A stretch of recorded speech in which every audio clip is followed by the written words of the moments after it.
Wenzangu, matunda ya maendeleo yatokana na amani na umoja. Na mimi niko hapa kushukuru ndugu yangu, na namkushukuru kwa sababu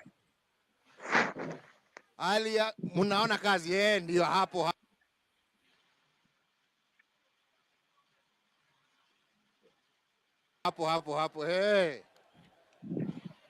na kazi hiyo imewezekana kwa sababu tunasimama pamoja. Na kutoka wakati ambapo tulisema ya kwamba tutaunganisha Wakenya,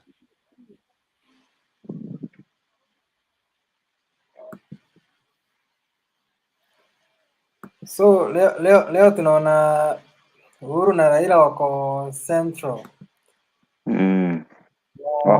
Wako Nyanza. Wako Nyanza region. Na Uhuru anasema yeye BBI si yake wala ya Raila. Actually, alifanya sound ni kama tumekuwa tukiget wrong all this while. Exactly. Je, ni kweli kuwa si yao ama wanacheza na akili zetu?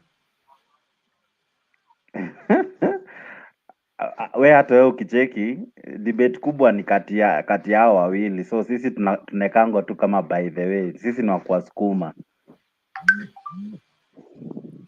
So ni kumaanisha BBI ni yao? Nikikuuliza Mtembei ukiangalia venye hiyo story ilianza, walianza tu wakiwa wawili. Wanasemanga walikaa masaa mingi kwa ofisi wakiwa tu wawili, kwanza wakakunywa chai na nini. Hizi story zenye walibonga before ndio hata tufike tuseme kuko na story na BBI, hatujuangi zilikuwa story gani, na si lazima wamwage mtama kila kitu yenye walisema, so we never know really what happened. So sisi tuliwafuata tu since sisi ni wafuasi. Lakini si walikuwa na nini wanashughulikia Wakenya because kulikuwa na vita. Unakumbuka hiyo time ya post election violence? Lakini Mtembei, nikuulize as much as kulikuwa na vita, kulikuwa na watu wengi wenye walikuwa na support. Mbona hawakuenda Uhuru aende na running mate wake, Rao aende na running mate wake, ndio at least isikuwe ni kama siri ya watu wawili. Unajua siri ya watu wawili sometimes inakuanga tricky. Unajua so, running mate wengine warudi wakaongezewa baadaye, so hatujuangi hapa ndani ni nini ili happen, na ndio maybe huwa inaleta hizi watu huona kama kuna kadi kana kwa kamefichwa chini ya meza. Hapana, unajua running mate actually ndio wanaletanga shida. So ukiweka running mate hapo hakutakuwa na any solution. So the best way was for the two guys to meet, to agree, then we are going this way. But unaona siasa haikuwa ya watu wawili, kwa sababu ni kama kwa mfano kwa futa timu mbili zikishindana alafu waite captains peke yao, na si captains peke yao walikuwa kwa uwanja, kulikuwa na other 20 players so at least wangeongeza more ingekuwa na kanguvu kidogo, na ingekuwa na face of Kenya. Juu sasa inakaa kama ni face ya maybe two tribes, because as much as nasema inclusivity and all maybe tungeongeza more faces, more tribes, more leaders, because by the end of the day kila mtu ana wafuasi wake. Hata kama anaongoza watu tu wawili akona kase fulani, unajua. Alafu tunaona Uhuru ameenda kufungua so many projects in Nyanza mpaka watu wa leo ni Sunday na amefungua karibu projects 3. I'm sure kesho kuna zingine na zitazidi kuongezeka, lakini all I know is yeye ni leader wa taifa, sio? Nitaenjoy sana nikiona project kama hizo zikifunguliwa Lodwar, zikifanywa Northeastern, zikifanywa Mandera, unaget, because by the end of the day hakuna Mkenya mdogo, Mkenya sote ama Mkenya mwenye akona haki kubwa kuliko mwingine. ama to enjoy favor simply because kiongozi wetu ako kwa list ya wale walisalamiana. So ule giek mwenye kiongozi wake hatambuliki, the minority watai kumbukwa lini, una get? So by the end of the day hiyo kipendeleo kiasi, sisemi ni mbaya, because by the end of the day wote ni wapiga kura, wote wana haki, lakini kama kungekuwa na some akifanya hapa moja, anafanya plan nyingine moja, anafanya plan nyingine kitu kingine, una get? Eventually tunafungua Kenya pole pole. But si hivyo iko, si everywhere kuna jengo bro. Lakini venye umeiweka, hebu cheki venye umeiweka, ameweka ni kama kuna pande moja, kuna ile ya kufunikia isionekane ni kama ana kipendeleo, lakini kuna kwingine ni kama ndio anaweka nguvu sana, una get? This place in Nyanza the successive government zimeachana nayo sana.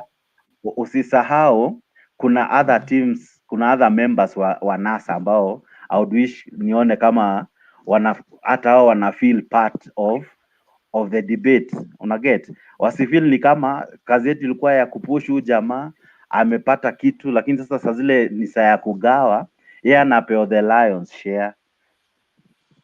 Because mimi naona challenge iko hapo.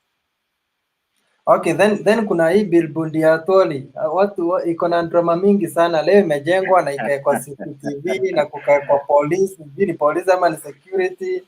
Msemee, mimi niko na swali. Mbona wote na name barabara? Hebu kwanza nijibu hiyo before tuende hata kudiscuss kwa nini imeng'olewa. Why do we name roads?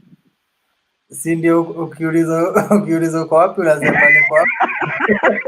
Ndio ukiuliza kwa wapi unasema niko hapa kwa Francis Atwoli, eh?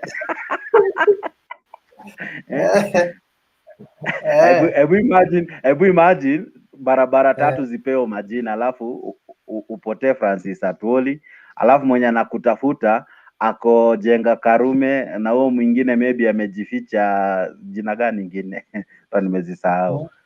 Si kuna Moi highway, kuna ama Didmas Baraza, ama unajua jina fani.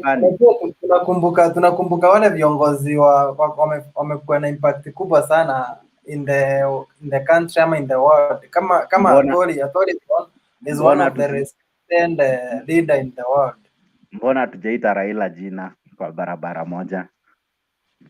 Tutamuita, hiyo ina haraka.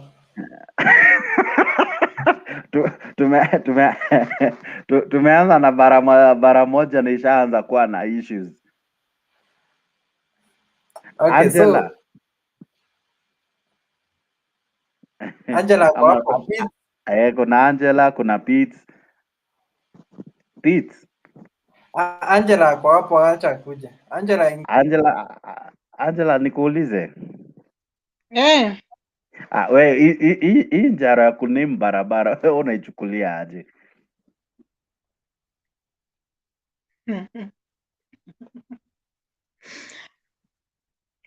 Kuname barabara has in like kama venye tumeita hii moja Atwoli na kibao kimeng'olewa, alafu imewekwa hadi sasa CCTV.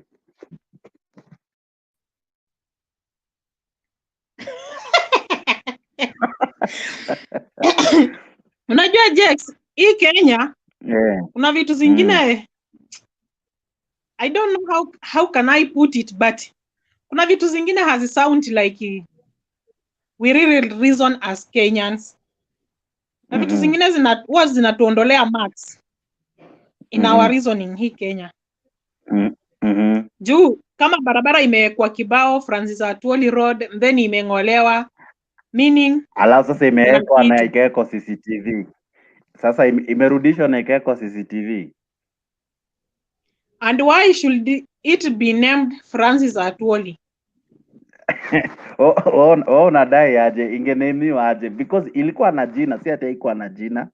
Walibadilisha jina ikaamua iwekwe Francis Atwoli.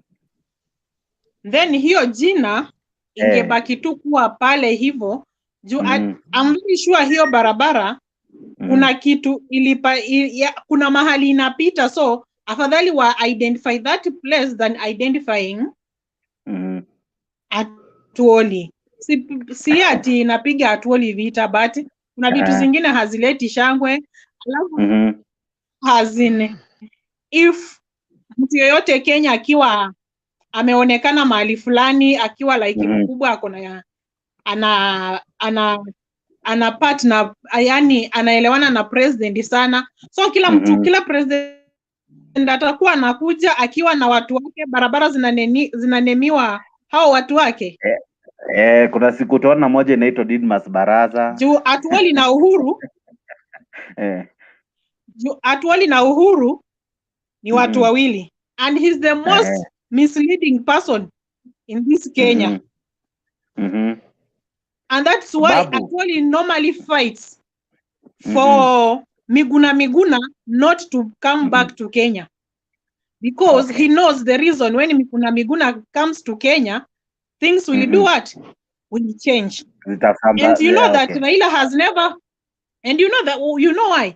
Raila has never reasoned out himself and realized that there is somewhere he alikosea, na hapo ndo walipata weak point yake wakamweza na hapo.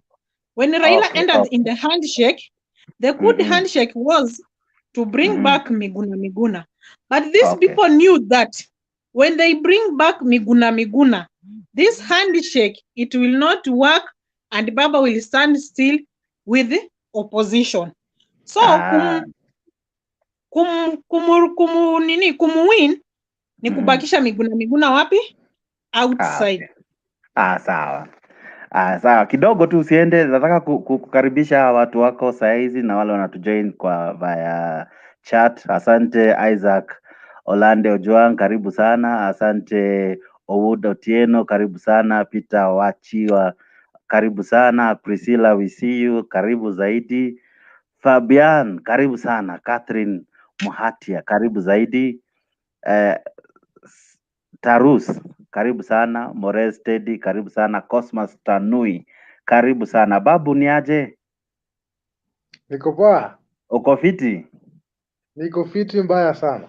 Delta vipi jamaa? Unmute mic Delta. Unmute mic Delta. Unmute mic. Mambo? Niko fiti. Naona nyama imekushika, nika toothpick tu. Bana. Kalikuwa kajaba, kalikuwa kameshika. Kameshika Leo ni weekend, unajua lazima tushikishe. Nikushikisha pole. Safi. Haya, Kapchanga.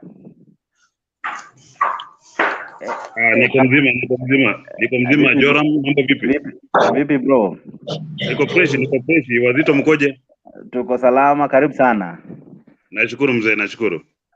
Karibu sana. Leni Tanui, karibu, tunakuona. So tunaongelea hivi, tumeanza na historia hii barabara. Unaonaje hii story? Tuanze na wewe jamaa wa mwisho.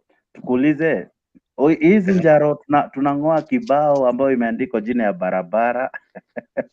Alafu sasa imerejeshwa na ikawekwa CCTV. Maoni yako ni yapi jamaa? Joram, unajua this country iko na issues nyingi sana. Okay.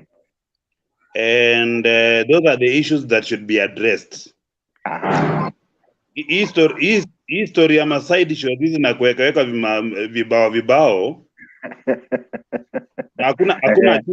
hakuna achievement ya maana imefanywa. Tena nayo. Okay. Tuko na pertinent issues ambazo lazima zikuwa addressed.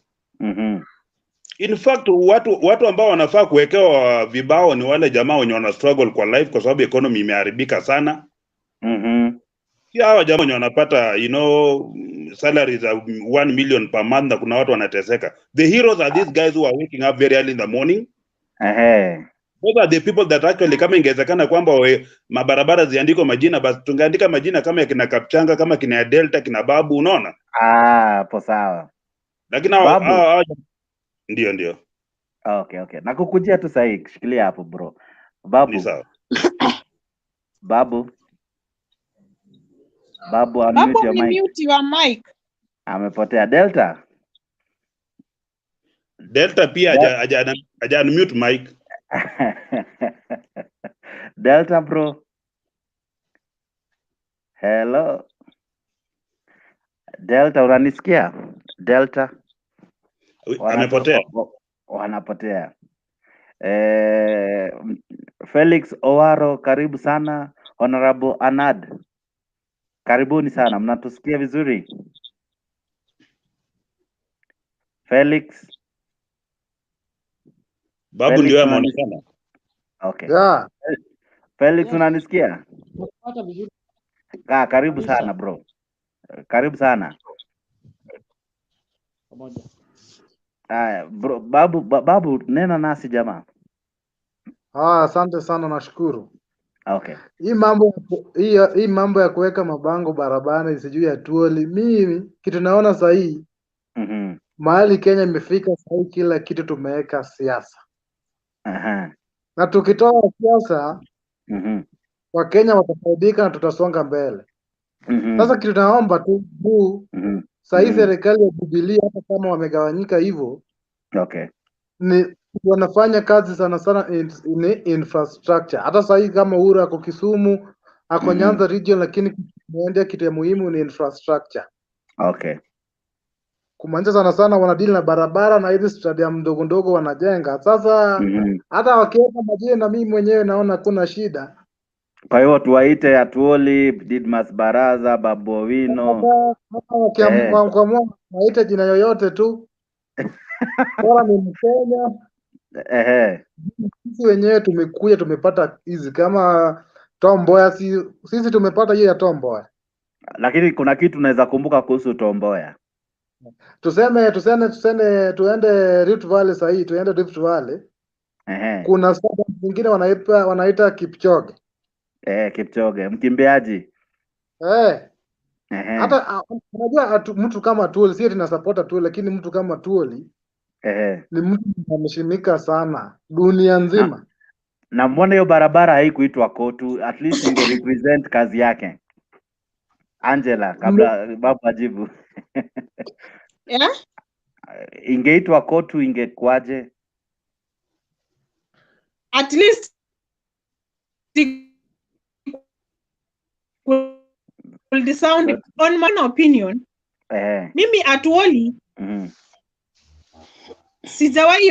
sijawahi ona kazi yenye amefanya. Okay. Unapotea Angela. What can we reach for? Network. What? Oh, network, Felix.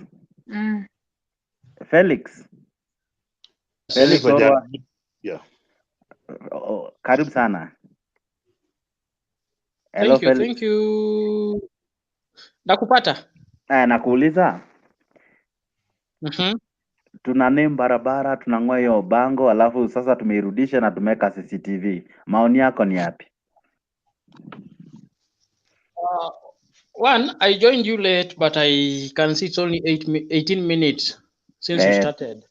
Tujakaa sana. I want to say there is no problem with what name a road is given, or any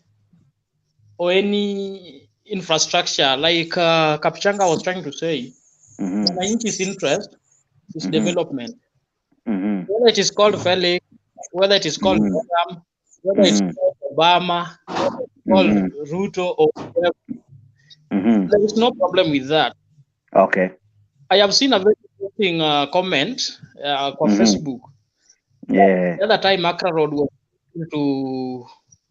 to Kenneth.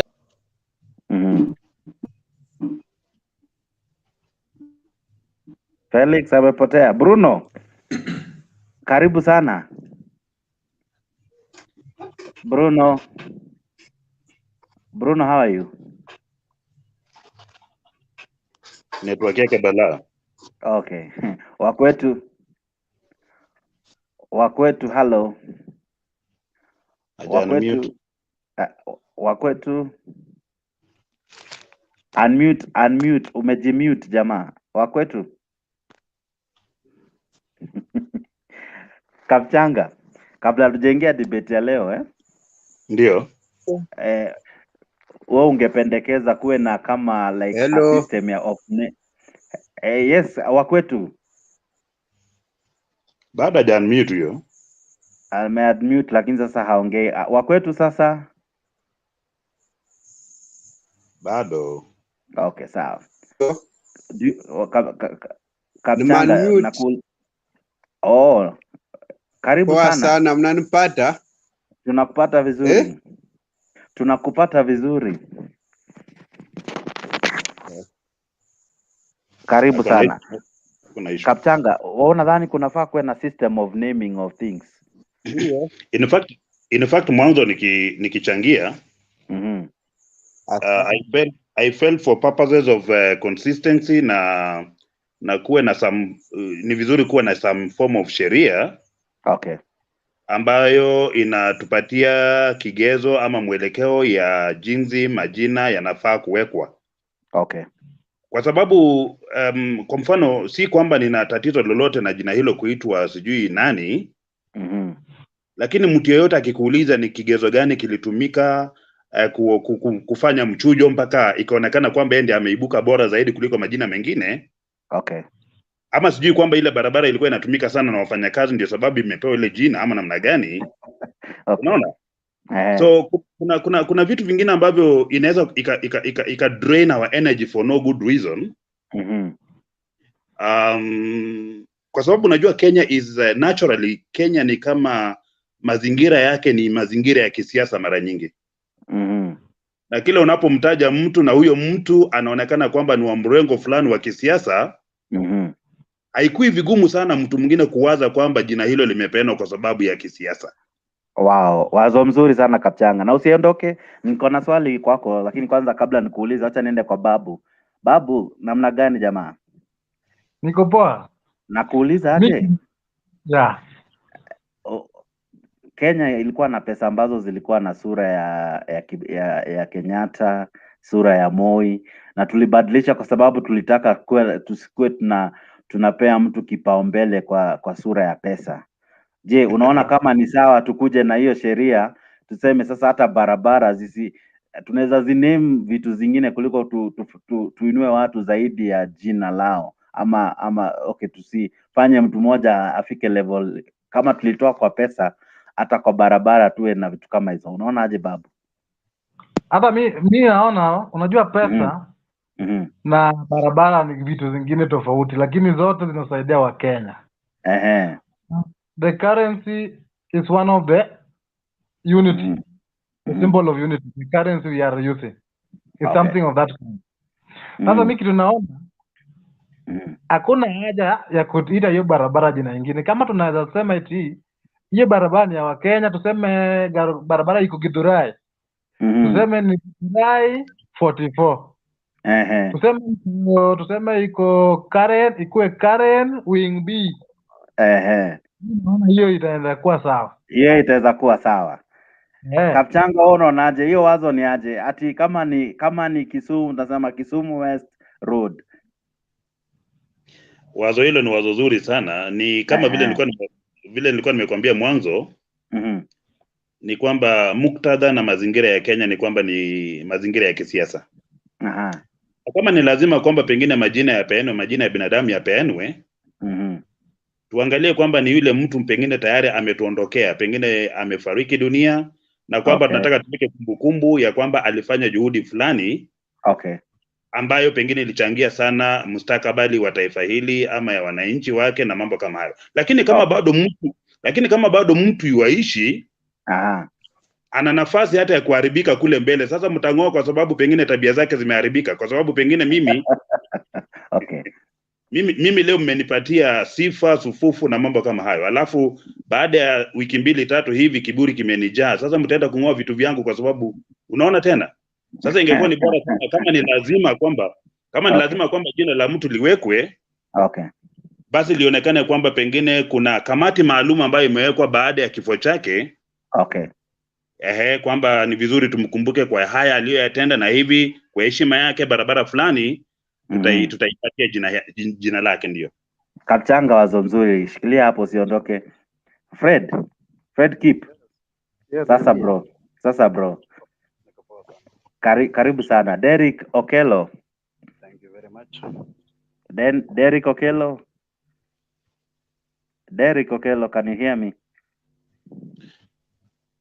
Bartai Serikal. Wewe admin naona ndio. Sasa bro. Kwa salama, nashukuru. Karibu sana. Asante sana. At least leo sioni wewe jamani wa matusi mingi. Naitwa nani? Rubia Anyaga. Angela, mambo? Watakuja tu. Anji, mambo? Angela, unasalamiwa vipi? Amemute, ata respond. Jamaa keep. Niko salama, nashukuru. Sawa, Serikal nakuja kwako tu saa hizi. Okay, sawa. Nani amekuwa ananisalimia? Umesalamiwa na Serikal. Serikal, niko poa? Aha. Niko mzima, nashukuru. Labda yako? Niko salama. Hizi salamu unazipe? Niko natengeneza sign ya barabara yenye imeandikwa Angela, niende ni replace na hii ya Atwoli.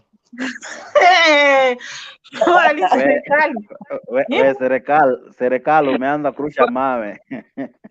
Sawa. Okay. Time yangu ikifika nitacontribute. Nakuita tu saa hizi.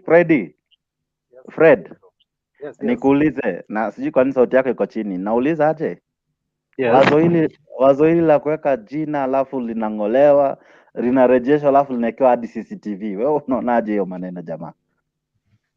First of all, the government need to know that that kunyolewa kwa hiyo signpost means that most of the people didn't concur or didn't resonate with the idea of putting that jina kwa hiyo barabara.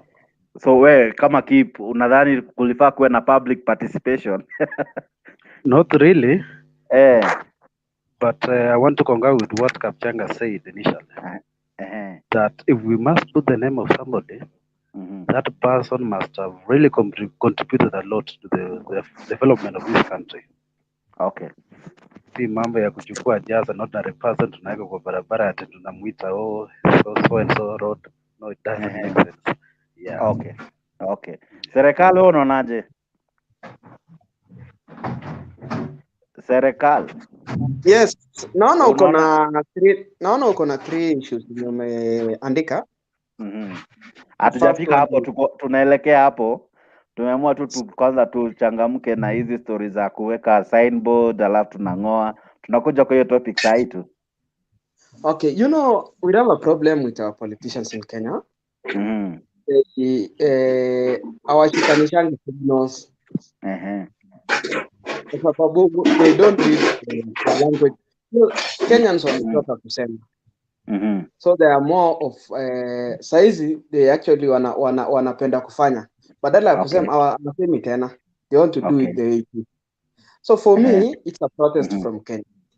This is an insult to Kenyans. Tuko na Wakenya wengi wamefanya kazi. Tuko na we have legends. Tuko na athlete. We have the late Ayemba, the coach the current coach wa rugby, the guy. Okay. Why don't we then name the road after him? Okay. Yes, because yeye amesaidia Kenya in terms of rugby. Ametoa ranking ya Kenya Rujima ilikuwa mpaka mahali iko.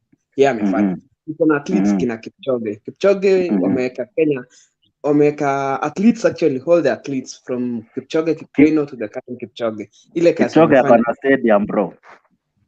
Ule ni wa kitambo. Ule ni wa kitambo. Sasa tuweke hawajuzi. Hakuna kitu yote amefanya.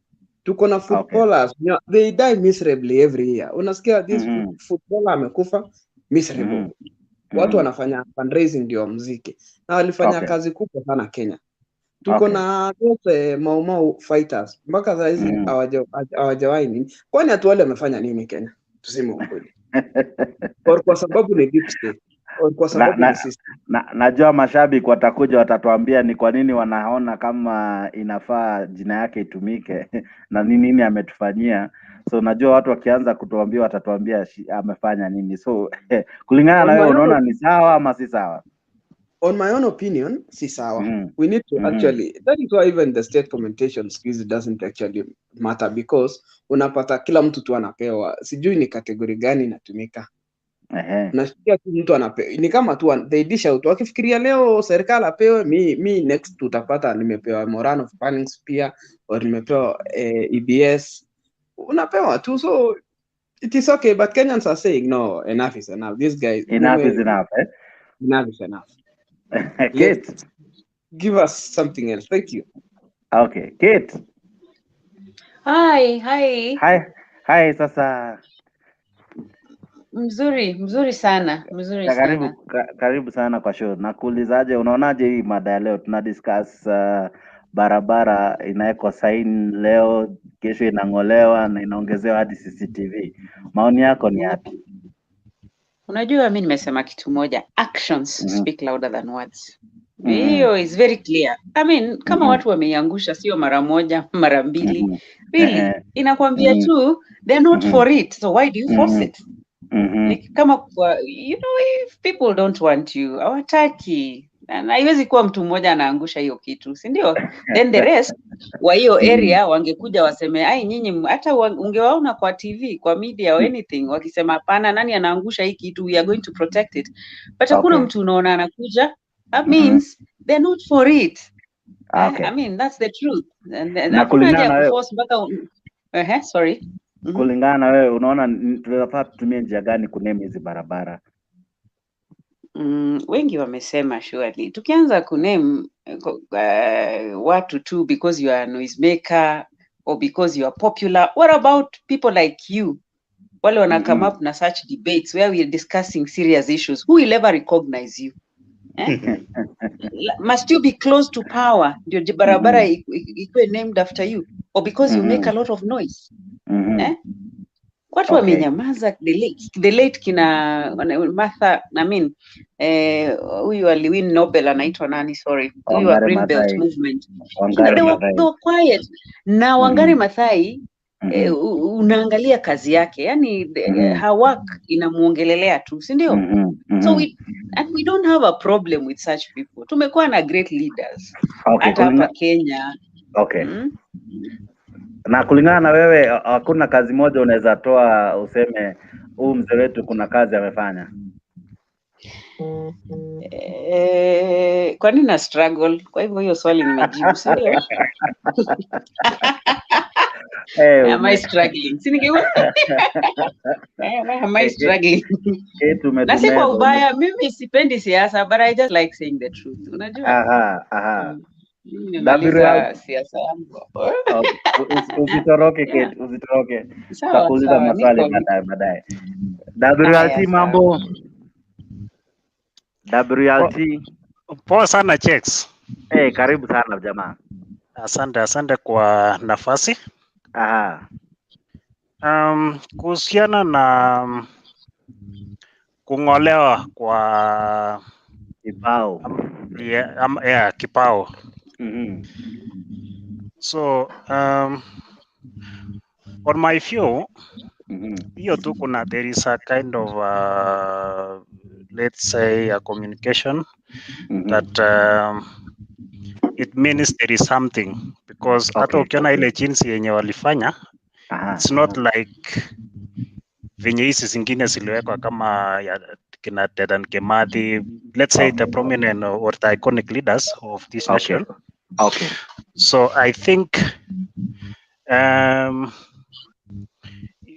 maybe those who are planning, they need to go to the drawing board, see how best that they can do it. Sio lazima, kwani lazima a certain road you are renamed after you. It's not a must. Si lazima. Si lazima, yes. Serikal.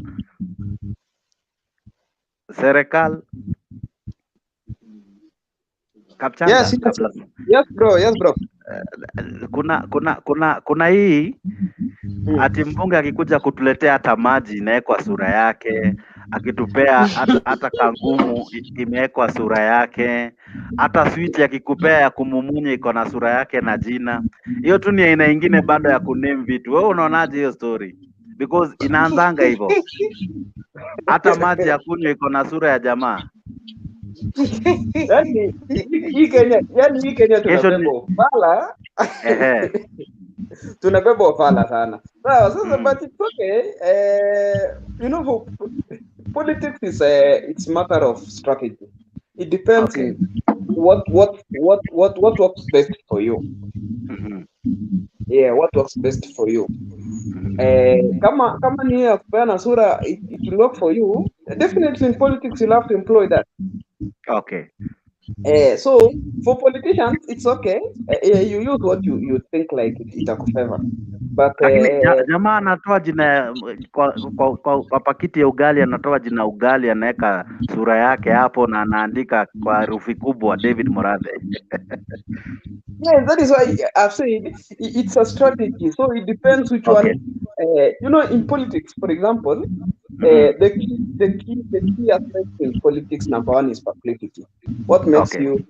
Yes, the main thing that makes that works in politics is publicity. You want your ideas to reach as many people as possible. So if you think the region you come from, like ugali, the only thing it means in every family, ugali is in every family. So what do? You remove the name of the branding of the ugali na uweke juu yake. So definitely watu wakikula ugali hawatakula soko ugali ama jogo ugali, watakuwa wakijua hii ugali ni jamaa. So they will associate it. Kapchanga, mbona zile vitu mbaya ziekangwi majina za watu maarufu? Tukute barabara imejaa pothole ndio inaitwa David Morathe. Mbona tutafute ile mzuri yenye imejengwa juzi ndio inapewa jina? Hizi zenye tunasumbuka nazo hazipewi jina. Unajua kuna tatizo hapa Kenya, na tatizo ni kwamba sio viongozi, ni sisi tulio wengi. Okay. Tumewaruhusu watu wachache kututawala akili. Okay. Because you know the first thing before they do whatever they are doing is to colonize your mind. And that's exactly what they have done. Ndio unaona watu wengine hawaoni sababu, hawaoni ubaya wote kama ubaya huo utawekwa jina la huyu, jina la yule mwingine. You know, it is high time mwanasiasa akija upande wako, akija kwa mkutano muambie kwamba sisi hatuhitaji pesa zako bwana, tunataka tuambie ukweli. Mambo haya uyajibu. Lakini sasa mtu anakuja mwanzo, kabla hajaanza kuwahutubia amewaambia mtengeneze foleni kwanza, sio? Anataka kuwatawala akili zenu. Sasa ninyi itakuwa ni vigumu sana wewe kuuliza maswali magumu. Okay. Na tayari umepokea shilingi 50 uko nayo mfukoni bwana. Inakuwa ni vigumu sana. Sasa we are blinded and we are going to continue like this for ages unless we change. Nice. Yes, the spirit of divide and rule. Unapata mtu kama Bartai hapa kwa mfano, anakosa kuongea lugha sawa na Angeline huyo. Okay. Ama pengine Joram, kwa sababu wanatoka maeneo tofauti ya kisiasa. Okay. Lakini si kwamba hawa jamani wabaya, ni kwamba tu kuna sumu fulani walipewa na wanasiasa. So ile collective reasoning ya kwamba let us come and reason together kama watu werevu, youngsters that can shape the future of this country, inakuwa ni vigumu sana. Watu wakiunda caucus, wanaunda caucus kwa sababu wanataka kujipendekeza kwa wanasiasa. Kwa sababu hatuoni yale makosa ambayo unayaona sasa hivi. Kwamba kama barabara iko na mashimo, kwa nini tusipeane jina? In fact sisi kwa sababu tulio wengi sisi, kwa nini wewe usichange pesa kidogo, mimi nitoe wino, wewe utoe mbao, alafu upate yule mbunge ambaye ni wa eneo letu na pengine barabara iko na mashimo. Okay. Tuandike kwamba ni mheshimiwa XYZ road na mashimo yake. Okay. Ndio. Okay, Bruno nakuona, karibu sana. Robert Josh nakuona. Lenny Tanui karibu sana. Jeruto Kibet karibu sana. Caroline Beatrice karibu sana. Catherine Muhatia karibu. Fred Kirui karibu sana. Robert Joshi, wewe ni mzalendo, karibu. Honorable Anad karibu sana, ulikuwa live ukatoroka, karibu zaidi. Isaac Alande Ojwang karibu zaidi. Ayaga tunakungoja live John Blaze karibu sana, tunawashukuru kwa kujoin. Just a minute sir. Nathaniel karibu, Blessed Frank karibu, Sami Serem karibu sana. Tunashukuru kwa kutujoin. Musa Bora karibu sana. Steve Adrian karibu, Kate karibu, Nathaniel karibu sana. WLT karibu sana. Sijui tuingie kwa mada ya leo. Okay. Okay. Acha nianze na Kate. Kate. Yep. Kate. Sasa. Nakusikia. Sasa mimi nataka tuanze. Wewe umesema upendi siasa, lakini ningekuuliza aje? Prezo ako Nyanza Yes. na baba pia ako Nyanza. Tumeona miradi kochokocho zikizinduliwa. Tumeona mambo kubwa zikiendelea. Bahati mbaya pia ndege ilianguka leo, utakuja kwa hiyo. Lakini we unaonaje kuhusu handshake? Unaona handshake kama ina manufaa kwa watu wote ama ni kwa sehemu fulani tu? Unajua, I am lucky that no, not lucky really. Nafurahi ya kwamba napenda kuangalia vitu objectively that sio lazima siasa iwe ndani 90%. Okay. Alafu mali kuna projects kama projects zinazinduliwa for the good of the people huko, mimi sina shida. Okay. Mimi hata sina shida. Barabara zifunguliwe. Angalia sasa barabara ngapi. Mimi ukitembea Nairobi na kushinda hata kusonga, manake there's a lot of development of going course, on. Development going on. Na inafaa tufurahi kama Wakenya. We cannot always be complaining kila siku. Na hata ukiona kwa chat hapa nimeandika kama kuna shida na umenyamaza, wewe umesimama kwenu kama governor ama MCA unasema hii development haikuji kwetu on television. Why don't you write your proposals and present, alafu useme nimepeleka hii na rais akanifukuza. I mean, hata hii siasa saa zingine tutulie kidogo, let us do things like leaders. Hawa ni watu wamesoma, I think so. Andikeni chini proposal zenu, pelekeni. Si ati ukiona projects zimeenda Nyanza, if the projects were not going there before, kwa nini wanataka bado zisiende huko? Si ziende huko pia, watu wajipambe ama namna gani? Hapo sawa. Lasti mambo. Unmute your mic, Lasti. Lasti unanisikia? Kabla Lasti ajipange, Adrian mambo. Adrian, unmute your mics. Adrian. Hey, sasa bro. Hello. Okay, kabla wawe tayari, maybe Angel sasa. Angel. Yes. Tuko na hii issue inaendelea sasa hii, maendeleo na handshake. Unaonaje? Maendeleo na handshake si mbaya. But sometimes tuache kufunikwa vumbi kwa macho. Mbona unasema hivyo Angel? Umesema statement kubwa.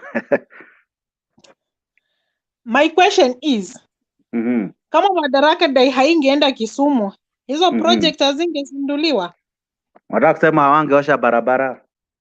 Hawangeosha barabara na hakuna project ingelonjiwa Kisumu. Okay. Sincerely speaking. Okay. So mi nasema hivi, President aache kutuweka vumbi kwa macho. Hizi project akona uwezo wa kuzifanya zenye akona uwezo wa kufanya. Akisema each and every county kuna kitu anafanya, wacha afanye tu. Let's not wait for public holiday. Is when like akienda Kisumu venye ameenda Kisumu ndo sijui kuna international stadium inajengwa, sijui ndo kuna nini inafanyika. Then my question is, mtu mwenye ako Marsabit akujaipelekwa huko any holiday ijai celebratiwa huko. Okay. So huko ni nini kinaweza lonjiwa huko? Hakuna mradi itazinduliwa huko juu hakuna holiday inapelekwa huko. Acha nitaulize hiyo swali serikali tu sahi. Serikali. So Mi nasema hivi, sometimes we appoint wrong leaders. Okay. Wakifika huko wanaona mifuko zao ni za maana sana kushinda sisi, then they fail us because kama mtu ametoka kwa kaunti fulani na anaona kaunti fulani iko na ulegevu, akienda hiyo whether it is senate meetings or parliament meetings, anafaa kusema kutoa proposal, aseme ya kwamba mimi watu wangu wamelemewa na barabara, nahitaji barabara. Lakini shida ya Wakenya wetu unapeleka their own interest. Naelewa. I'm just talking of an experience. My cousin to my mom is an MCA. But right now tukienda Jex, nikikwambia hapa ndo kwake, hata barabara ya kwenda kwake hajajenga. And the reason is alipata pesa, alinunua ploti Kitale town. So amesettle life Kitale town. He'll never go back to his own home. Unaelewa? Atakuja 2022 kuomba kura tena. Atakuja 2022 kuomba kura tena. By the way, hata mi humwambia kwa mtandao, mi humwambia, unajua bado tunakungoja. Ndio siku utakuja kuwekesha mamangu kambi kupigia watu ugali ukiwaambia unataka kura, nikupate nyumbani raundi hii. Sikutaki. Nikuambia. Serikali jamaa. So chama ni aje bro. Cheki hizi story za Nyanza na maendeleo na handshake. Unaziletaje wewe mwenyewe? Handshake ni mzuri sana. Mimi sijawahi pinga handshake. Handshake is very good for our country. Since tukuwe na handshake, biashara imestabilize, the economy ni mbaya, lakini kuna peace which is hiyo ni mzuri. But the issue is hii handshake sasa ni ya watu wawili. Kuna jamaa ako nje anaitwa Hasla, amefungiwa nje na idea zake. Sasa unajua hii serikali Hasla unaona kwa baridi. Sasa unajua hii handshake ingekuwa handshake ya watu watatu, kila mtu ako ndani. Genuinely kila mtu ako ndani. Weta na chama yake ya Simba ni moja akuwe ndani. Ingekuwa mzuri because development ingekuwa kila kona. Lakini sasa you see, for this second part of Jubilee administration, development imekuwa inclined towards the other partner of handshake. Which in my own opinion, it's not fair. Wewe unaona kuna kipendeleo mahali Yes, on the issue of Clinton. Clinton karibu. Okay, on my issue of development in Nyanza, okay, I've always said that there is nobody who is lesser Kenyan than other. All of us are Kenyans. Okay. Na tuko na haki kufanyiwa maendeleo. Kama president kama serikali ya Jubilee imeanzisha projects Nyanza, I 100% support. Hizo projects ifanywe na sifunguliwe kwa sababu watu wa Nyanza ni wa Kenya kama watu wa Rift Valley, kama watu wa Coast, kama watu wa Mandera. Sisi sisi wote ni wa Kenya. We will only wish to see we are expecting that the next holiday which will be 12 that is Jamhuri Day. Kuna mashujaa mashujaa ifanywe Karisa, then the one for Jamhuri Day labda tufanye Isiolo, the other one hiyo lazima ifanywe Nairobi. Yes, but you see now we are inclining because of this BBI. We want to make it appear like watu wa Nyanza forms the better part of government, which is what I've always say, politics of deceit and betrayal. WLT. WLT. Yes, Jex. Wewe unaona kama tunacheza ama hizi maendeleo ziko genuine? Hapa tunachezwa hapa. Mbona I'm still asking a question. Mbona wasisema wanafanya Turkana? Because why is it that they are only focusing on these other counties which are well better off And yet hizi counties zingine hata manini stadiums hata haziko developed. So why didn't they focus on those counties so that we can even improve those counties? Si ati uone a town yenye iko na, let's say Samawa City, and then unapeleka pale, and then unajifanya hapa unawapelekea the all projects we are launching this and this and this and this. It's not about projects. Sami bro, kabla Sami akuje, Isito ni aje? Haya, Sami ni aje? Tunakusikia. Asanteni sana. Karibu sana. Nakupea nafasi tu saa hizi. Clinton, mambo, salamia wa jamaa. Poa sana. Sijui nasikika ama unasikika? Unasikika kabisa. Okay, Jex bana, mimi nimesikia debate nikakuwa interested. Karibu. Si wacha tu niseme hii point yangu kabla haija evaporate. Najua kwanza wewe unataka kuchoma, sema jamaa. Sasa bana, nimeona hiyo clip umetuma WhatsApp group. Mtu ako na intelligence bana, tunawalipa au intelligence kwa taxes zetu. My intelligence walienda Kisumu 5 months ago, wakarudi 3 months, 2 months, mpaka hii wiki moja imebaki walikuwa Kisumu.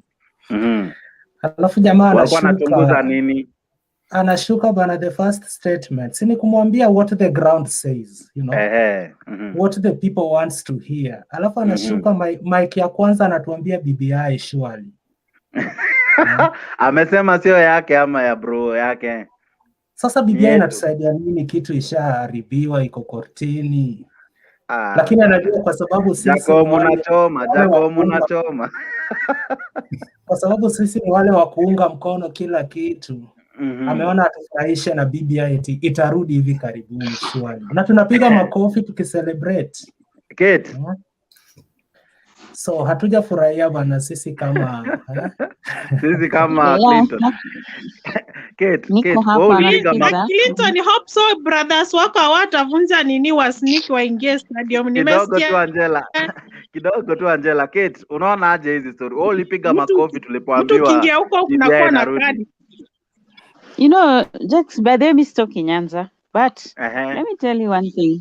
Me, I'm happy for the people of Nyanza. For a long time, development imelack huko Nyanza.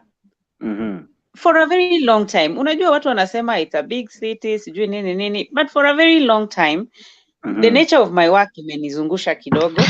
Na Nyanza, for many years, these governments we've had, haijakuwa na development. So, if there's an opportunity ya hao kupata hizo vitu, allow them to have it. I think wale wengine wako na right kama hizi stories za BBI unaziona aje? There's a lot of politics around BBI. BBI has its good side and maybe some that are not very good, and the good outweighs the bad. Lakini kila mtu anasikiza tu kwa umbali, ataki kusoma, you know, a lot of siasa. So sometimes wewe mwenyewe, BBI is a document. Take the document and read it. And see what percentage is good na vile. Hii maneno ya kuenda tu kwa crowd na unafata umeambiwa, wewe soma, hata ukiagi unasema hii point naona ni mzuri, hii tunaweza rekebisha hivi. We really don't have to fight everything. Si lazima tupigane. Kapchanga bro. Niaje? Cheki hizi story unaonaje? Kuna ka game kanachezwa ati jamaa anafika tu hivi. Story ya kwanza ni BBI. Wacha niseme hivi Okay. Ili discussion iende na flow mzuri. Nataka next time una itemize zile vitu tuna discuss, love ina flow vizuri, kwa sababu unaona mtu kama kuna jamaa amechangia hapa kiasi. Okay. Alafu kwa tu hizo points. Unaona ni vizuri tuijenge na tukiimalizia vizuri. Clinton ndo ametuchanga. Sorry? Clinton ndo amerusha mawe. Steve Adrian, mute your microphone, Steve. Steve. Yes, Steve. Huyo si Steve. Kuna mtu bado amebaki na hiyo echo. Ya ni Kapchanga. Kapchanga nini yake iko na echo, iko na yangu. Yeah. Hebu mute ya Adrian. Yeah, ni Kapchanga. So, Jex, acha niendelee. Kwanza niko na swali kwa sistangu Kate. Nataka unishikilie kidogo pia Clinton.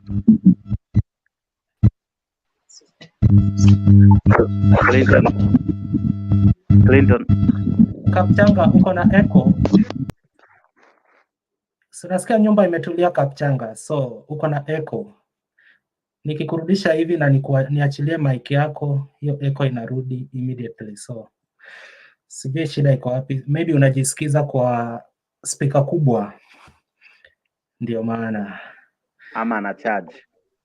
Yeah. So Jex, nimalizie point yangu kwa sababu niko na swali kwa Kate pia. Alafu endelee kidogo nimalize kitu nilikuwa nafanya but niko hapa nyuma ya tent. Hapana bana. Huko ni saa 6 za usiku nataka kulala. Sasa Angela atakushikilia. Acha nimalizane na Kate alafu. So Kate, umesema vizuri ni time yetu sisi kama watu wa Nyanza tupate maendeleo, which is very true. Lakini mbona tupewe maendeleo kwa masharti? Pitisheni BBI ndio maendeleo ikuje. Unajua sasa hiyo ni kutupimia hewa. Hatujaiambiwa tupitishe BBI ndipo tuanze kulipa taxes. Alafu ni the responsibility of the president to develop each part of the country, hata kama ulimpigia kura ama haukumpigia kura. Hatuwezi tukasema ni kwa sababu ya handshake ndipo akaenda Kisumu na hiyo maendeleo yote. Ilikuwa ni jukumu lake kama Raila angekuwa ama Raila hangekuwa kwenda Kisumu na kujenga barabara, kufanya kila kitu kwa sababu Kisumu is part of Kenya. Okay. Alafu kitu ambacho akija nipendeza venye tu nimekuambia ndugu Jex kwamba huwezi land into Kisumu, ulitumwa huko intelligence maybe 5 months ago. Alafu wamekuambia watu wa Kisumu what they want to hear ni kwamba BBI imefika wapi. Alafu hiyo ndio unafanya mara ya kwanza bana. Angesema hata kesho. Angeisema hata akimalizia. Ama angesema kwa ile prayers day. Lakini huwezi land tu hivi na shida zetu zote, kuna water hyacinth, Museveni anatushika huko kwa lake, alafu wewe unatuambia BBI. Bana hatujafurahia bana.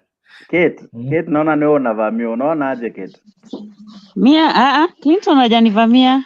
Raise issues zake very well and Clinton tuko na 47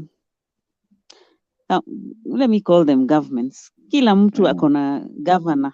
Ule anafaa aseme hii tunataka ifanywe hivi, inafanywa hivi. If they don't do it because of their own selfish interests, hakuna mtu atawafanyia. No. President ni mmoja, atasikiza tu hawa watu wote.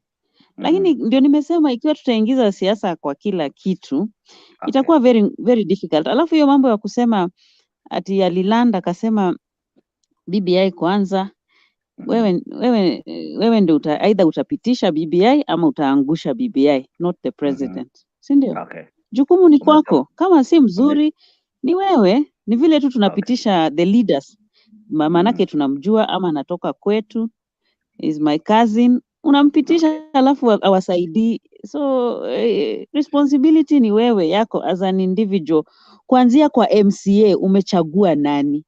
You know, we complain about tuna complain about president, about governors. Kuanzia kwa MCA umechagua nani? Mimi uleta hata mpaka kwa chini kabisa at the level of family. Are you a good leader? If you are a mother, if you are a father, if you are a big brother, a big sister, are you a good leader? So inaanzia hapo. So tusiseme tu kila kitu responsibility ni ya huko juu. So ni wewe ndio either utapitisha BBI ama utaangusha BBI. Na nimesema soma document pia. Sasa thank you. Document hii tusome tutatoa wapi? Na parliament kuna documents with S huko mwisho. Kuna documents. After hizo documents court pia imekataa hiyo BBI, maybe wamesema wanaenda ku appeal, unaelewa? Alafu kuna ukora kwa hizi projects tunapewa. Can I give you an example? Hata kama nitatafutwa hiyo kesho bana nitafutwe. Kitu iko ni hivi. Kutafutwa, kuna jamaa anajiita Josh anasema, Clinton, do you know what hyacinth is? Huyo si intelligence. Wale intelligence wanakuinbox wanakupea appointment. Huyu ni commentator. Sasa kuna ukora fulani.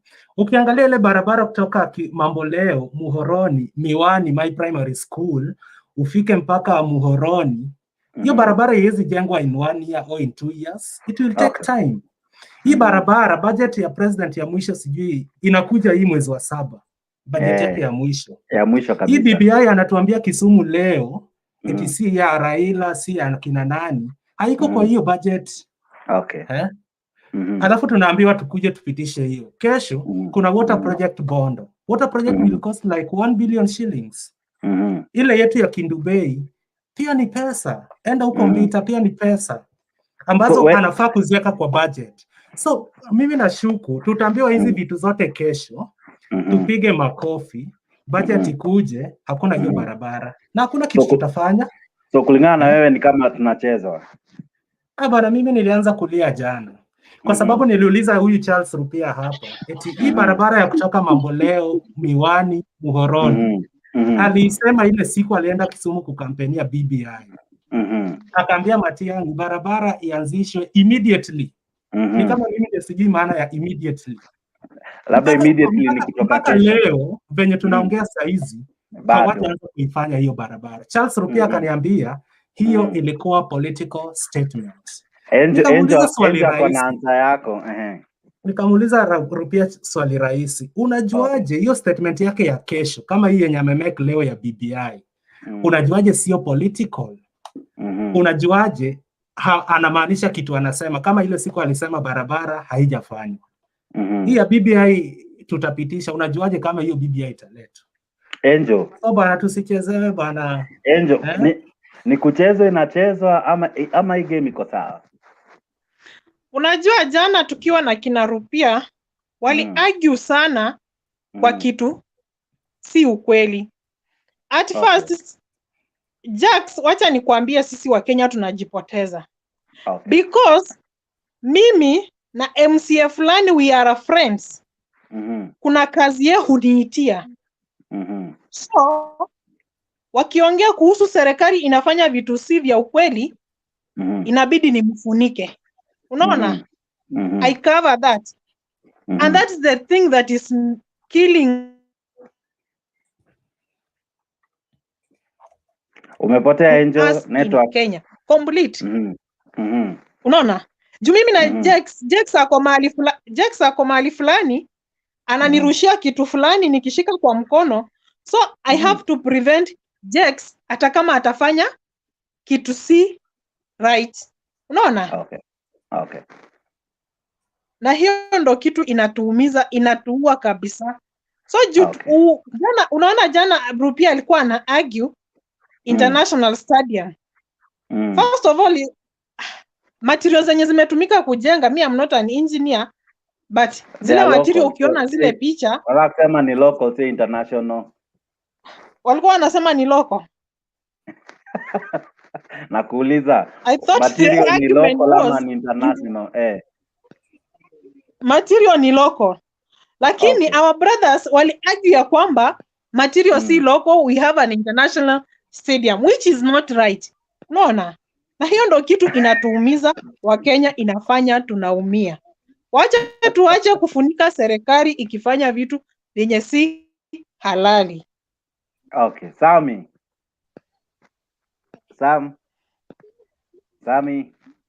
Yeah, nawasikia. Tuambie unaona aje kuna kuchezwa ama kuna kitu genuine hapa? Sio mchezo, unajua Kisumu nani Kenya? Ama Nyanza nani Kenya? So for a long time wamekosa kupata maendeleo kwa njia nyingine. So at least let them wacha wapate. Okay. Lakini kuna kitu kidogo ambaye inaendelea hapo.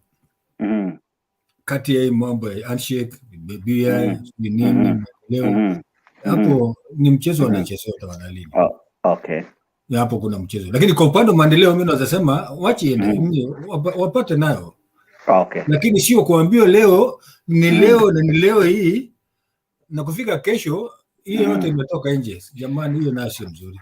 Okay. Yeah, wanatakana wakaa mkangari. Sawa. Kapchanga, tuambie. Lazima kwa nini uko na echo? Hizo ni nini? Una charge simu Sitaji mzee. Okay. Lazima kwa nini uko na echo? Hata saizi bado kuna atoke then arudi. Utoke urudi. Toka urudi. Hiyo echo imeisha. Mnipe nafasi, muache kuniweka paki hivyo. Tutakupatia. Adrian.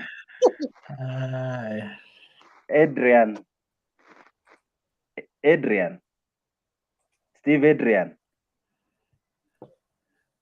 Steve amepotea. Nimekucheka tu. Lasti. Yes, checks. Karibu bro. Niko salama sana. Sasa hapa kuna ka clip tutachezea tu saizi na jamaa anaitwa Mtembei. Unajua jamaa anaitwa Savula? Ayub Savula unamjua? Ayub Savula huyu.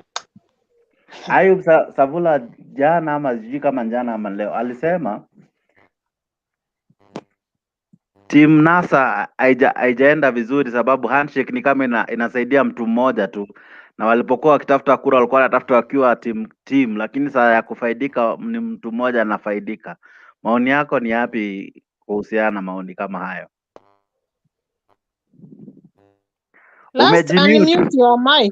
Umejimute bro. Sorry, kulingana na mimi naona handshake kweli kuna mtu anachezwa hapo. Kuna kamchezo Kuna kamchezo sababu development inaenda pale pamoja. Sai kama uko na relationship mzuri na president unapata development. Kama hauna unawakelea maji. Okay. Yes. WLT. Yes. Tuambie maoni yako. Unaonaje hizi story? Hii game inaenda aje? Inaelekeaje hii game? Hapo tumefumbwa macho because as always politics is a game. Na Clinton anaweza confirm hiyo because hata ukiona hizi sarakasi yote yenye tunaona Kisumu, huwezi niambia for all that time since 2013 hatujakuwa na any CS ama any government tuseme government employee mwenye amekuwa on that region, because huwezi ukaniambia na Rachel Mamo na wapi Jacarendo Clinton. Rachel Omamo babake alikuanga mbunge wetu pale Muhoroni, lakini sijui ameoleka wapi. Okay. Sijui ameoleka wapi. Usimruke leo. Mtembei, endelea kuweka link Yes. Kitu ulikuwa nasema kuhusu Ayub Sifuna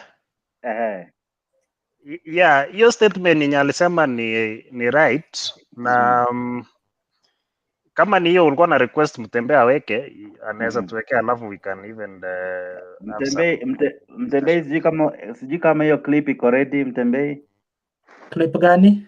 Kuna clip ya Ayub Savula akisema vile handshake imesaidia Kisumu peke yake, lakini Kakamega hawajaona kitu, Msali hajaona chochote, Weta amekokiwa.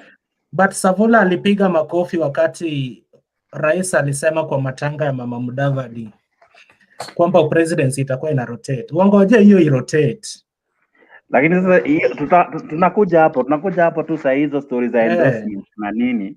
Lakini hiyo swali ya development kwanza, tuko hapo kwa development. Sasa acha nikutafutie clip, lakini ninapokutafutia clip Savula angoje presidency rotate. Aache kucomplain. And Savula has been an opportunist all along. Fact that yeye as an individual probably hasn't benefited, ndiye anapiga kelele. Yeye anataka yake ya mfuko yake, not for the people. And that's a young politician, and that's a sorry state. Anataka governor wa Kakamega. Yeye anataka yake, yeye amepata nini? What is in it for me, for Savula? That's not right. Kwa hivyo atapiga tu mdomo, and that's the problem with our politicians. Okay. So kulingana na wewe, hauoni kama NASA kuna watu wanafeel wamechezwa? Okay, it is not about watu wamefeel wamechezwa. Those people are representatives of us. So wale wanasema wanachezwa ni wale wanaona kitu haingii kwa mfuko yao. I mean, let's have, unajua kama atijengia kwa mfuko ya Kate, basi tunachezwa as NASA. That's not right. Okay. Mimi unajua wewe Yes. Tuambie. Sasa bro. Sasa bro. Hii story na siasa. Asante sana kwa kunikaribisha. Sasa nimefuatilia hii story tangu ya January. Sasa nimefuatilia tangu January. Yes. Tunakusikia. From January then nimeangalia Clinton, kuna watu wanaongea fact. Fact na nimefuatilia sana nikasema how could I join this link? So watu wakiongea what I'm saying. Something a fact. Enye ina open mind watu so that kama mimi sasa kuna kenye nimepata then nikafuatilia mpaka nikajoin. That's mine and I'll continue following so that I'll know what I can speak. Siwezi nikaongea story hivi. Hapo sawa.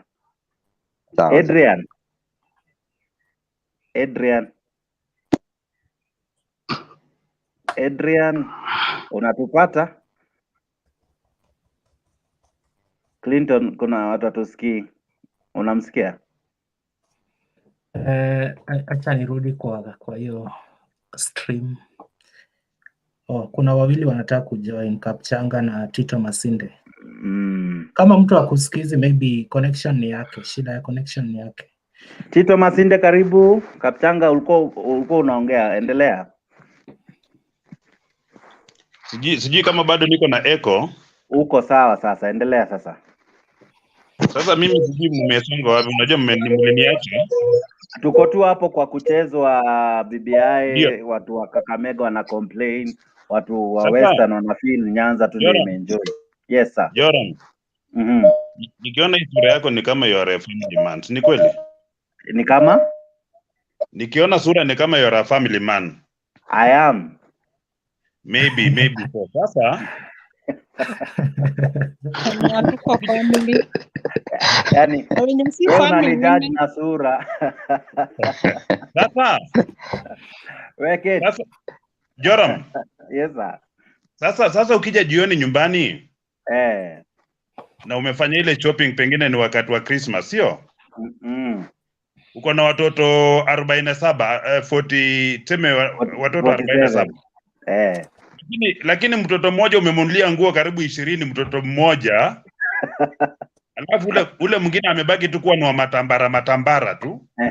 Akona kavest. Hakuwezi kuwa na amani. Hakuwezi kuwa na amani. Alafu nikuulizaje? Uliza. Hizi maendeleo ambazo zinafanywa jioni, hizi ni maendeleo za aina gani? Wakati awamu inaelekea kuisha, mna direct maendeleo iende mkono wa kulia ama mkono wa kushoto. Huo ni maendeleo ukweli? Number 3, kuna kitu ambacho kinaitwa kwa Kiingereza wanasema fattening, nyinyi ambao mnakula mbuzi ama kondoo, fattening a sheep for slaughter. Kwamba huyu kondoo ama huyu mbuzi anaandaliwa ili achinjwe. Anaandaliwa kwa sababu anataka kufanywa kitoweo bwana. Na ni vizuri aanze kujua mapema kwamba chakula hiki ambacho nakula. Nikuulize ili tukuelewe vizuri ndio mjadala iwe tamu sana. Umenielewa Joram? Kuna kondoo inanoneshwa hapa itachinjwa hivi karibuni. Ni wazi.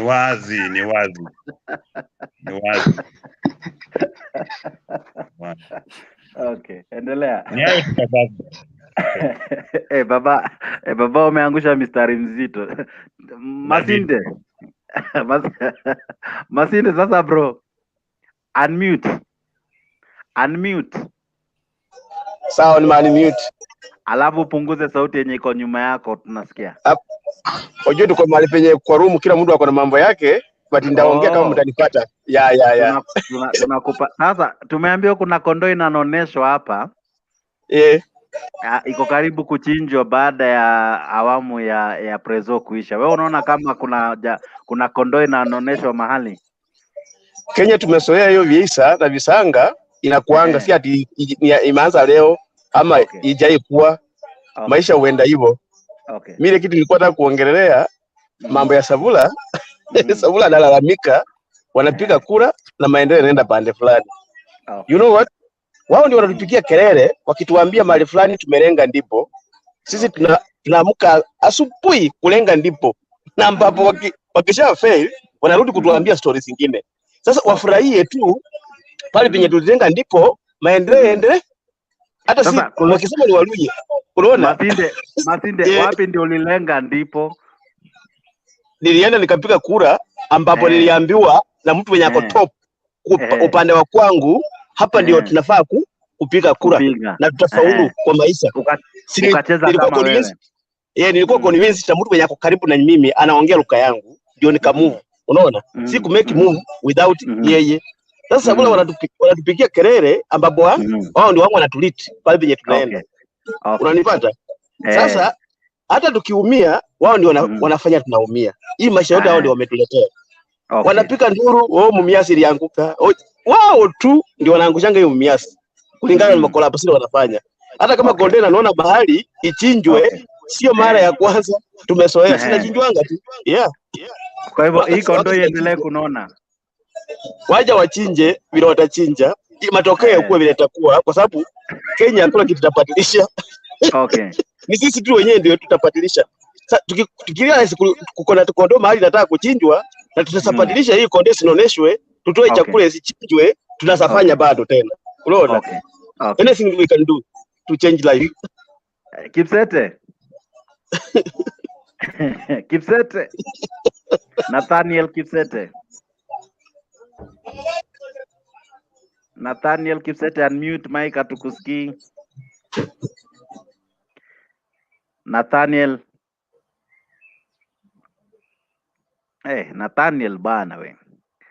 Aya, Angel. Kuna kondoo inanoneshwa, kuna kondoo inanoneshwa karibu kuchinjwa. Na ndio sababu hiyo kondoo moja ndo ilifanyiwa selection ikaseparatiwa kutoka kwa zingine. Hizi zingine zinaweza imalizia chakula. Unaona? Kwa hivyo ni kunonesha zote pamoja, hizi zingine zinaweza pia fanya nini? Zinaweza nona na zinaweza realize ya kwamba hapa hivi kuna vile kunaenda. Sawa. Angel nakusikia. Kwa hivyo kulingana na wewe hii kondoo moja ni kutengo ilitengwa, hizi zingine zikaeko kando kwanza. Unaona inabembelezwa, tunepia grass, kachumvi, tumaji. Tuugali na tuunga tumeekelewa kachumvi. Unaonanga kale ile chumvi ya ng'ombe ile ingine hiyo. Sasa hiyo. Hizi zingine zikikuja pale kuna vile kutaharibika. Sawa, Masinde wewe unaonaje? Huyu Savula akona point ama tu ni kelele? Ni malalamishi ambayo iko valid ati ya kuwa walifanya kazi ya kutafuta kura lakini wanaofaidika ni wachache. Tito. Yes. Wacha nikukate kiasi before Tito kiasi tu. Wacha nikuambie. Huyu Savula ni MC ama ni MP? Ni MP.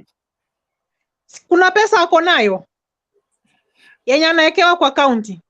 Nini amefanya yenye anaweza simama ambie watu nimejenga barabara fulani kutoka mahali fulani mpaka mahali fulani, nimegwama, nimeitisha support kutoka kwa serikali kuu, wameninyima. Lakini tulipokuwa tunaimba Angel, na Satibi tuliimba tukiwa wengi, mbona ni mmoja enjoy? haenjoy juu anajua kuna vile mfuko haingii kitu fulani. Naona aache kutudanganya, aache kutuweka vumbi kwa macho. Kama anasema haenjoy, angekuwa ametuambia sababu ya handshake. Nimeomba pesa kujenga kampuni fulani mahali fulani ama kuamsha Mumias, serikali imekataa. Unaona? Na niko na hii. Unaona? Lakini sasa ana complain juu anajua huko kwa handshake kuna keki huwa inakatwa. Unaonanga kuna keki ya bibi harusi na bwana harusi wanaambiwa hii ni ya mama na hii ni ya hii side. So hiyo keki hapati. Ndio sababu anapiga kelele. Lakini saa hii akipata hivi ananyamaza. Tito. Unmute Tito. Yeah. Sasa waje nikupatie fact. Tupatie. Sabula anapiga kelele. Kwa ile kazi walifanya, tulifurahia wakati walikuwa wanaifanya. Au ni wana distract Western ikiharibika ni wao ni wanakosa. Si ni wananchi wanakosa.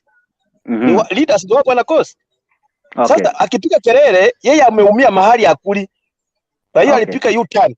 Raila alipika U-turn wakati walimwacha akiwa Uhuru Park akifanya mambo yake akiwa peke yake. Sasa kutoka hapo Raila alichua pia mimi sina mtu wa kufuta na yeye kama tupeleke hizi vitu wapi? Western ama Nyanza ama wapi? Akajifanyia akiwa peke yake. Sasa wakati anaanza kufurahia matunda ile ameng'ang'ana nayo, ni nini wanalalamika? Walikuwa wamesimama pande ile nyingine. Uhuru Park ilikuwa imesiriwa na polisi. Tia kasi yangu wanaangalia kwa TV. Waachane na huyu mwanaume, alichita mwanaume na ikaisha hivyo. Unajue dunia mzima mkuje mjue Raila kwa historia hakuna mtu amesoea in kama the people's president ambapo ni Afrika na ni Kenya na ni Raila peke yake. Hakuna mahali pengine. Lakini kama prezo si hata yeye anafaa aenjoy benefit ya kuwa prezo. Juu tulipoenda kumchagua kama people's president lazima angeleta maendeleo sehemu yake. Tulipoenda kumchagua kama people's president lazima angeleta maendeleo sehemu yake. Sasa bali penye ndasema tusifai tusisalamike. Hiyo vitu zimefika au watu wanachimba ile kitu wanajua wanafanya. Hata Uhuru pia anajua nini anafanya. Uhuru akitoka kwa president anataka vitu zake sikufua sikienda Tanzania na Uganda kwa njia nyingine ili wanafanya biashara. Hiyo ni biashara wanafanya, si ati wanachali mtu yote. Ni biashara yao. Wakifungua podi ikifanya poa au ndio watafaitika. Vitu sikienda Uganda, Tanzania, hiyo ni biashara ya watu kubwa, si watu wadogo. Sasa sababu hata akilia ataka wampanga hapa na watampanga. Na yeye hakuna bali wenye wanafaa kumpanga kwa sukari, apigie kelele kwa sukari, walime miwa, factories sifanye, wausie watu sukari wapate hiyo pesa. Na wanaangusha kama factory wenyewe. Kama Panipembe ilianguka kwa sababu ya nini? Ya Mkisa Kitui na Msikari Kombo. Wakati walikuwa wanateremka nyumbani kukuja nyumbani kutembea. Wanaekelea mkono, wanaangaisha huyo muhindi awapatie pesa waletee mzee. Tunanipata? Na wakaangusha hizo vitu zote. Sasa hiyo wanatupigia kelele, unajua mimi niko mbali na nyumbani na watoto kwa sababu ya wao tu. Bali mimi ingekuwa saa hizi mimi singekuwa Dubai. Ningekuwa nyumbani nafanya kazi. Ungekuwa Mumia saa hii. Panipepa, wacha Mumiazi. Panipepa ilikuwa ni kitu kubwa sana. Ni mashine ya 3 dunia mzima. Ningekuwa nyumbani.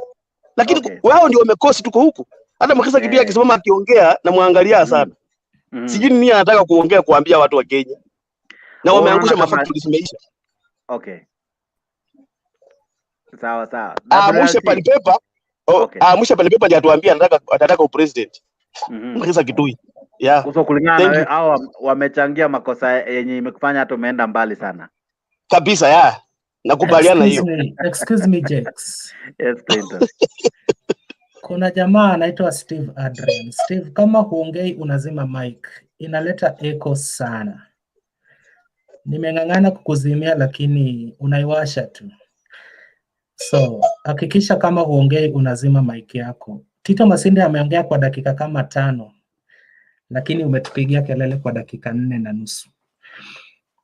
So zima tu mic kama huongei, alafu tuweze kumsikiza vizuri. Thank you.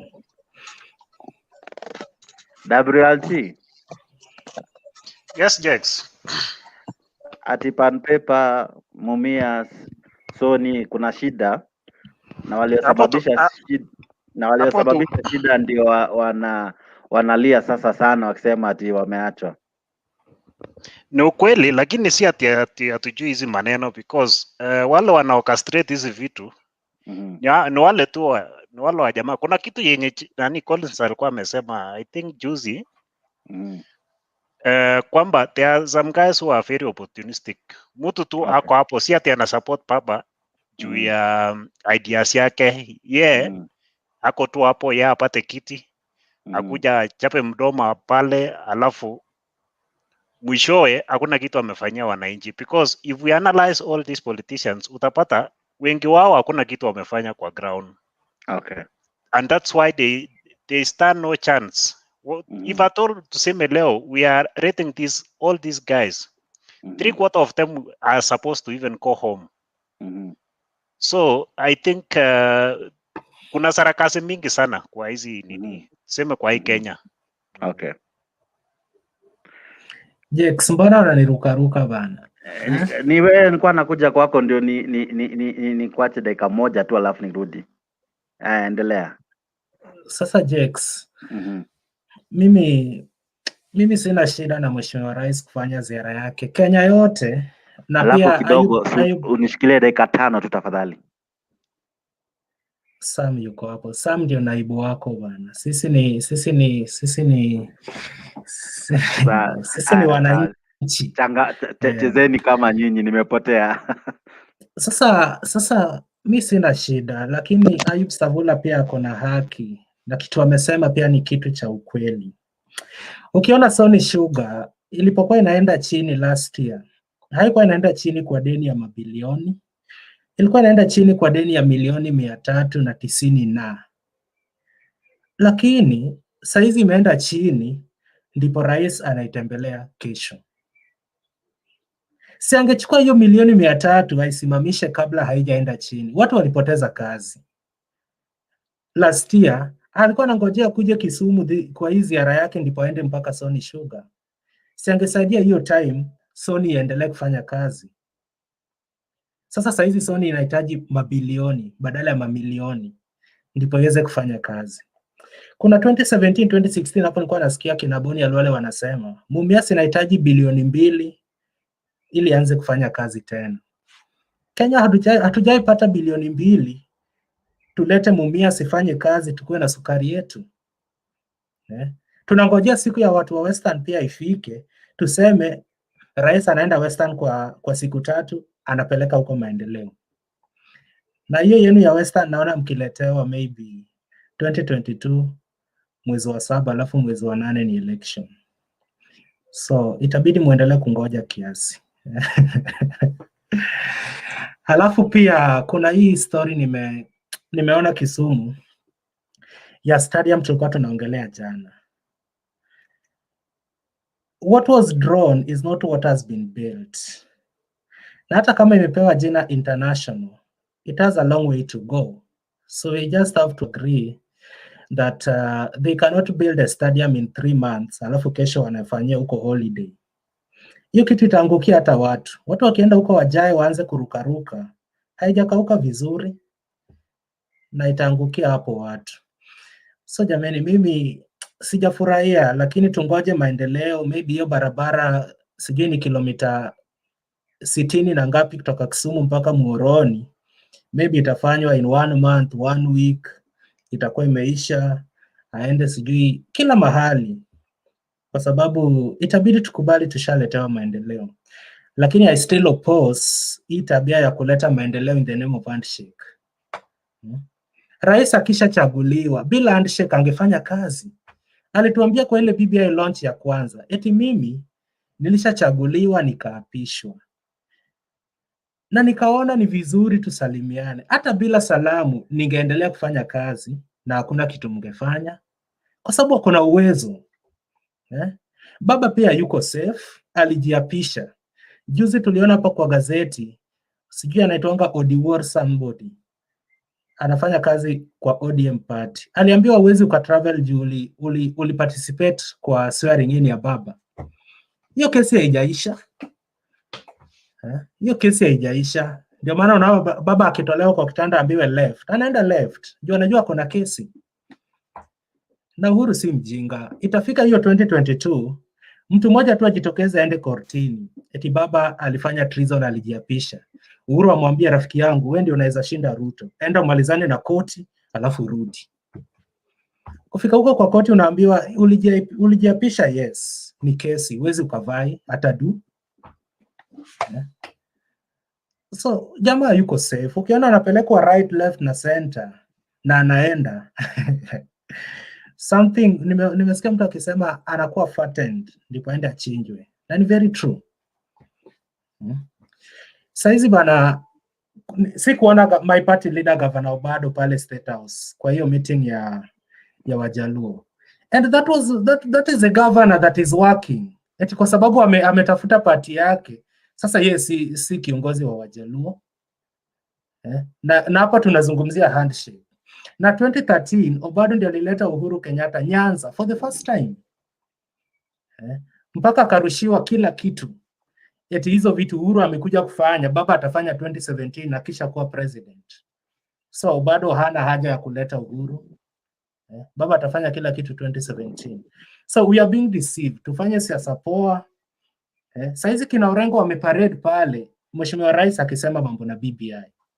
Orengo mwenyewe alisema BBI si kitu poa. We are using an unconstitutional means to change the constitution. Saizi leo Rais anasema BBI, anapiga makofi. Yani wamekaliwa. Juu baba amesema tuende tu, tumsikize, tupige makofi ndio maendeleo ikuje. Sawa Clinton. Lastly bwana Jex ndipo nilale.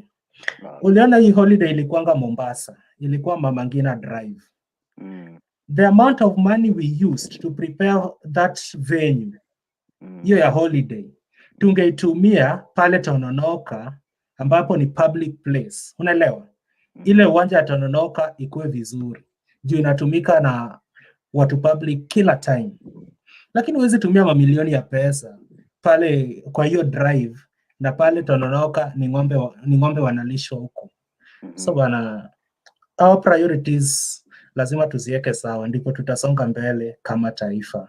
Lakini hii ya Kisumu, utaniambia after 2022 ilikuwa PR ama haikuwa PR? Kama hiyo water project inaenda Bondo, Raila amekuwa PM, kwao ni Bondo. Okay. Amekuwa MP, amekuwa waziri. Ndipo rais anapeleka water project Bondo for the first time, na anapeleka time yake ikiwa imeisha, ambapo project maybe haitamalizika. So let's wait and see. Lakini mimi ikifika 2022 I will inbox you and tell you ile barabara alituahidi ni hii, ilikuwa PR ama imekamilika. Okay. Thank you Jex. Jex, niko hapa nyuma, nitakuwa na ad nikitoa wale wa kelele pia, so worry less. Sawa. Jose Comedies tunakuona, karibu sana, asante kwa your point, tunaziona hapa ndani. Namuel Nyabuti tunakuona.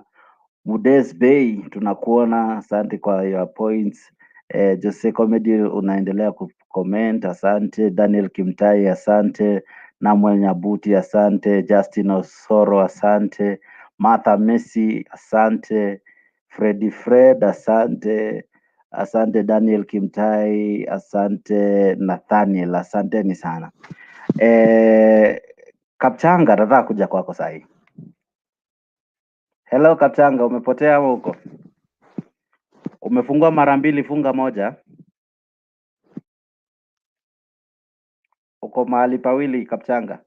Unanisikia? Okay. Kabla hajarudi, acha niende kwa Masinde. Masinde. Unmute. Yes sir. Clinton anasema ati baba amekuwa prime minister, amekuwa MP, amekuwa katika serikali ama amekuwa katika uongozi kwa kipindi kirefu. Mbona ni sasa wakati walala salama wa kiongozi Uhuru ndio tunaona maendeleo ikipelekwa? Mbona hii kuletwa 2019? Mbona tu kuziona? Mbona saizi dakika ya mwisho ndio tunaona haraka ikifanyika kwa hizo maendeleo? Hii yote ni sarakasi tumechezwa kwa muda mrefu na tunachezwanga na watu wenye wako top management. Sasa Raila amekuwa MP for long time in Kibera, but Kibera remain the way Okoth ndiye alikuja kuipatisha kidogo, akaweka mashule, akafanya nini. So baba yeye kwa nafasi yake yanga anasifika, ametusaidia, ndio si hata amefanya hiyo, ni vitu siko chini angefaa kusifanya kama kwa MP, but the ones alianza kurani as a president aka disown vitu zile ndogo. Sasa yana anachezanga ligi kubwa. Unaona kama sasa hizi wakileta wanyama akirudi nyumbani kucheza kwa Harambee Stars, inakuanga mnamfananisha na Harambee Stars, but akienda kwa ligi juu anaicheza mnampiga ako hapo juu. Unaona sasa baba mcheza mpira ya juu. So baba akona watu wanafaa kumsaidia hapo chini wafanye ile vitu angefaa anafanya, but hawashughuliki. Anafuta kamba na wanamfuta nyuma. Watu wanafuata kukula tu, wao hawafuati kusaidia mwananchi yoyote. Unajua mtu mwenye anafaa kusaidia pesa yake hakuna mtu anamdai. Kama tuseme kama wale kitambo walikuwa wanachukua MP na anakuwa minister bado. Unaona? Sasa wanakupatia mara mbili tapo kazi. Hiyo kazi ukiifanya mzuri, area yako peke yako unasaifanya develop sana. Mtu mmoja unapata watu kama hao, wako watu kama 6 area moja. MP alafu unaita MP alafu wamemwa point watu kama hao hivyo, alafu tena unapata mtu hajapigiwa kura but amekuwa appointed kama sasa tuseme ule nyama wa TSC ule anasimamia TSC mmemtanga nani jamaa gani mwenye anasimamia walimu wa kupeti ama sijui inakuanga ni TSC Nat Sosion. Sasa unaona Sosion anapata misiara kama 2, lakini ukifuatilia Sosion pale penye anatoka utapata watu hata waendi shule, unanipata but hao watu ndio wanga wanatuletea nyuma, but ilifaa wajaribu wakuwe na hiyo feelings na roho kutua. Tuko na watu wenye tunatoka kwa society ndani yao, tunafaa kuwasaidia, na sio lazima mtu akusaidie pesa akupatie direct. Mtu asaidie shule kuwe, hospitali kuwe, barabara zikuwe, tutakuwa tuko safe. Wametusaidia. But mtu akona pesa, mtu ananunua gari bilioni ya pesa akitembelea peke yake na iko na viti 2 peke yake yeye na bibi, hata watoto hawezi wabeba. Unashindwa hii gari itampeleka mbinguni, hii gari itampeleka wapi? Mungu anafurahia ile vitu anafanya. Saidia binadamu. Kama uko na pesa kidogo, watu wanalala njaa, unaishi kwa nyumba, sijui unataka kuishi kwa ghorofa, unataka kuishi kwa helicopter juu, ndio wajue uko na pesa. But these people wako na nini, sijui taitangaje, tunaita hawajatakia makuu, hawataki watu wengine. Wakiona mtu amedevelop kidogo hawafurahi. Unajua unatumia weapon tukue maskini ndio tufinyiliwe zaidi ndio waishi hapo hivyo. Unaona? Sasa mimi na support tukue na change, au watu wote wakitoka na safurahia sana. Mtu akuwa anaenda hata tamu moja. Wakileta sheria kama hiyo, tamu moja ama 2 kalas. Kama sahihi ya president. Unajua watu wasihangaishwa sana. Kwa sababu mtu akikaa kama Moi alikaa tuhangaisha kwa for long time, ndio maana tumerudi chini sana. Lakini tamu 2 mtu anaenda nyumbani, tunapata mtu mpya atakuwa na roho ya kutusaidia. Serikali, niko na swali kabla sijaenda kwa Sami. Serikali Bartai Clinton, give some Jax. Hello. Yes. Give me in a minute. Okay. Sami. Oh, thank you. Nilikuwa nimesikia mlikuwa mongea juu ya Safula. Ayaga, karibu, nimekuona. Endelea Sami. Mongea juu sana juu ya Safula. Safula at the moment, hebu turudi nyuma kidogo wakati walikuwa kwa mazishi ya mama yake Musalia Mudavadi. Si Safula ndiye alianza kusema to impeach deputy president. Asema we are going to move this motion to impeach deputy president. Okay. 1.5 months ago, we mama liwawa, she was walikuwa witness kwa kesi ya Safula wakati ulipokula mambo ya pesa juu 1 year ago. So by the way, Safula ako kwa shida mingi saizi, nobody knows exactly kama atafungwa, lakini ndio sababu wako na pesa, wanaweza wachwa. Hiyo ni kitu ya kwanza. Ya pili, mambo ya Mumias. Savula Edwin Kidero, maana tuko naitwa nani huyu Kidero? Wakati Kidero alikuwa bado chairman ya Mumia Sugar Company. Baba naye ako ndani sababu alichukua milioni 300.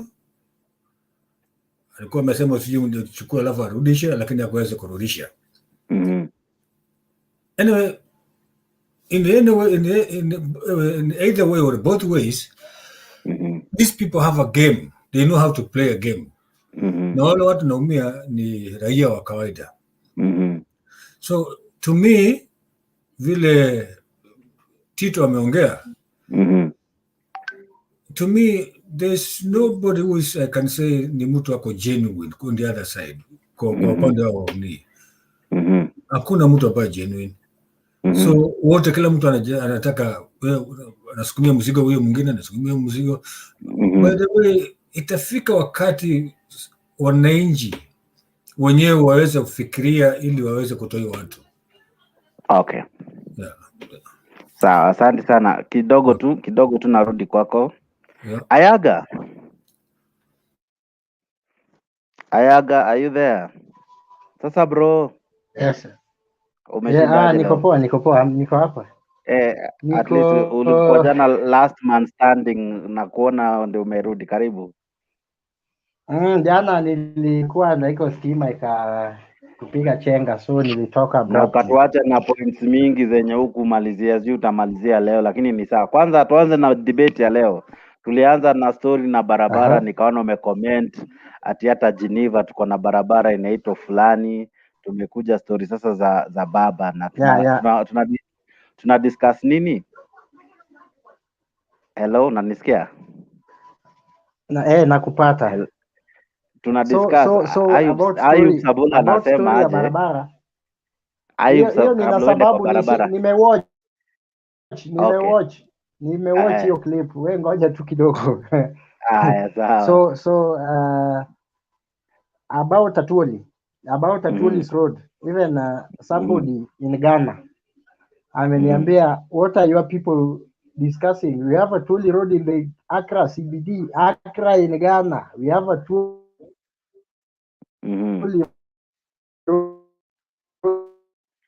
Oh yeah, network yako Francis, kama trade union unapotea Yaga, unapotea kidogo tu imekuja. I hope niko sawa sasa. Sawa, endelea. Sawa. So Atwoli kupewa hiyo barabara. In fact we are late. These are great trade unionists mwenye amefanya kazi si Kenya peke yake. Unajua, a prophet is never welcome in his hometown. Even Jesus was rejected in Nazareth.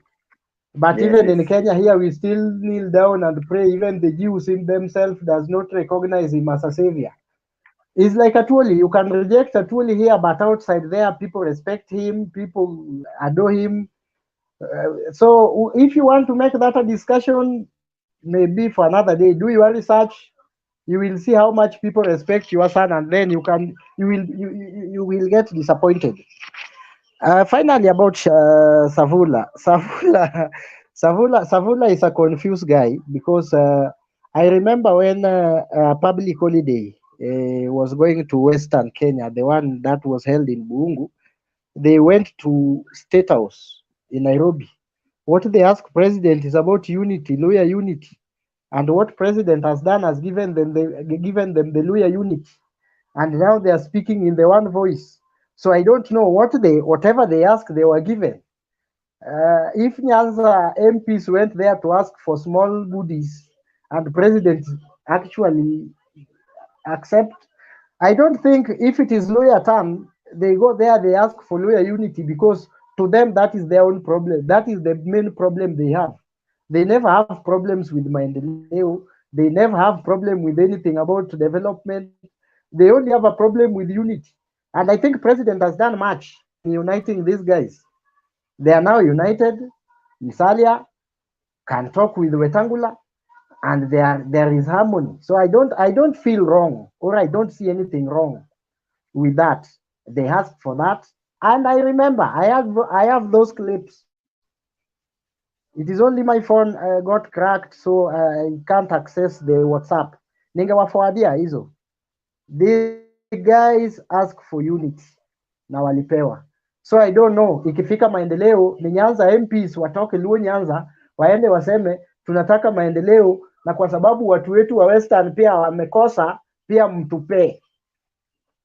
Another public rally went to Kisii. The Kisii people ask for theirs. We have seen these such things went to Machakos, went to Mombasa, went to Meru. So what is a big deal when MP, because when a president is coming anywhere, it is logic that president always meet a local leader prior to the event to facilitate the movement of a president. So president never waked up and appeared in Buhungu Stadium as a holiday without meeting them. He meet them, and what the guys ask, I repeat, lawyer unity. The lawyers say, I think the story of unity is solved. So if they want to complain about other things, maybe people like Angela and Sam will tell me what they forgot, that they want their counterparts in Luo Nyanza when they also meet their term of meeting president. Because Kisumu has never held such, Kakamega has. Kisumu has never. And in this thing, people are saying maendeleo. Ayaga, I don't come from Ayaga. I don't come from Western. I come from Trans Nzoia County, Rift Valley Province, Trans Nzoia West. My friend, so ask me anything about Trans Nzoia, not Western. Trans Nzoia is in the valley. My sister. Fanya hivi. My sister, Trans Nzoia, Western yote inashikanana, tapia ni moja tu. Tapia ni moja. No, please. Trans Nzoia iko please, Western. Tafadhali. Haiko Western. Iko Western Kenya. Hakuna siku Trans Nzoia itakuwa Western. Ayaga, wacha kupoteza watu. Watoto wako shuleni wanasoma. Wacha kupoteza watu, watajibu mtihani vibaya, waseme kuna chamba fulani Ayaga alisema ati Trans Nzoia iko Western. No, please. Iko Western. No. From my home place to Western, it's a very long distance.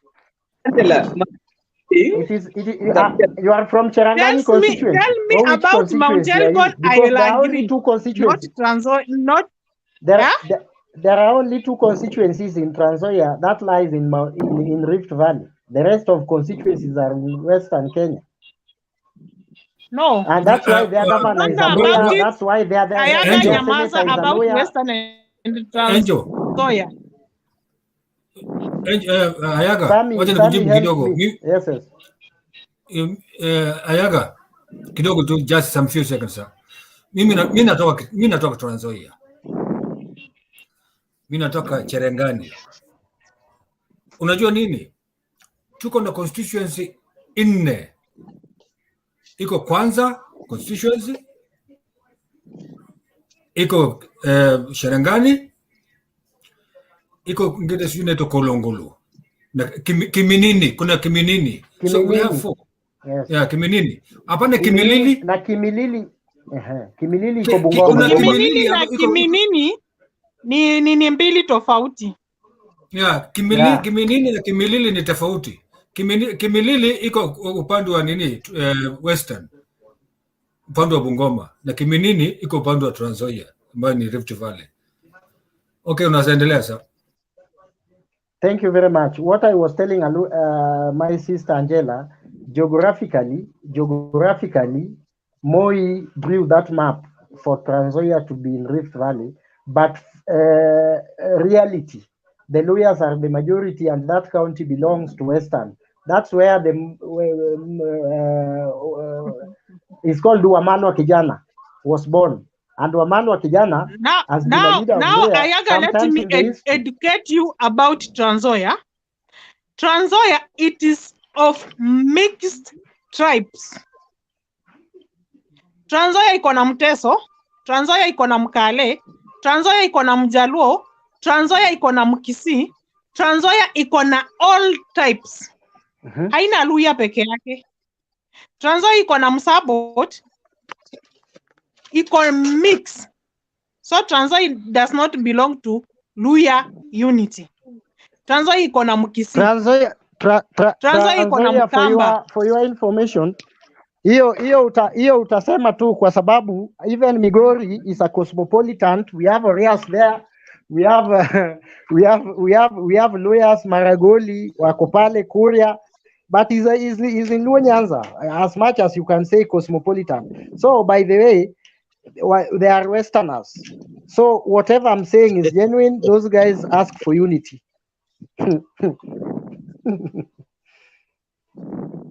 Continue then with you're done. I'm done. And then somebody ask a question. Serikali endelea. Okay, thank you so much for giving me an opportunity. Sam, jambo mzee. I see Sam, I see. Hello. Niweke maji. Yes. Okay. Gentlemen,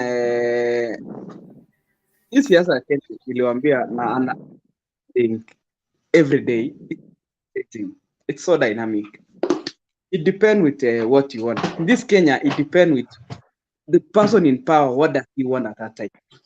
Currently, everybody wants Nyanza province for the BBI support. So the tours, personally, I said first when I was giving my first take, I said the tours are not genuine.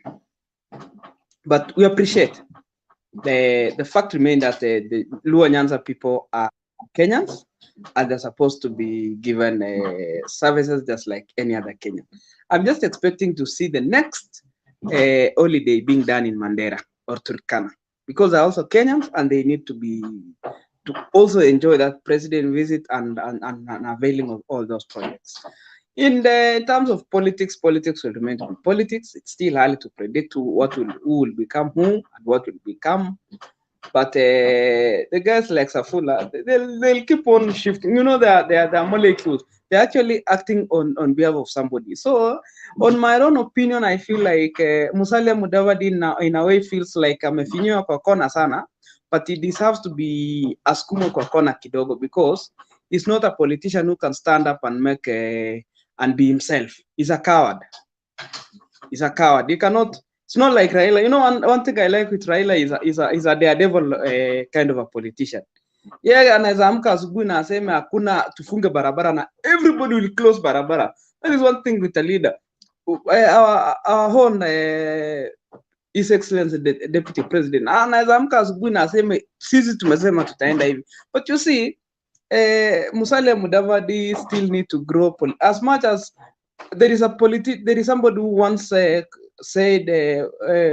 Musalia Mudavadi is a lazy politician because he cannot consolidate his own region. So he doesn't have any moral capacity to send Safula to make a lot of noises and start demanding a lot of and give anybody some conditions. Oh. Man, whom do you give conditions? First, consolidate your region so that you can have the power in presence of men. Okay. You know, everybody can look for Raila because Raila controls masses. Anybody can look for William Ruto because he controls masses. But now, when you have, okay, I'll compare Safula to one of just an ordinary MP from Rift Valley who can stand up today and say, we want. Doesn't he have water? Yes, at the end of the people we need to blame squarely in Western region are the Western leaders who killed Mumias, who killed Pampepa. And Sam is here. He will tell you, he is senior than all of us. Sam, you will answer me this. Who killed Mumias? Who killed Pampepa? The Aluyas. Who killed all the factories in West? I remember wasitanganyie mtu ni wao tu. I remember when we were young boys who used to visit those Western to go and see the pan pepper, to go and see the pan pepper in Wepuye. We used to go and see how sugar is processed in Western. What happened? Tito, nani alimaliza sukari? Sukari sina uhakika, but mtu alimaliza pani paper ikaanguka kabisa. Ule mtu tunaita msukari kombo na Mkhisa Kitui. Walichimba hiyo kitu mpaka ikaisha. Muhindi akaona hapana, hapa nimemalizwa, akachomoka. Walibeba hadi float. Ile siku Mkhisa Kitui ataniambia anataka upresident aende aturudishie pani paper, akuja aitishe kura. Lakini kama anaitisha kura na amekula, unajua hizo factories zimekufa na silikuweko. Wangeretain sikue kuliko kusimaliza ndio waanze kutuambia. Unajua wanataka tukue masikini ndio tuwapikiange kura tukapiga makoti kila siku. Hizi vitu silizetu wasikakuwa wakaua. Na si wanatuambia wanataka kuleta kandi wataleta na silikuwa na sikakufa. Nani ndiye ataleta zingine tena? Yeah? Hata nilete Kapchanga. Maoni yako ni yapi? Watu wanasema walioharibu nchi ya Luya Nation ni Luyas wenyewe. Unaona? Luyas wenyewe, yeah. Unajua Tito? Tito yako na hasira sana.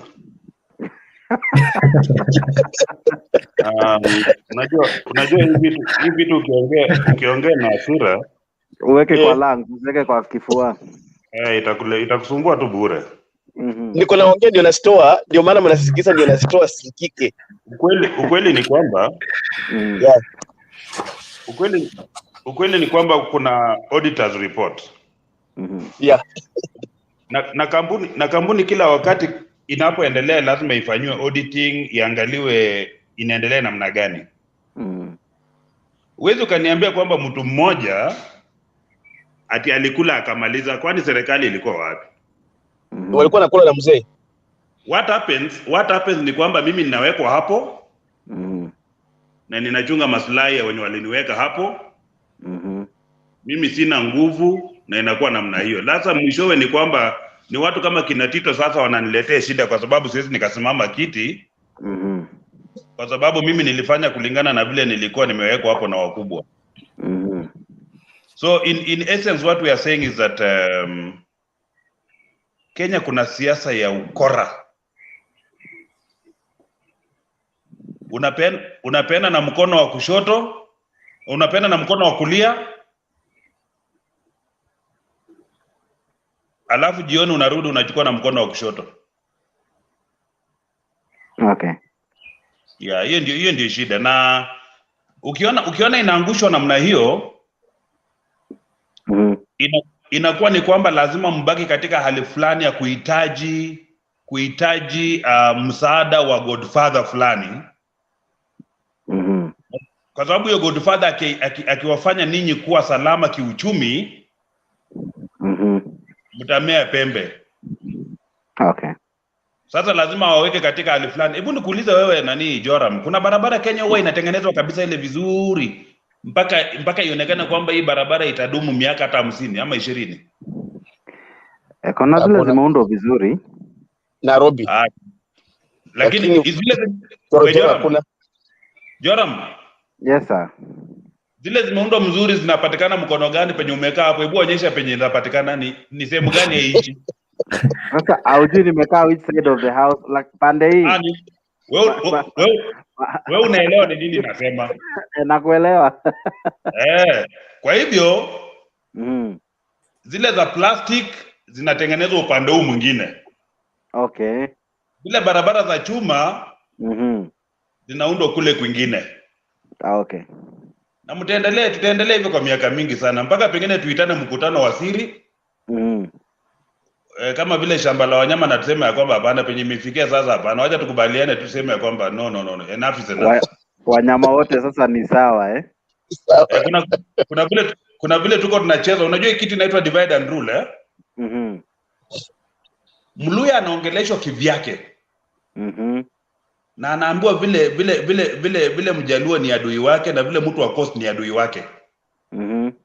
Sasa akiona mtu kama Joho anakasirika sana. Akiona mtu kama Ruto anakasirika sana. Okay. Sasa tunaishi katika ujinga wetu huo wa kufikiria kwamba sisi ni bora zaidi. Lakini kuna yule mtu ana pull marionette. Kuna kitu kinaitwa marionette. Nyinyi watu wa juzi hamwezi mkaelewa. Tulisoma art and craft Okay. Mtu ana pull huko nyuma unadhania kwamba ina dance, lakini kuna jamaa mwenyewe anajua vile akisema inua mguu, mtu huko nyuma anainua mwenyewe. Okay. So we are living in a country where tumetekwa nyara, na ni vizuri kwamba pengine tukiwa na mjadala kama huu na tufuatilia kwa makini, huenda pengine tukapata matunda. Lakini tatizo pia ni kwamba tunazungumza hivi, alafu story itaisha tena hivyo hivyo tu. Okay. Sasa mimi najua wewe Jora vile umeanzisha kikao kama hiki. Hebu fuatilia kidogo na uone ni kwamba unaisolidify kabisa, inakuwa ni content ambayo tunaweza kuitumia kubadilisha mustakabali wa nchi yetu. Okay. Ndio. Haya, sawa. Odhiambo karibu, lakini okay sir. Excuse me Jex. Okay. Jex, nikiwa nyuma ya curtain nimesikia Yaga akisema wabunge wa Luhya walipoitwa walinena wanataka nini, wale Wajaluo pia Raila MPs wakasema wanachokitaka. Lakini wale wa Luhya walisema tunataka Luhya unity. Wewe unachoma. President, sisi tuko sawa kabisa huko kwetu, lakini tunaomba Luhya unity hapa state. So watapewa Luhya unity. So president aliwaahidi, na haki ya Mungu nikiona mtu anataka kuwagawa atajua juu. Sasa president aliwapea alishawapea Luhya unity, akawaambia Mudavadi tosha. So legacy yao moja so legacy ya mwisho yake itakuwa kuhakikisha Luhya unity. Wao shida yao ilikuwa Luhya unity. Lakini Yaga amewaambia ukweli, lakini wajua pia ukiambiwa ukweli inakaa uchungu. Kuna venye wafaa kuambiwa hiyo ukweli kwa kufichwa. Okay. Lakini hivyo ukweli hivyo tu, hiyo na vizuri. Alafu mwisho pia nimekumbuka kitu. Kitu nimekumbuka ni hivi. Nilikuwa nimesema hapo awali kwamba maybe tumechezewa kimaendeleo kwa sababu ni rush hour bana, ni jioni. Nyakati za mwisho. Lakini maendeleo tunapewa inahitaji time. Na Murkomen pia aliongea juzi akasema the president is heading to Nyanza with a lot of goodies, lakini huko kwetu Rift Valley kwa sababu they are not in good terms with the deputy. Kuna hata zile zilikuwa zinaendelea zimesimamishwa, zingine ambazo zilikuwa kwa plan zimetolewa kwa plan. Unaelewa? If that's the case, then ndio maana nakuambia kwamba hata Kisumu tunachezewa. Once baba atasema tu leo eti mimi sitaki handshake, hizo projects zitakwama kama za William Ruto. Nilikuwa nataka kuleta wagungu lakini amepotea, lakini sawa. So kama baba pia akikosana na rais venye Ruto amekosana na rais, maybe projects zitakwama. So yeye kama rais hafai kufanya eti juu tunaelewana na Raila ndio maana nimekuja hapa na hii maendeleo yote. Kwa sababu tumekosana na Ruto ndio maana hakuna maendeleo Rift Valley. Kapchanga anataka kuuliza swali. Kapchanga kuna kitu anataka kusema. Sema Kapchanga. Wewe Minton. Yes. Kwani kulingana na wewe unaona kama president anaelewana na Raila? Sasa ndio yule baba akiambiwa left anaenda left. Wewe hukuona juzi ametolewa kichangani, wewe umesema kuna kondoo inaonyesha itachinjwa. Ndio nilikuwa namwambia ile siku alitolewa kwa kitanda ya COVID. So ulikuwa unaona venye anapumua kwa microphone. Eti ameenda ku launch hii station ya gari. Sasa yote anapenda rais. Nani? Ayaga, kuna mtu hapa anaongea vibaya. Rusha kombora. Alafu Kapchanga, alafu kabla uende kabla niende, sijui kama nataka kuenda. Kapchanga pia unaona hii story eti Raila anapendana na rais. Kwa vitendo wanapendana, yes. Lakini mimi what I hate most ni rais mwenyewe kuniambia nimekuja hapa Kisumu na hii maendeleo yote kwa sababu ya handshake. Na Kisumu ilikuwa Kenya. Na pia I have a right to question hii maendeleo mbona imeletwa wakati huu. Tulikuwa na shida hiyo ya Sony Sugar anaenda kutatua kesho. Ilikuwa last year kabla haijaharibika, watu hawajapoteza makazi. Mbona kesho? Alafu kwa nini nilianzia ile statement ya BBI? Mbona uland tu leo na hiyo BBI ndio tuambie na tupige makofi? Pitisheni BBI. Sami, unaona ni kwa nini alifanya hivyo? I told you there is something called intelligence in government. President akona ma-advisors, maelfu ya ma-advisors. Wale wengine wanaulizwa tu uko na nini? Eti mimi hii wiki sijapata kitu. Wanachagua nani wa kwenda kumu-advise.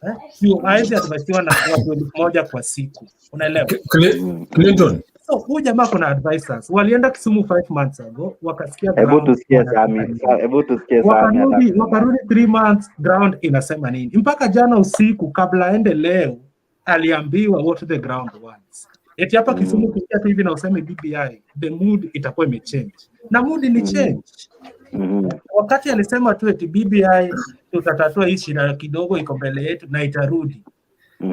Sio kelele ilikuwa inasikika hadi Kakamega.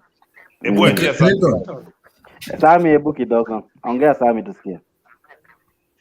Oje, nani niongee? Ongea.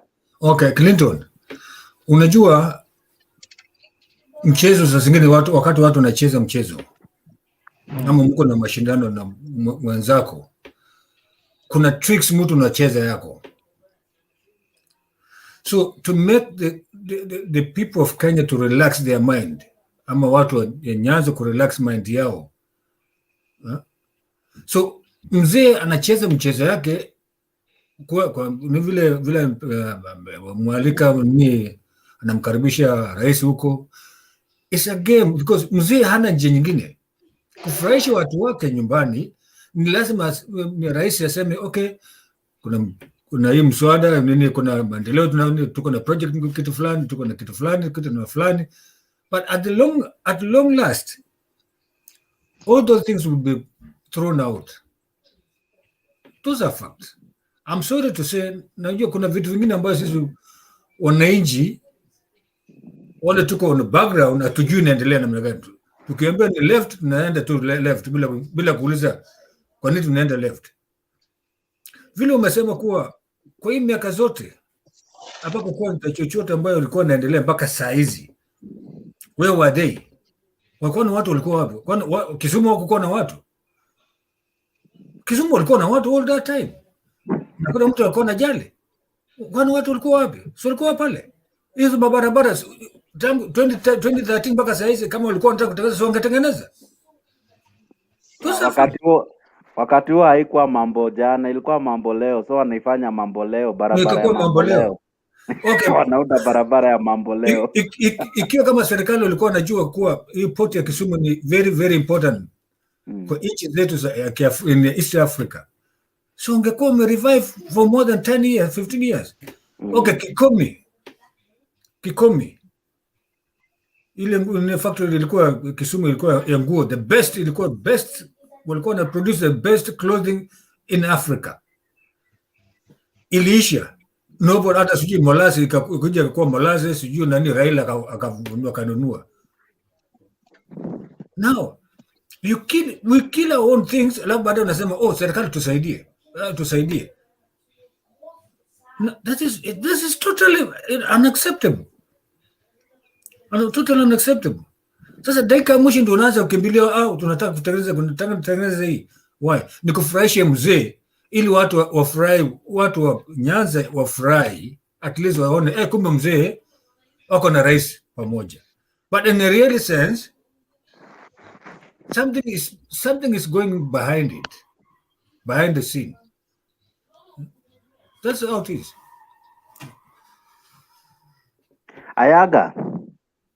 Ayaga, karibu bwana.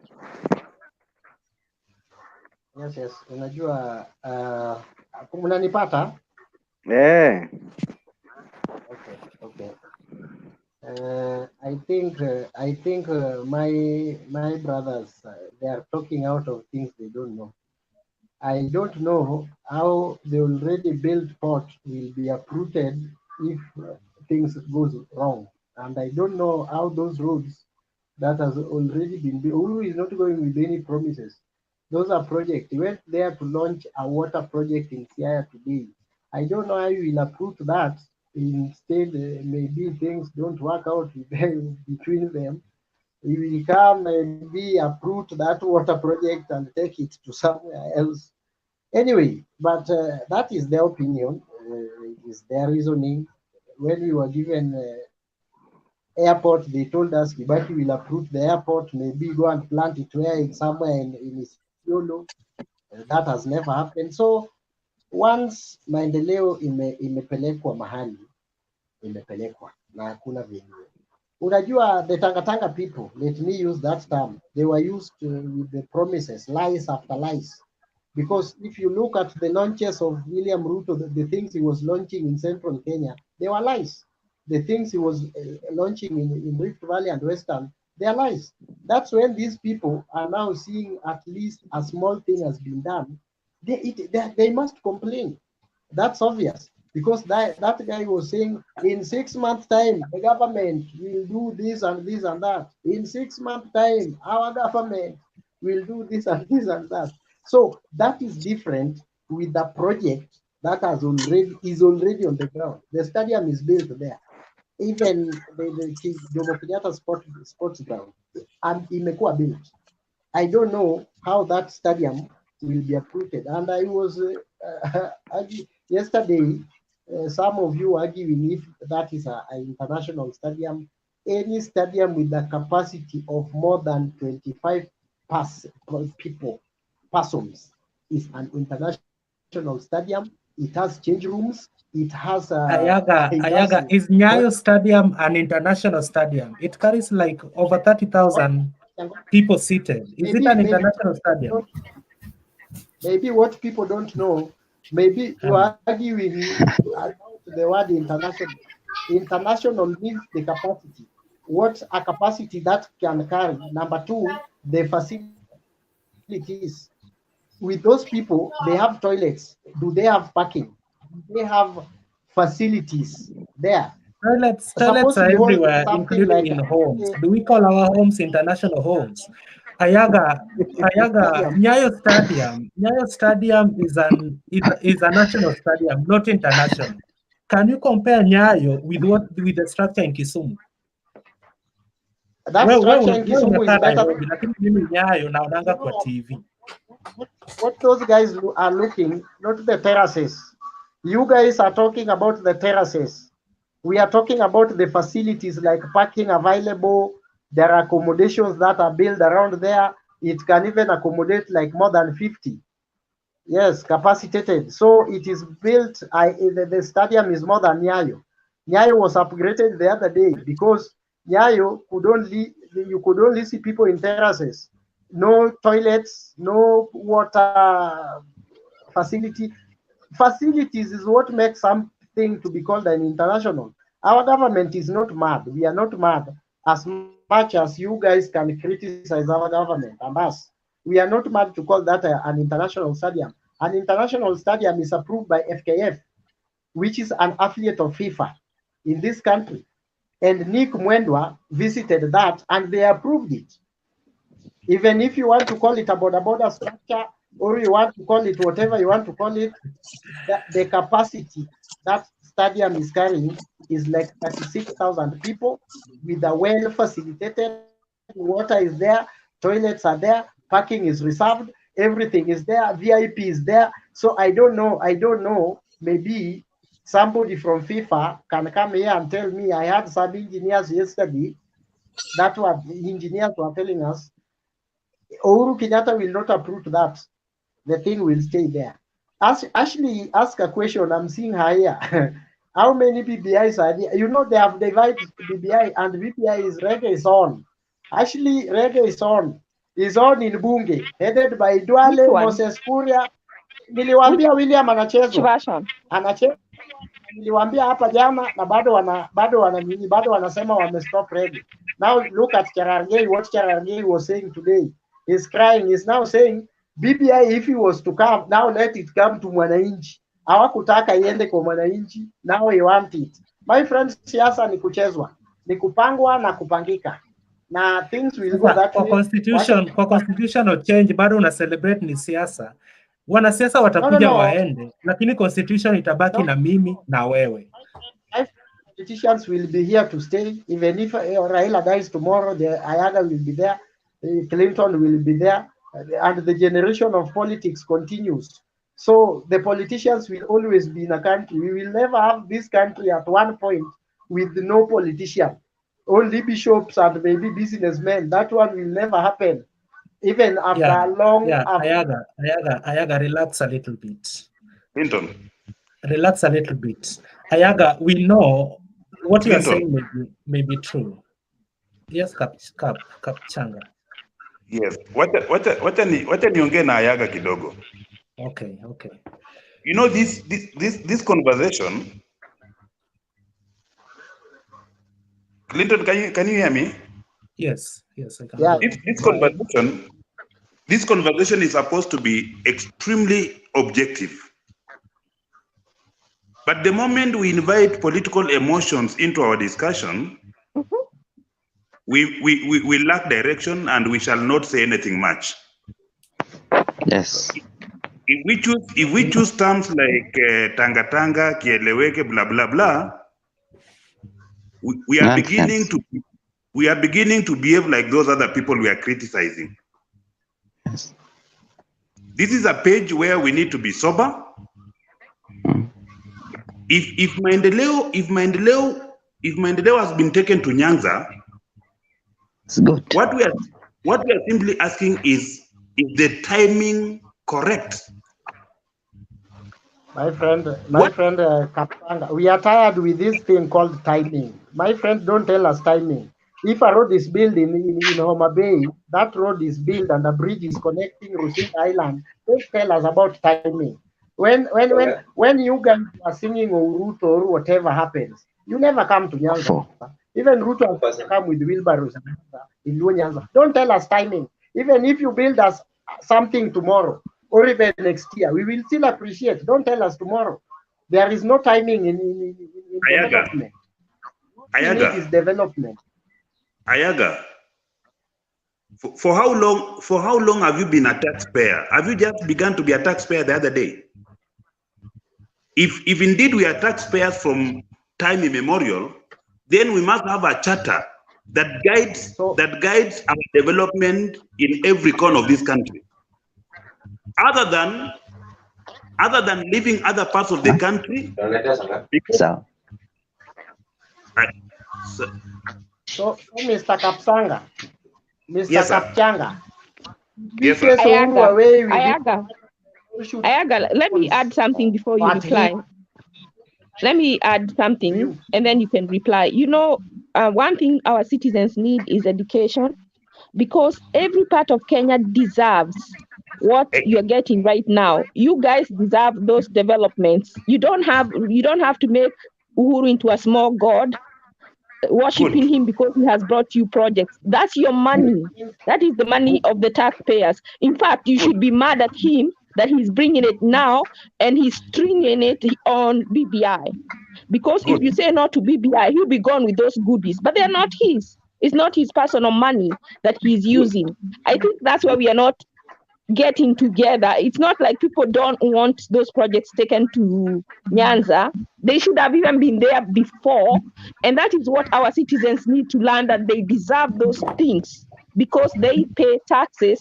And it is not that we have to make Uhuru into a small god so that he can come to our place and bring those things. It is because he's incompetent and inefficient that he's holding those things like it is personal property that he.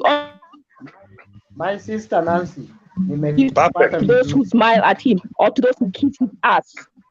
Second, you people are selling your people. You should tell Uhuru before he comes there to come and tell you who killed Musado. Between Raila, Ruto, and Uhuru, one of them is a murderer. One of them is a murderer, and you should ask him as a minimum to come and tell you who has killed Musado. It's been 5 years now.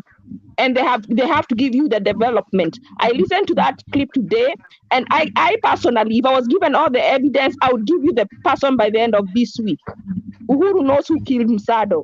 One of them is a murderer. Those 3 people, and those 3 people want to make decisions for our country. We cannot let a murderer make a decision for our country.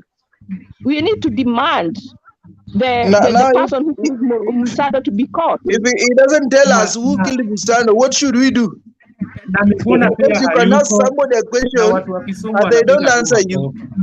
What should we do? You're not going to discuss it. You tell him you're not going to discuss anything further with him until he gives you that information.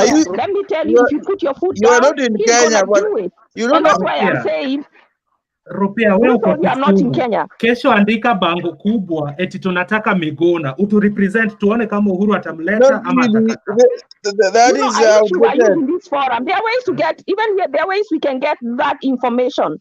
There are ways we can get this information, but we have to team together. We don't have to kiss Uhuru's ass for him to do what he needs to do.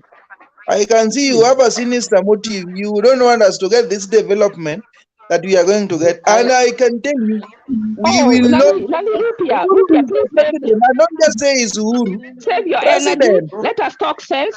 I have no problem whatsoever with you getting those things. If you meet President Uhuru, can you tell him what you are saying? Rupia, don't go there. Let's not argue about nonsense. Yes. Let's not argue about nonsense. Let's talk sense. You see me like I lie. I tell you the truth. I don't care if you get them. Actually, they should be coming there. You should have got those things before. What I'm saying is that we need to have education because these You're things in we a don't world need to of beg. fiction. We don't need to beg for these things. They belong to us. These things belong to us. You are in a fictitious world. That is why you are talking. Santos, say something, Santos. Yes, Clinton. Sasa Ayaga and Rupia, just yani mnaongea ni kama nyinyi ni mwanamke mmoja. Sasa simwachie huyu mama aongee ni sense yake. Mnajicombine. Mimi just Rupia niingilia mpaka nauliza Clinton anisaidie, hata yeye anisaidie. Sasa tusiongee tukipapia juu tunataka hii kitu ikue. Napenda sana hii live chat but tusiongee ni kama hakuna sense, hakuna nini. It's like acting. Hiyo ndio kitu. You know, Clinton, these people are joking. People like Santos, and actually they are really joking. No, don't start saying that we are going to Central and Rift Valley. Why are we talking like this? And is what you don't know Kenya. Excuse me, Rupia, and Ashley just a minute. There is no benefit Ashley, for some part of Kenya. Let me finish. Ashley, just a minute, please. Ashley and Rupia, tukuwe na genuine argument. Tunataka tusikie hiyo point yenu, lakini mkisema kwa pamoja hatuwapate vizuri. Let me do one minute.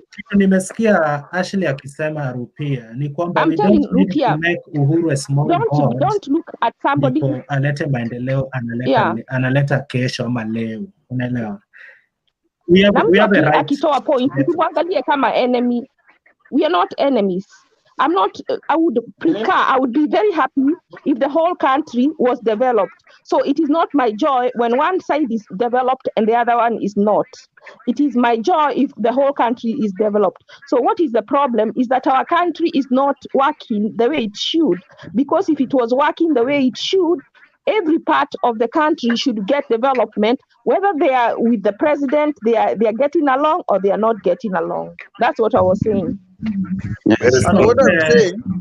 Kabla Rupia hujaendelea, kuna huyu jamaa anajiita Gregory Etiang. Gregory, tunakuheshimu na tunajua vizuri wewe ni mtu mkubwa, ndio maana umekuja kwa show, lakini ni kama mtoto wako amechukua simu yako akacomment. So I'm blocking you for the next 2 weeks. Tukutane after 2 weeks, nitakuwa nakutoa pale kwa quarantine. So let's meet after 2 weeks. Thank you. Good night, mabwana. Wacha nikajibu Nancy kwa sababu nimeuliza swali, and we should ask the people who killed Msando. Nancy, the Kenyans, they are also Kenyans. Let's wait. If president is going to Nyeri in any functions, you can also urge them to ask president whoever killed Msando, because the allies of whoever killed Msando today, we know them. Moses Kuria, without fear of mentioning, we know who is aligned to. So I think if you want that question, you know where you can ask the killers. No. Ayaga. Ayaga, killers of Msando hawajulikani, lakini hata serikali haijawapata. Ndio maana Ashley anasema uchunguzi ufanywe, lakini wewe ukija hapa kwa forum kuwataja watu, wale watu wako na nguvu kukuliko. Unaweza wataja hapa utawataja hapa juu tuko wengi, lakini ukijua utakuwa mwenyewe. So kuna things you can avoid. Clinton. Just a minute, please. Just a minute. In Garissa, only Nyanza, where we can ask such people. Me, I'm a victim of a political assassination. My grandfather, excuse me. The first thing George Dio Makasembo, he was assassinated. It seems you don't hear us, so maybe we can remove you because we are excusing ourselves and you don't hear us.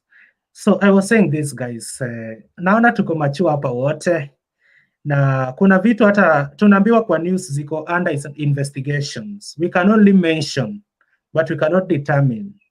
So kikuja hapa kutuambia sijui Moses Kuria amefanya nini, my friend, tuko watu 10 na hapa, lakini ukikujiwa haukujiwi kama bench wenye tuko hapa, unakujiwa mtu mmoja, na tunataka hii forum iendelee kesho, next year na hiyo ya ingine. So we cannot allow you to make statements that will make today be the last day that we are having such a forum. So Yaga, if you can't control yourself, we're gonna control you. Moses Kuria si mtoto, na pia anatushinda nguvu sisi wote. Akiamua kutukujia saa hizi atatufikia. So for our safety, we won't allow you to continue unless you say what is right and what is within your capacity. Thank you. So Rupia, it was your time. Thank you very much, Clinton. And I would like to say this. It is true that each and every part of this country should be developed. But what I want us to understand is one, the way development and politics, the relationship between development and politics in this country. We cannot use one and leave one. Because we know very well that in Kenya, when you are on the side of the government, you can get that development. If you are not on the side of the government, you will be sidelined. And we have been sidelined up to now. And this is the time that we had the handshake and we are receiving these small developments. We don't want to do politics. If anybody wants to ask any question out of this, they can ask. But sisi ambao tumefeel uchungu tukiwa sidelined for all those years, hatuwezi uliza maswali mingi. Sisi kazi yetu ni kupokea maendeleo na kusupport serikali of the day, because unapata kwamba sisi hatuku kuenda kwa debe round 2, hatukuenda. Hiyo ni ukweli, hatukuenda kwa debe kupiga kura, na we had our reasons why we did not go there. So things have turned on our favor, and it is true that it has turned on our favor, and hatutaki kuharibu uhusiano wetu na serikali, because we know as much as we should get the development automatically, because the government has the responsibility to give us that, but we have to fight for it. It does not come the easy way. We've really fought since 2013, and after 7 or how many years, this is the time when development is coming. Do you want us to still continue doing politics? So Ashley and the likes, I think you don't live in Kenya. That's why you are talking like that. When we get a good leader or we get a good government in future, we might be discussing the same things we are discussing here. But as at now, what we know very well is that the government of the day will always favor those who are in the government and those who are supporting the government.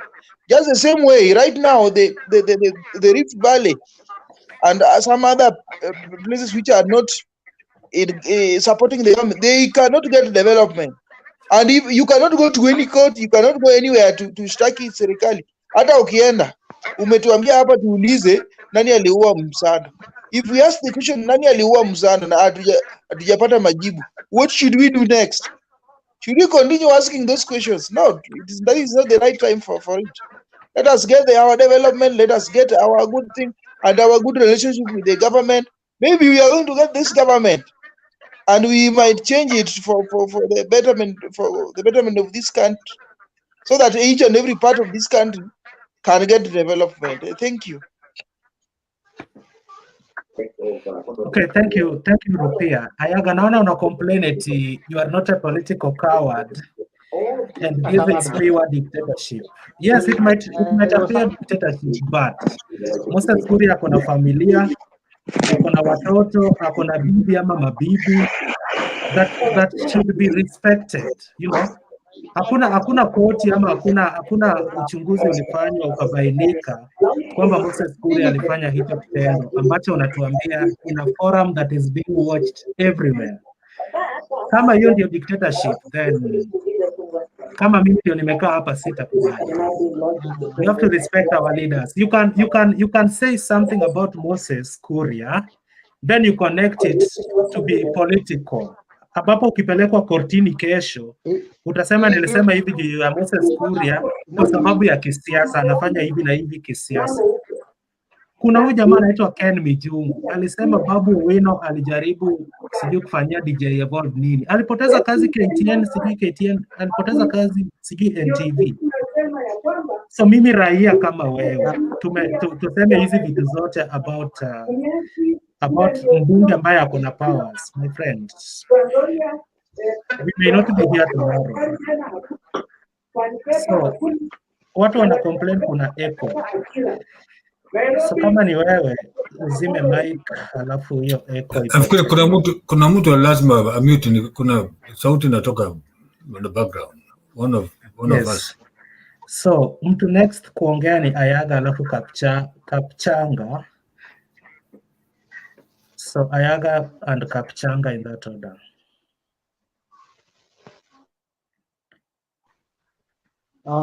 Thank you very much.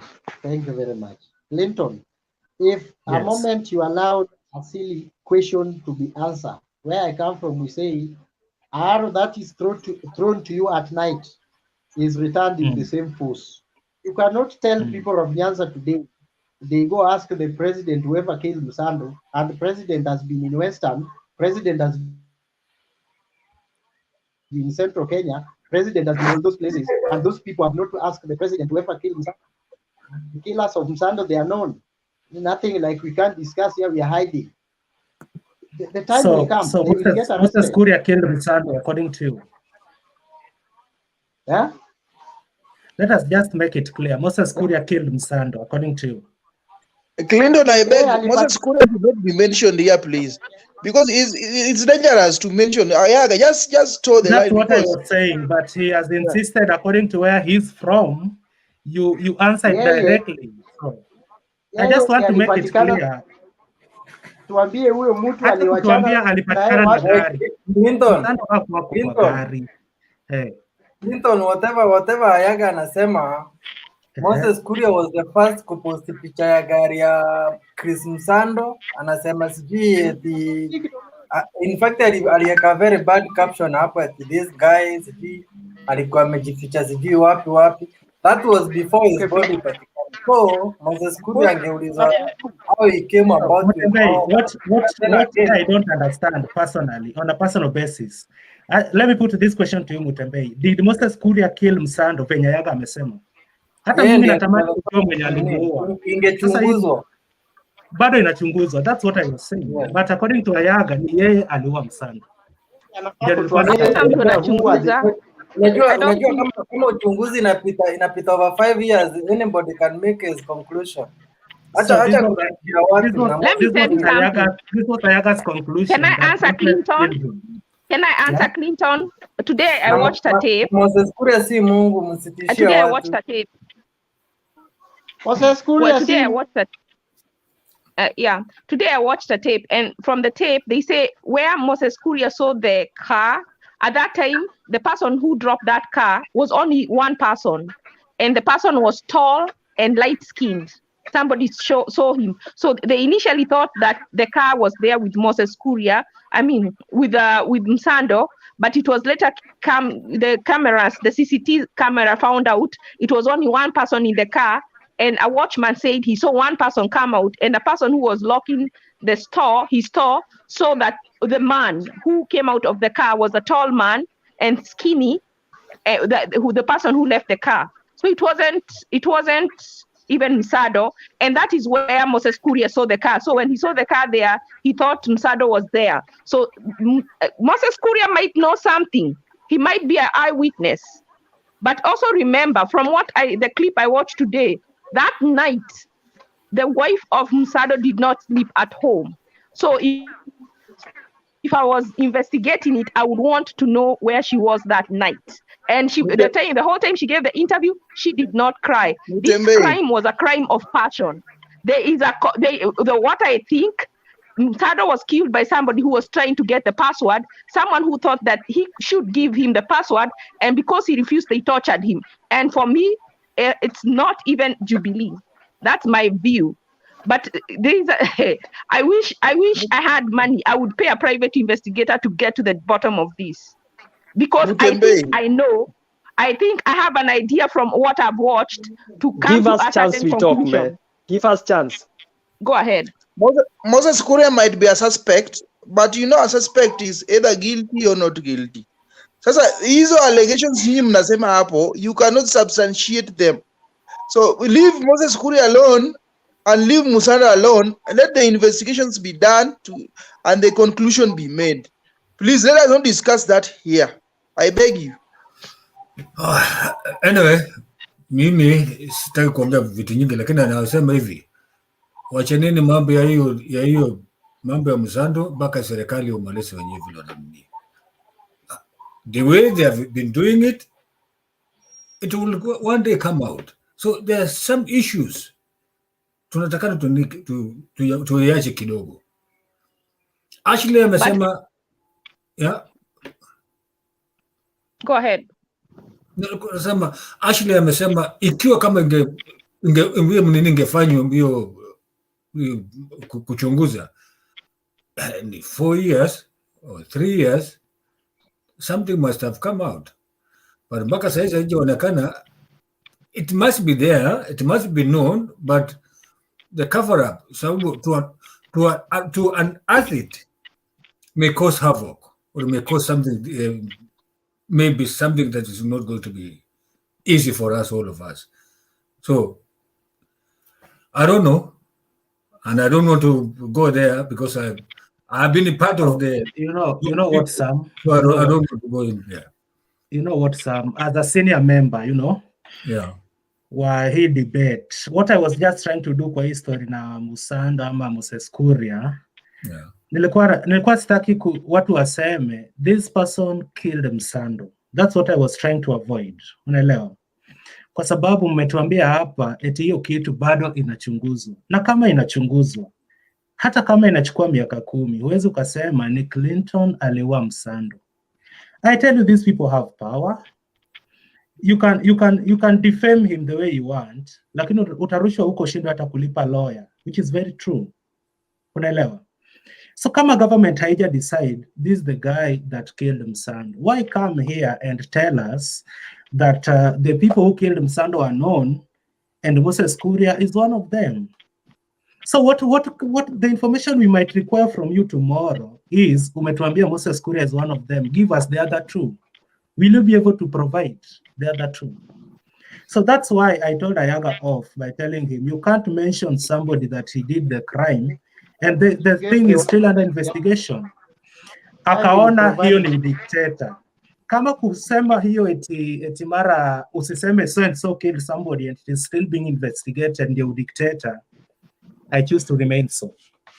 Na unajua kama aliona gari does not mean that because he saw the car or he knew where they were, he killed him. He could have known where they were. He could have actually witnessed a crime, but it doesn't mean he's the criminal. Another thing, the way that the girlfriend was killed, she was hanged and stripped naked. it had nothing to do with just Musado being an IT. It had also to do with her being punished for being with him as the girlfriend. So there is something that ties that woman to the wife. There is something, whoever killed the Musado also revenged for the wife. They punished that woman for being his mistress because there was no reason for them to hang her. There was no reason for them to hang her at all. Okay. And then they hung may I her, comment? but they didn't hang Musado. They strangled him. If you go and look about crimes, people who strangle you is someone who knows you very well. It is personal. Hanging is punishing. So someone was punishing the woman, and someone was revenging by strangling Musado. So it is beyond just politics. It is plus a love triangle. So Benson, say something, then we leave alone that story. We go back to the topic of the day.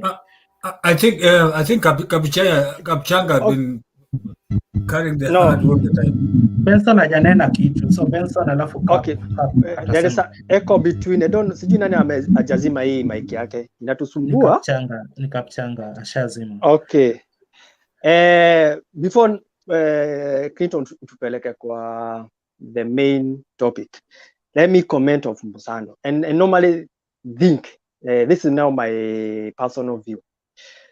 Whoever killed Musando, the guy, and this is what I normally feel it, he was killed by the opposition because he was told, maybe he was given a task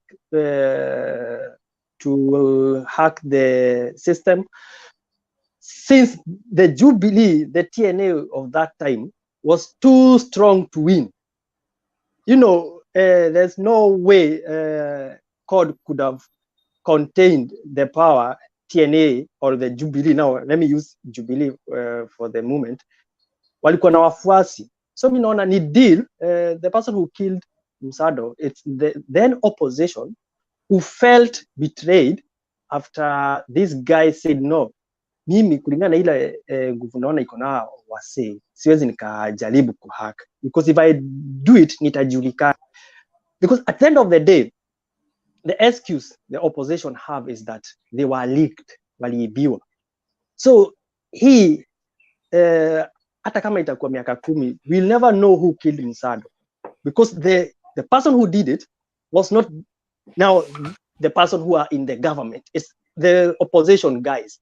And since it wasn't an interest thing, it's not an issue to the current government and now the TNA of that time.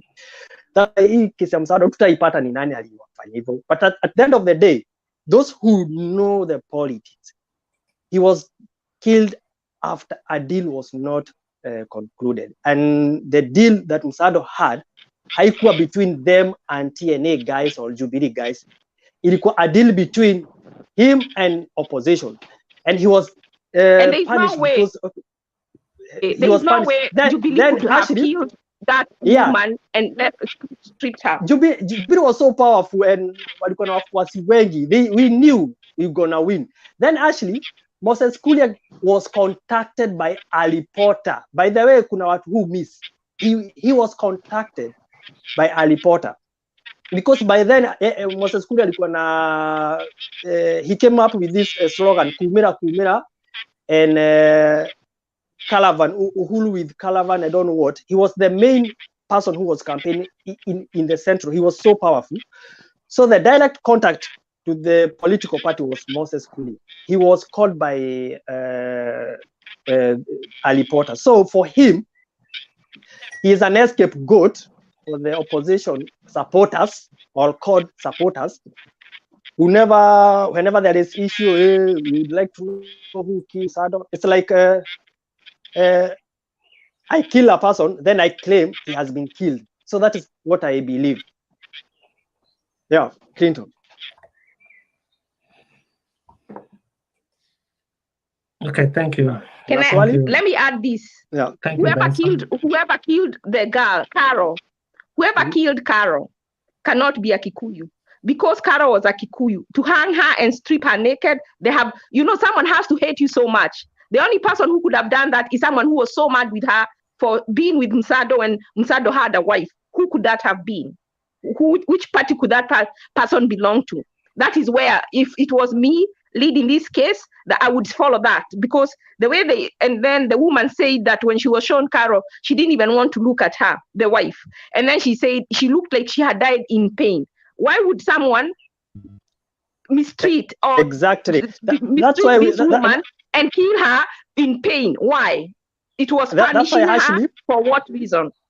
But then, that's why I normally say the silent that it is in court people, they know. And say, the government takes the blame. Ndio waonekane, okay, this, you killed this guy so that you can get votes. But the person who killed this guy, and I am not sure, because it is my personal view, I normally believe it was done by the oppositions.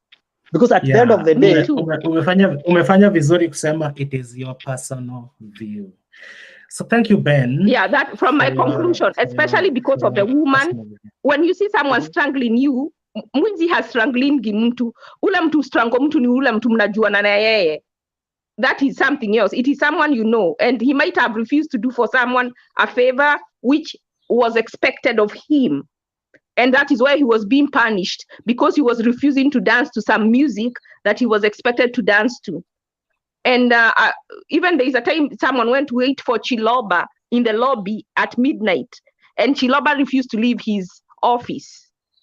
Look where that person, whose party that person belonged to. I'm not going to say, but that also did come up. Anyway, let's leave that story. But Moses might have known something, but I don't think he had anything to do with the death. But also, if the government knew something, they might say, kama ameuliwa na watu wao ni shauri yao, and then they leave it at that. And that is why watu wao haongei. That's why I said serikali haina haja hata na kujua ni nani alifanya hivyo, because at the end of the day opposition did it and it was their game. Yani ni home away match. So Sam, just give me 1 minute. I'm trying to choose something. Okay, Ayaga. Kapchanga. Sorry.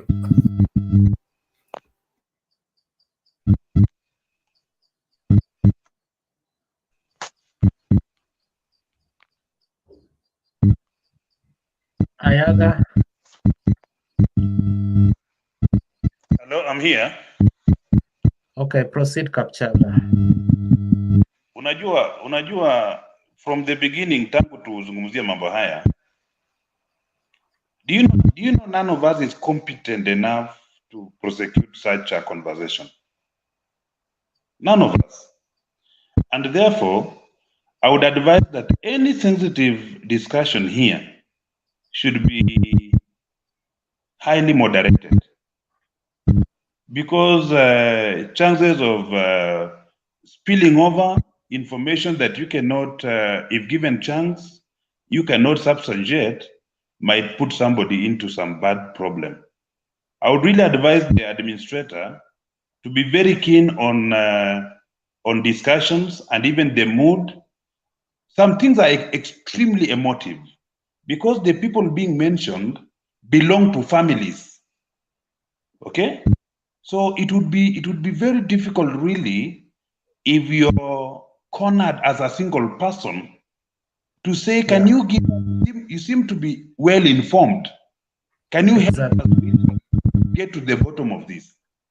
Let this forum be guarded by some form of principle, so that we don't look like we are being quote unquote careless with our wordings. Freedom is good, but we must guard the way we exploit our freedom. That is all I wanted to say this evening. That's very true, Brother Kapchanga. But in as much as you try to do that, even you, if you are made to, can you mute Kapchanga? If you're made to maybe moderate this platform tomorrow, you will still meet such people.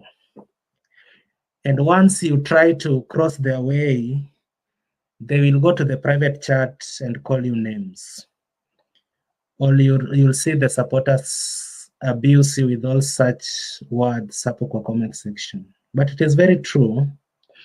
Wewe na mimi ni raia wa kawaida. Na serikali haina information na wana investigate hiyo story tunaongelea. But wakiwatch hii forum waone uko na information. Bwana, kukutafuta ni kazi rahisi.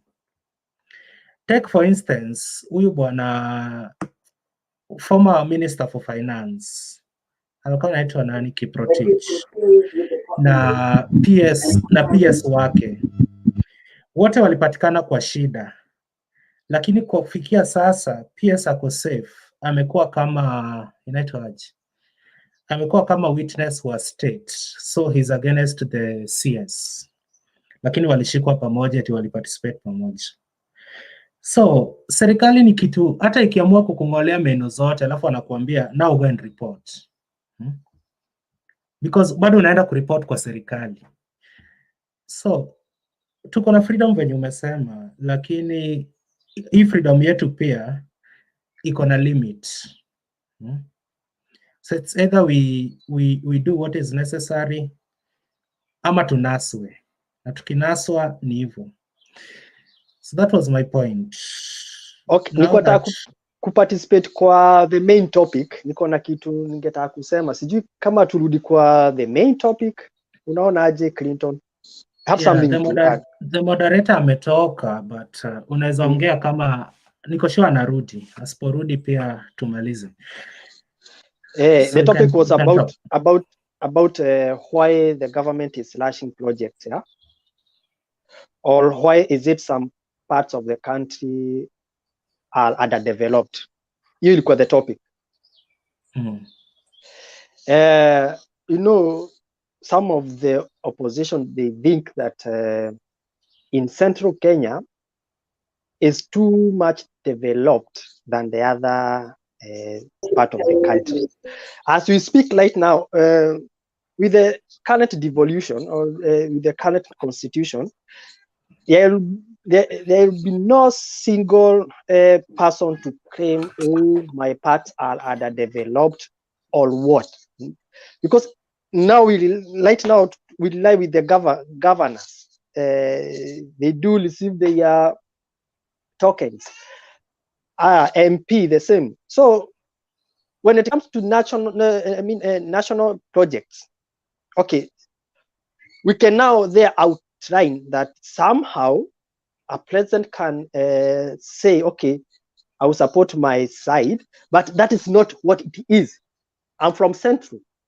Sasa ukaniambia Kenya Uhuru amefanya, hakuna kitu nitakwambia.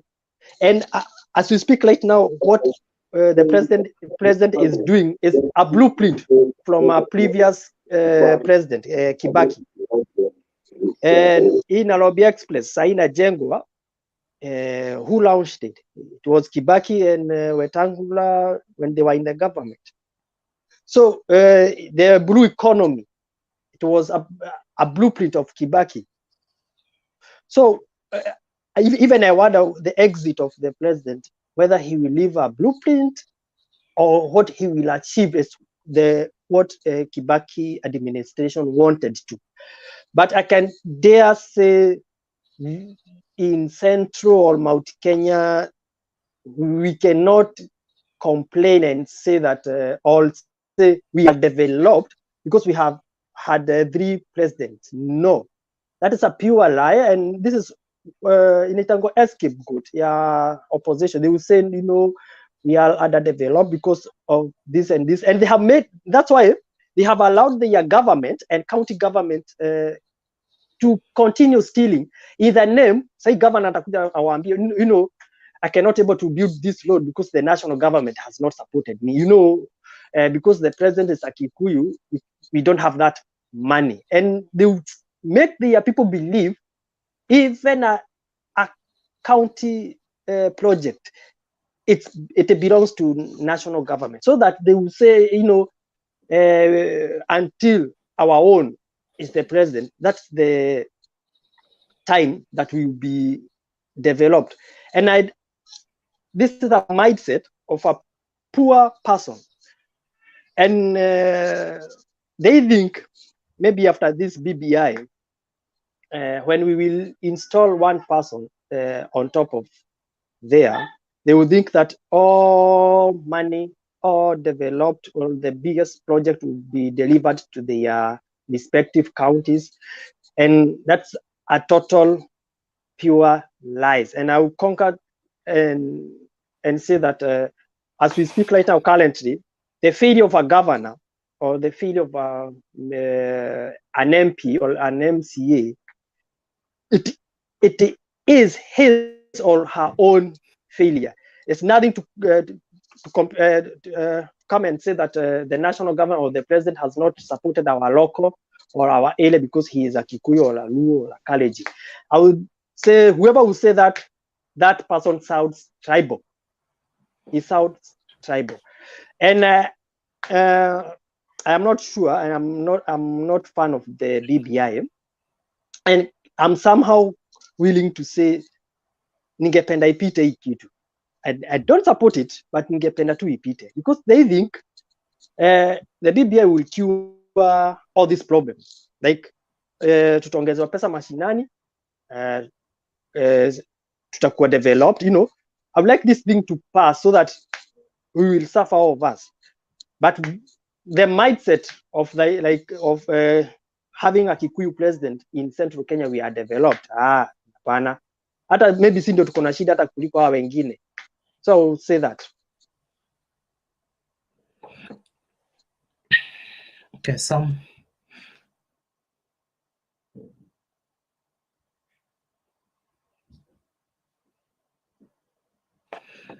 Okay, kabla Sam hujaendelea maybe naweza nikasema kwamba kuna inaitwaje? Kuna nasikia echo mahali, sijui ni Jex. Okay. So, naweza nikasema kwamba in the last 20 minutes tumekuwa na heated debate, but ni ukweli, mimi napendaga kusema ukweli na nina uhakika hapa hatujuani sana. So hakuna kitu utanifanyia nikikwambia ukweli, ukiniambia ukweli hakuna kitu nitakufanyia hata kama naichukia. But the truth is, kuna mtu amesema responsibility or freedom comes with responsibility, which is very true. You can say anything that you want, but wakati umefungiwa ama umekujiwa, ndio unasikianga Kenya ni ndogo. So, in as much as we are discussing, you cannot mention somebody. Huwezi ukasema mimi ni mwizi, sija kuibia, ama nimekuibia yes na huna evidence. That's defamation. You'll have to prove nilikuibia by showing the evidence. So kwa wale ambao nimewaoffend kwa kuambia kumtaja Moses Kuria kwa hiyo kesi ya Musando ni mbaya, sitaki niseme mnisamehe, lakini mimi kivyangu ni mbaya. So that was my stand, na sijabadilisha. So Jex, I want to take this opportunity to thank you for hearing me all that time. Na it was a nice discussion. Na nimeenjoy Jex. Asante sana. Asante sana Jex.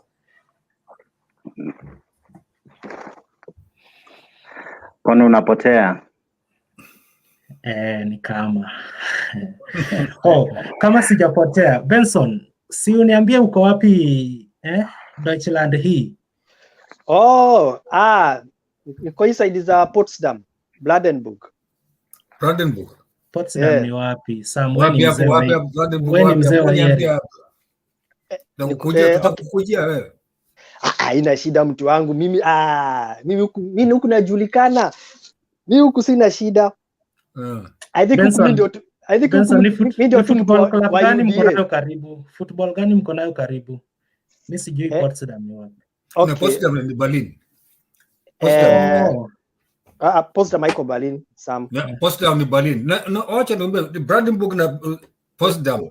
Acha nikwambie. Kutoka hapo uende ni Berlin ni county yake, Brandenburg ni county yake. So Potsdam ni capital city ya Brandenburg. So watu wa Brandenburg na Berlin hawajui kucheza. West German ndio wanajua mpira, so huku tu ni kukula. Lakini mimi sitaki Berlin. Nasikia polisi anakukujia eti wewe ni mweusi nionyesha ID. So kaeni tu huko Berlin na tunawaombea. Clinton, by the way, let me tell you. Hapana, tuache hiyo story. Ningekwambia vizuri. Nijue uko wapi. So Jex bana. Okay. Nimekuwa nimepotea kidogo. I had some assignments I was taking care of, so I'm not sure mmefika wapi, why niliacha watu wengi wamebaki watatu. What is happening, Sam? Niambie mmefika wapi? What was the topic? Wacha nikwambie the main topic is why people think that right now Uhuru is favoring Kisumu people, and they have this mindset that having a Kikuyu president, all the best projects or the most of the projects are in central Kenya. Okay. So that's now the main topic. Okay. Yeah. Sawa, wacha nisalamie watu hapa kwa comment kwanza kidogo, alafu tuendelee. Wambu, karibu na asante kwa kuendelea kuwa nasi. Dorasa, unatujoin via Facebook, asante sana. Freddy via YouTube, asante sana. Nyabuto via YouTube, thank you very much. John Mushani anasema you guys are politicking. Raila and Ruto rivalry is what you are doing here. Kenya tuko doomed. Wow, quite strong. Machani Eunice, hiyo jina ni moto sana. Eunice, is there no other leader in Kenya, young and leaders who can lead Kenyans but not politicians? Tumekusikia, asante. Phil King anasema better late than never. Kwa hizo points zote mmesema. Ashley, can you back up your claims? Ashley, kuna vitu ulisema unaulizwa kama you can back up. Ashley, that's why we want BBI. So we have 35% to county government, but you don't want either. Sawa, tumewasikia wapendwa, asante kwa vile mnatukomentia hapa kando, tunawafollow vinoma, asanteni sana. After now, kuna mtu hapa ameniuliza how is Central not developed. Benson, please explain. You know, sijui ni mjibu. Utamjibu tu saa hizi. Mwingine anakuuliza Benson, you mean opposition is a name by itself? Is there no people or are they nameless? Utajibu pia hiyo. Alafu Consolata anasema that's how Kikuyus want it to look like, because it did not hurt them. You can hear them both and all that. Asante sana. Wow, watu message zinakuja kukuja. Brian Machoka, thank you, asante sana. Salome Ndore anasema if unajua ni nani aliua nani, enda kituo cha polisi. Kwa hivyo mko mnaongea watu wameuana, sawa. Mmeambiwa anaye ushahidi aende kwa polisi na atoe ushahidi wake. Alafu Nyabuto anasema hivi, you seem to have an ulterior motive. Sijui kama ni wewe Benson, tutajua tu sahihi. Hii maswali yote nitaijibu hii sahihi. Okay, sawa. So basically tunataka tuendelee na mjadala and I would wish to take it forward. Kuna mmeshindilia topic moja and debate ya leo, this is what we are talking about, ladies and gentlemen. We are talking of Uhuru's tour in Nyanza. We had earlier talked of Atwoli and the drama of the road. Now the next topic tutaenda kuingilia saizi ni Kingpins, elders na vitu kama hizo, and if they have a contribution in our politics. So basically the link yenye tunatumia hapo chini na mtembei, just join it. Ukiclick kwa hiyo yenye unaambia join, ukiclick hiyo alafu inakuambia unda jina yako alafu enter. Ukisha enter you join us live. Otherwise, thank you for guys who are joining us via chat, tunawakaribisha sana. Sami, asante. Hiyo topic umeleta saa hii one of the best Kingpins now. Ni moto. KBKB, asante sana. Let me just read here KBKB alafu tuendelee.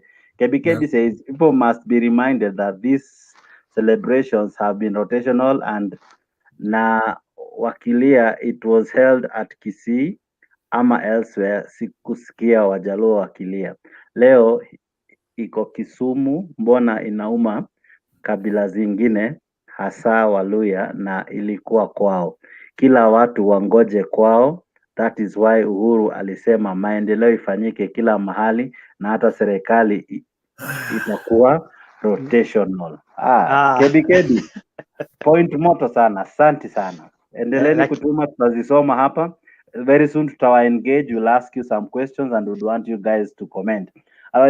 Lakini Jex, Waluhya wenyewe wamefuata Raila for 30 good years. I normally ask myself, and unajua Luos, they are lesser, they are not more in numbers like Luhyas, but Luhyas are more loyal. Even they even disown their own leaders, and maybe this time watashangamka waache kufuata huyu msee for long.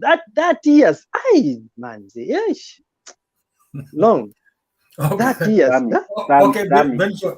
Sami, mimi nimemfuata na mimi si Mluya, but anyway, Sami, unaonaje? Sami dai tusikie. And I wish tunaweza vuka level ya kutuongelelea kabila, tuongelele mimi kama Benson nafuata fulani, mimi kama Jex nafuata, because by the end of the day sioni hapa jina Sami, Kalenjin ama Benson, Kamba ama Jex, Luya. Ninaona majina ya Kizungu. So I'm not even able to tell which tribe you come from. Yes sir. Mnajua nini? We have the tendency ya kuwa ukisikia mtu jina la pili una divine mtu unasema ni kutoka hapa hivi. So this is person ni mtu akuelekea kushoto ama kulia hivi. No. You know, the new or the young generation ambayo ni nyinyi na kurudi nyuma. Most of you mmekuwa mchanganyiko. Mama ni pengine kutoka pande hii, baba ni kutoka pande hii, kuka yako kutoka pande pengine nini hivyo. So you cannot put these people, young generation, kuwa ni they are tribalists. No, they have their own tribal tribe. They have their own tribe, and their own tribe is one tribe. That is the Kenyan tribe. So that's the goodness of young generation. No. Kwangu mimi vile mimi naangalia sababu I see that the way they have one tribe and there's the Kenya tribe.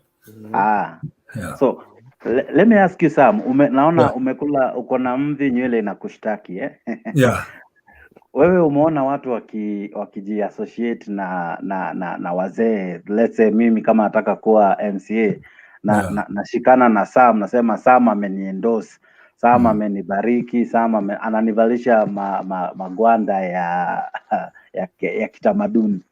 Wanarika wa sahi, unaona kama wanaweza relate the tradition way of doing politics and maybe what we may term the modern way of doing politics? Unaona kama inaingia na squeeze? Do you have the elder blessing at ya wewe ndio wewe maybe Hapana.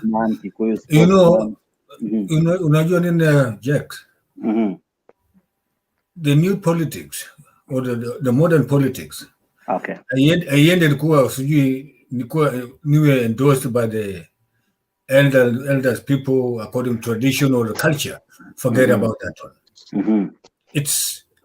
It is about you having your own policies, trying to sell your own policies, having an agenda, and trying to put all those things together in a way that you convince your audience or your voters, the voters who are, you try in every way.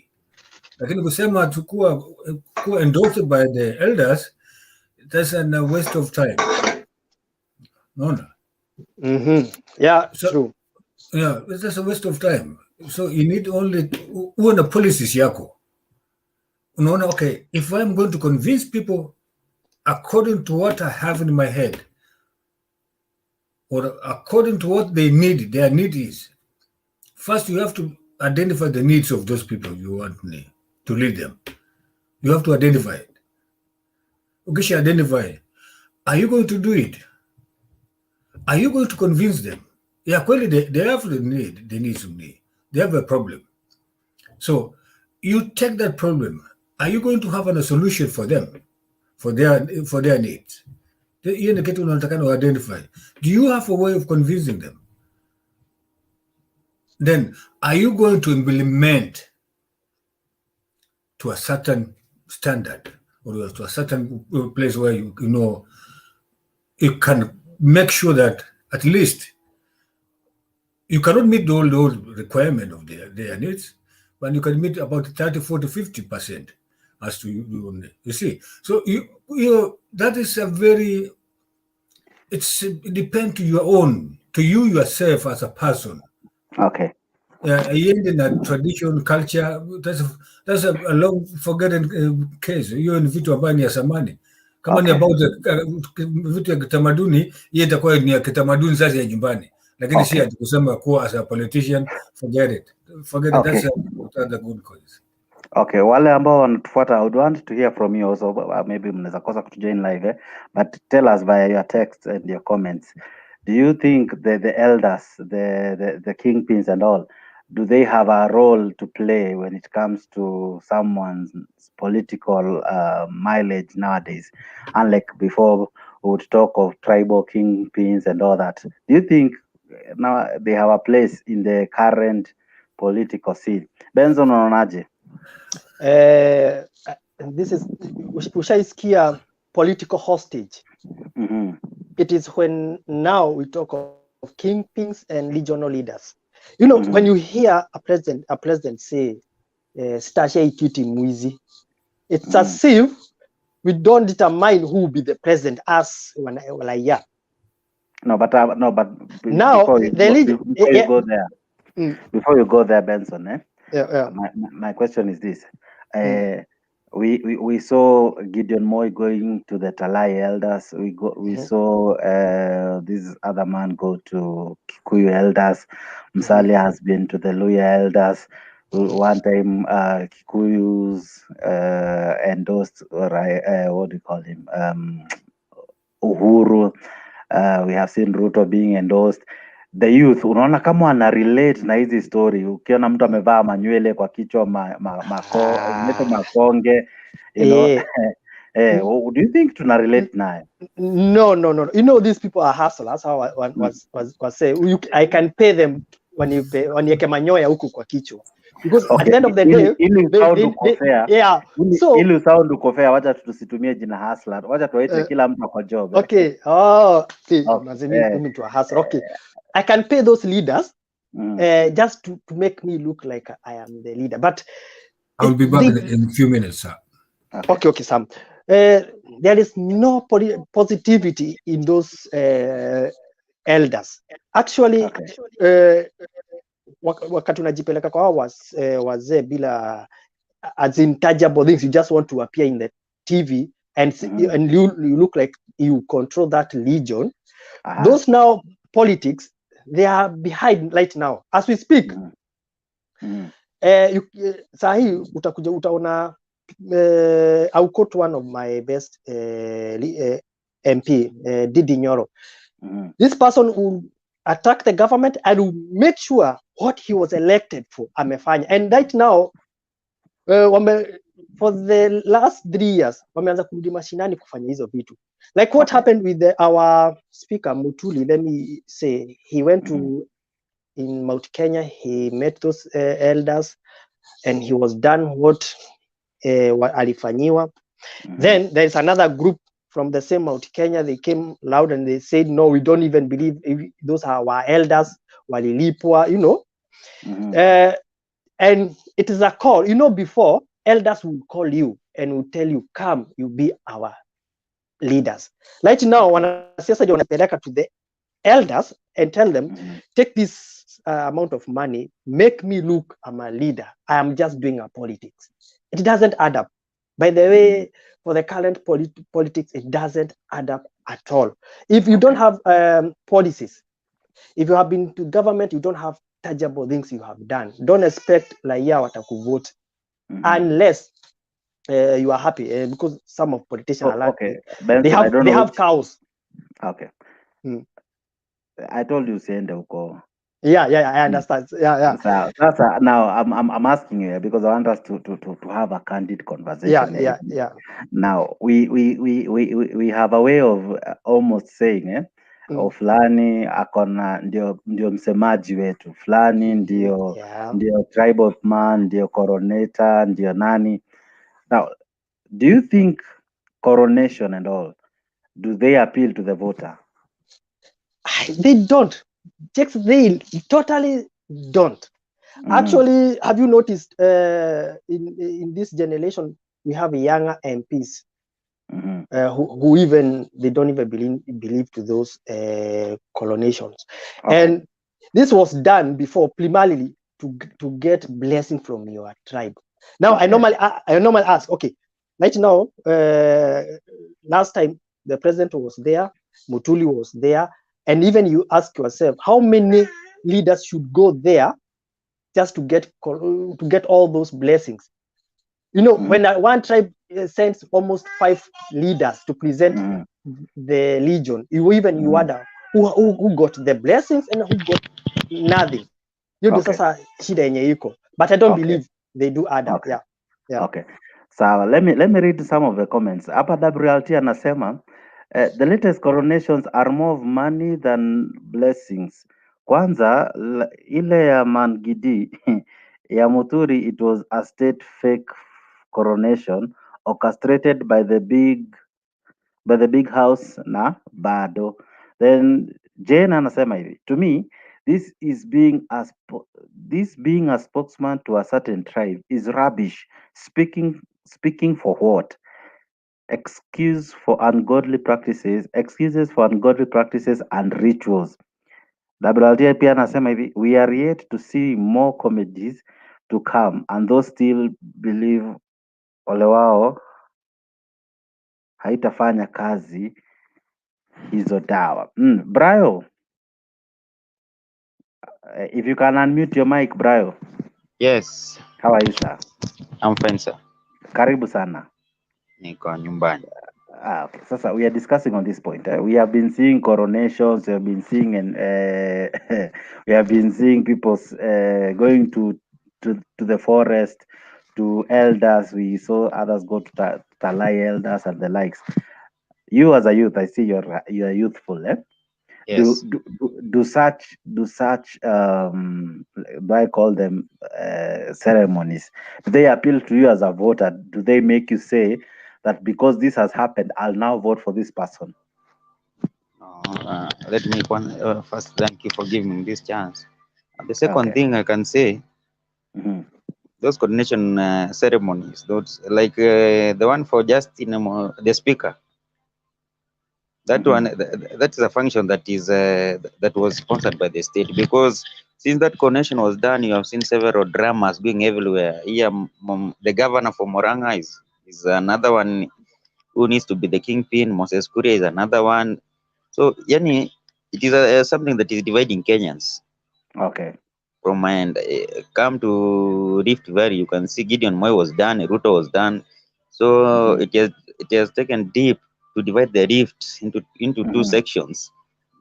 So this thing of coronation is bringing divisiveness. Okay. Instead of bringing these people together, it is better even if a community can come together and decide without having this this coronation. Because that is just the main aim is making people to be divided more. Okay. Philip, karibu sana. Asante sana. Now umetukuta tukidiscuss, I don't know if umekuwa ukitufuata, but we are discussing tumekuwa tukiona coronations, tumekuwa tukiona watu wanaenda kwa elders to the forest, wanajifunga, they stay away from their wives for several days, they refuse to eat. You as Philip, do you think such shenanigans zina apply ama zina coentice wewe kutia such a candidate? First of all, before I join, let me console with the family of Kalambe Ndile. Okay. Thank you, sir. May soul rest in peace. Alikuwa mteteaji wa wanyonge. About coronation, those things, they always bring division in areas where you find political watu wanajaribu kupigania political stance, so inaleta division na sio kitu mzuri kuchagua mtu ati mnataka mnafanya coronation yet mnajua vizuri hapo bado pia kuna ma leaders wengine. What should be done? That's why we brought about the issue of people voting for their people who can lead them.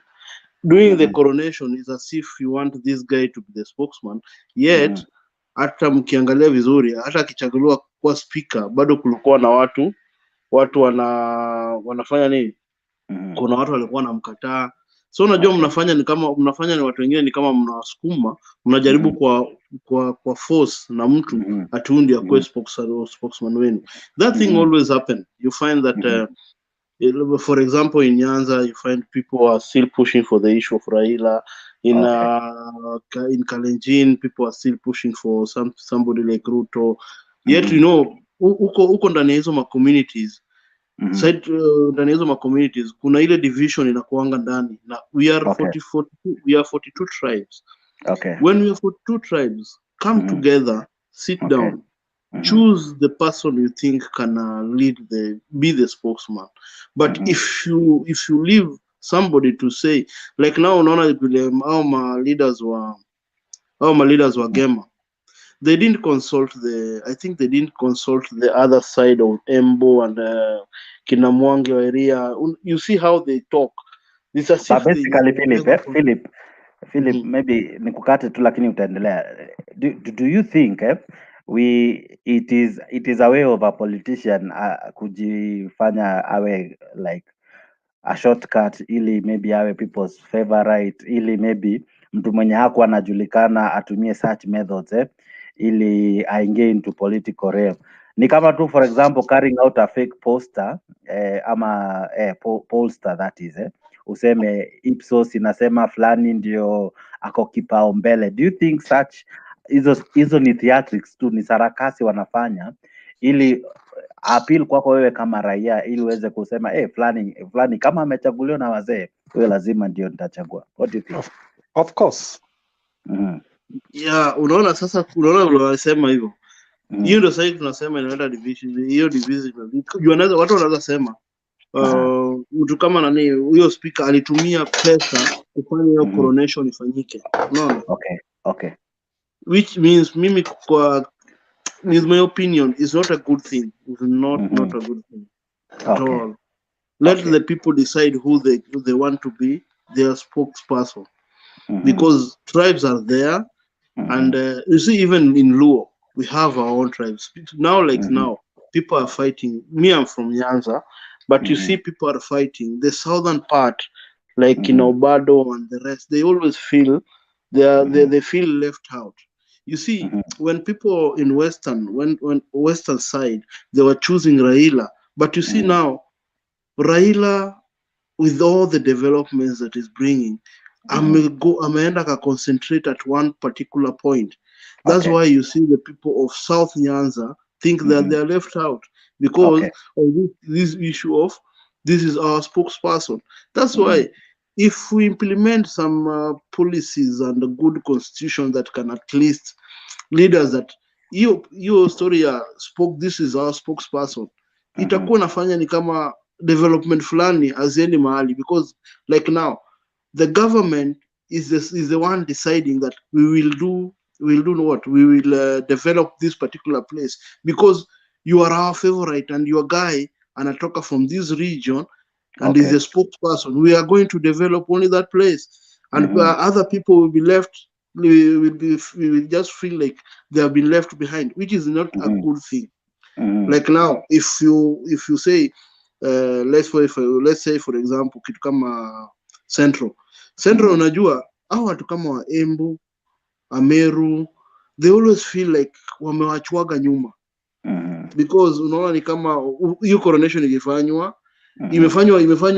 yani kinyume ya watu wengine. Kina Waiguru wajui chochote, kina Martha Karua wajui chochote, So when they start spilling all those things, inaonyesha tu ile divisiveness, hiyo division ndani ya community fulani. Okay. Swali lingine maybe nitakuuliza na nitauliza pia wale ambao wanatuchatisha hapa kando, wakina David Lolo, Mwangi Thuo, tunakuona. This question I would want to ask, do you think this Madaraka Day, unaona kama kutakuwa na a surprise announcement? Do you think the president will say, I have walked this journey with my brother. I think it's now time I say, if I leave office in less than 500 days, he's the best person to follow suit, because it took such a function for Moi to endorse Uhuru.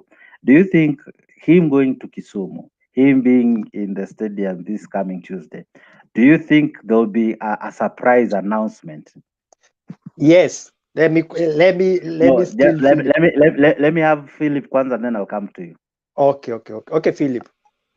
Okay, for me, I don't think if that thing will happen, because in the last 8 years, the president has been going to these counties, and anajaribu kuangalia development gani imeenda huko. But for me, with Raila, I don't think if he's going to announce that kind of a thing, because first of all, did you see in that prayer meeting there was the kind of kumesha kuwa na unajua hata president mwenyewe anaona ni kama ame sideline some communities like Kalenjin. Unajua sasa yeye mwenyewe anaifeel, but ajui venye anaanza leta Kalenjins into the play. Hataki kuacha hiyo division, na hiyo kitu inamsumbua, but anajua vizuri aki announce, aende tu announce ati Raila, ati mimi nataka kupatia baton Raila, it will bring division in that the central people will start hating the Luos for nothing. That's why I'm saying I don't think if that kind of thing will happen, and the president knows this. Ameshaambiwa hata secret national intelligence service wake ameshamwambia, if you do such a thing, it will bring a lot of division to you and to your central people, because as per now, central people have already chose their kingpin and they want Ruto to lead their king. For me, what central people are doing is the right thing, because they just show how hawana ile ukabila. Wanataka kama mtu anakuwa nationwide, akuwe nationwide. Hata Nyanza yenyewe kuna watu wa Ruto, si ati hakuna watu wa Ruto huko, kuna watu wa Ruto, but if you start choosing this guy, let this guy lead. No, it is not that. Mimi kwangu is not the best style. If Uhuru akienda that way, italeta division mbaya zaidi. Okay, shikilia hapo Philip. Brayo, unmute your mic. Do you anticipate maybe an endorsement in oathing in this Madaraka celebration? Okay, in this Madaraka, I don't anticipate this, because in this Madaraka we expect both Raila and Ruto will be attending the event, most probably. So there will be no way that the president can announce that he is going to leave for Uhuru, for Raila. Yet he had made promises to Ruto. So this will make so many people to leave even this event and leave them. This will bring a very big division between these two communities. Still there's a lot of hatred between the people of Nyanza and the people of Central. Okay.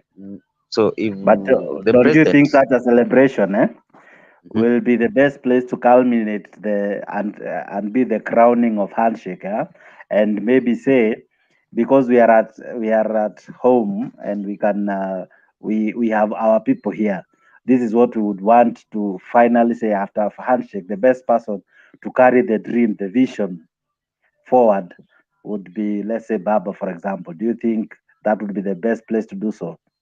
It can't be possible. It can't be possible. He can't. This is because yes, it will be better. It will be better. But if they were just the two, Baba and Uhuru, without the second, that is the deputy president, if he could be absent, it could be possible for him to make that announcement, but he could not still make it directly that this is the best. He could say that when I'm leaving, maybe you will have to decide you the people as Nyanza. He can't say directly, but with the presence of the deputy president, it is possible for him to say so. Okay. Philip, before I go to Benson finally, Philip, what do you anticipate will be will be playing in Ruto's mind? Because he will be in Baba's bedroom. He will have he is a person who has not fully supported BBI. What do you think will be running in his mind? What do you anticipate will happen to him? And do you think he'll attend? And I'm sure he will, but what do you think will be playing out? My friend, Ruto is a smart politician. If you don't know, Ruto is a smart politician. He will attend. And kwanza vitu kama hilo nakuja Nyanza, ata attend because anajua vizuri. Anajua vizuri hapo kutakuwa na security ya kutosha. And the second of all, Ruto knows that he have people also in Nyanza. So when he comes there, let them. For him in his mind, he'll just say, let them push for the BBI, and me for the better part of it. Let them push for the BBI. Ruto, if Ruto sees that BBI is not, but by the way, do you know Ruto has never said that he doesn't like BBI in total.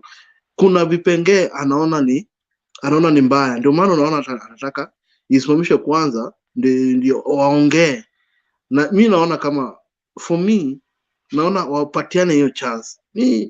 Kuna vipengee kama akiona kitu ni mbaya, but hii ya kuanza kutusiana kwa podium, it will never bring the solution because it will continue dividing people, and come 2022 after BBI ipite, we will still have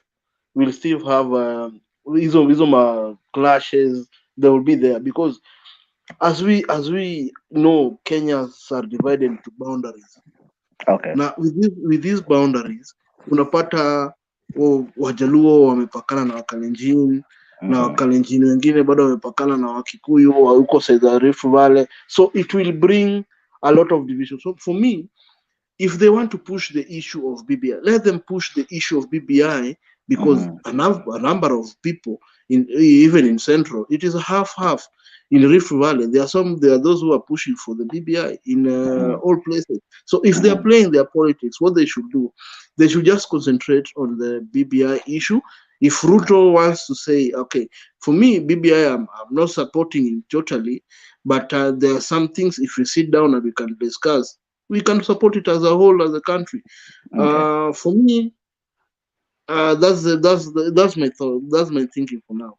And Philip, maybe before you go, hakukuwa na drama walipoenda Kisii, hakukuwa na drama na issue walipoenda Kakamega. Why are people throwing all these tantrums now that we are going to Nyanza? What's the big deal? Because at the end of the day, Kisumu is Kenya. Luos are Kenyans. They are brothers and sisters. We love them. So, and I think they are entitled. So why do you think this drama is there? Because it has really been hyped more than any other celebrations. If you have seen even how it has been prepared, the rush and all that. What really do you think is going on? It is hard to tell. Politics with time has become something else in Kenya. But what I think ni ile tu watu wako na ile tu excitement imekuwa too much. But for me, Luo Nyanza is okay, is part of Kenya, but in Central, when he was going maybe for those Madaraka Day, you find he said that this county, we are just going for this Madaraka Day, but entirely you'll not see the kind of yani vile projects zimekuwa mingi. Unaona kama sasa hiyo Kisumu Nyanza, hiyo Nyanza region, umeshaona hizo projects. There are a lot of goodies that you have taken to Nyanza more than the other places. So maybe watu wanaona hiyo excitement here. Wow. David Olo, thank you for your comment. David Olo says no one is throwing tantrums. Expect you and your big head. Thank you, sir. I thank you for your comment. There's this other part. You still have said you feel that I am biased. Sawa. I see what you're saying. Okay, sawa. Although I think una to this too, but it's okay. Thank you. The fact that umekaa chini kutusikiza, it's still a sacrifice and we thank you. Wambua unasema where is what? Where is Ayaga? Ayaga unatafutwa. Although anyway, I wish ungetu encourage baada tu ya kututusi ungekuwa unatufanyia hapo. Otherwise, allow me to welcome Sir Milgod. Karibu sana. Benson umerudi.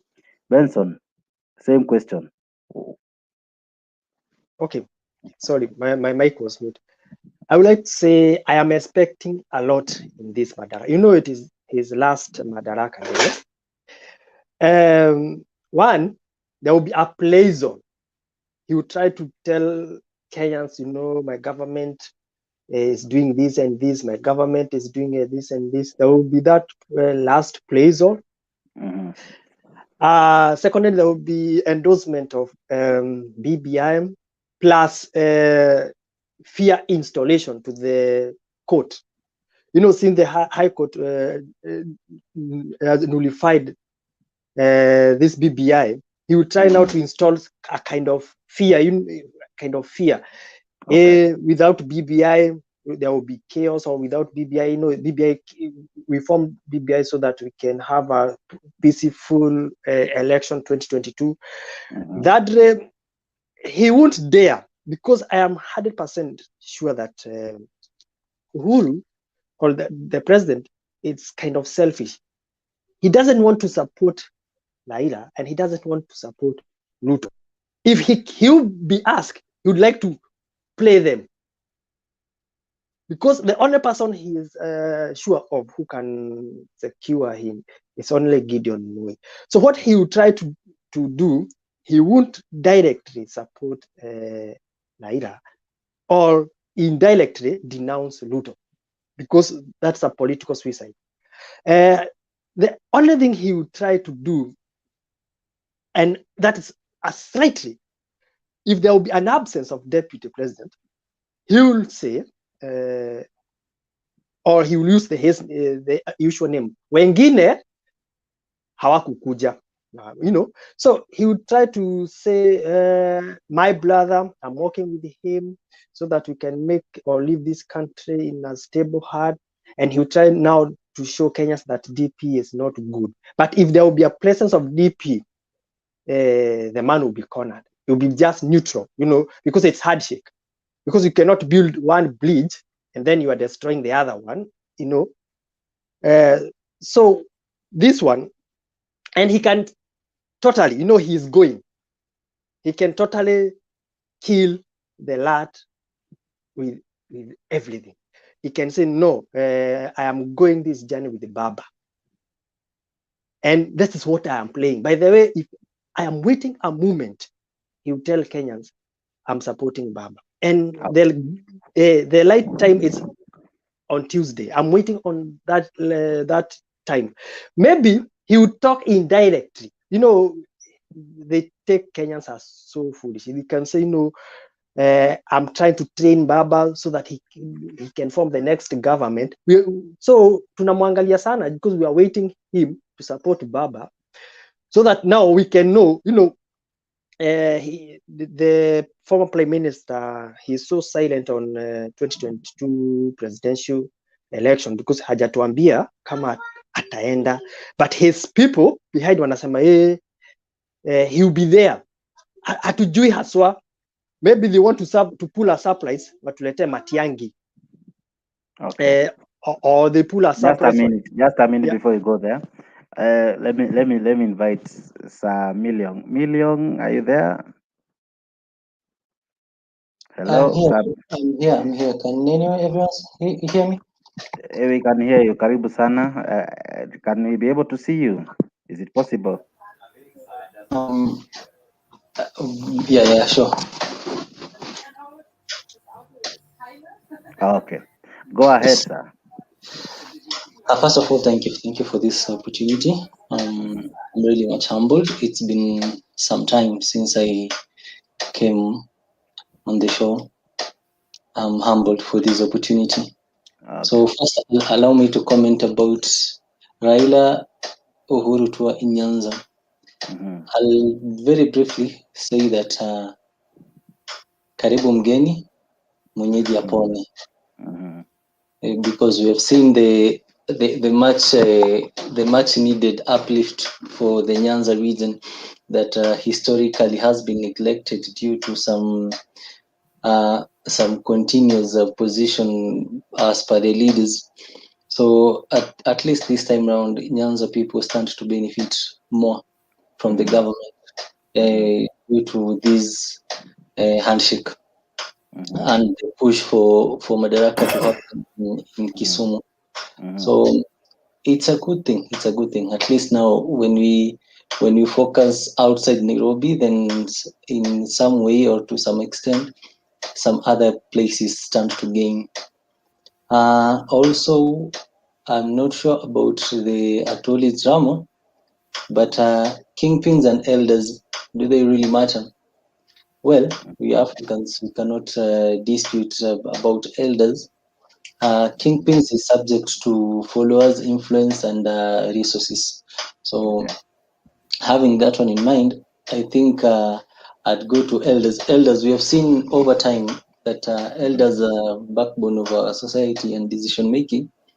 The great example being the Wajir, when the late Honorable, what is his name? The gentleman, the Hajj.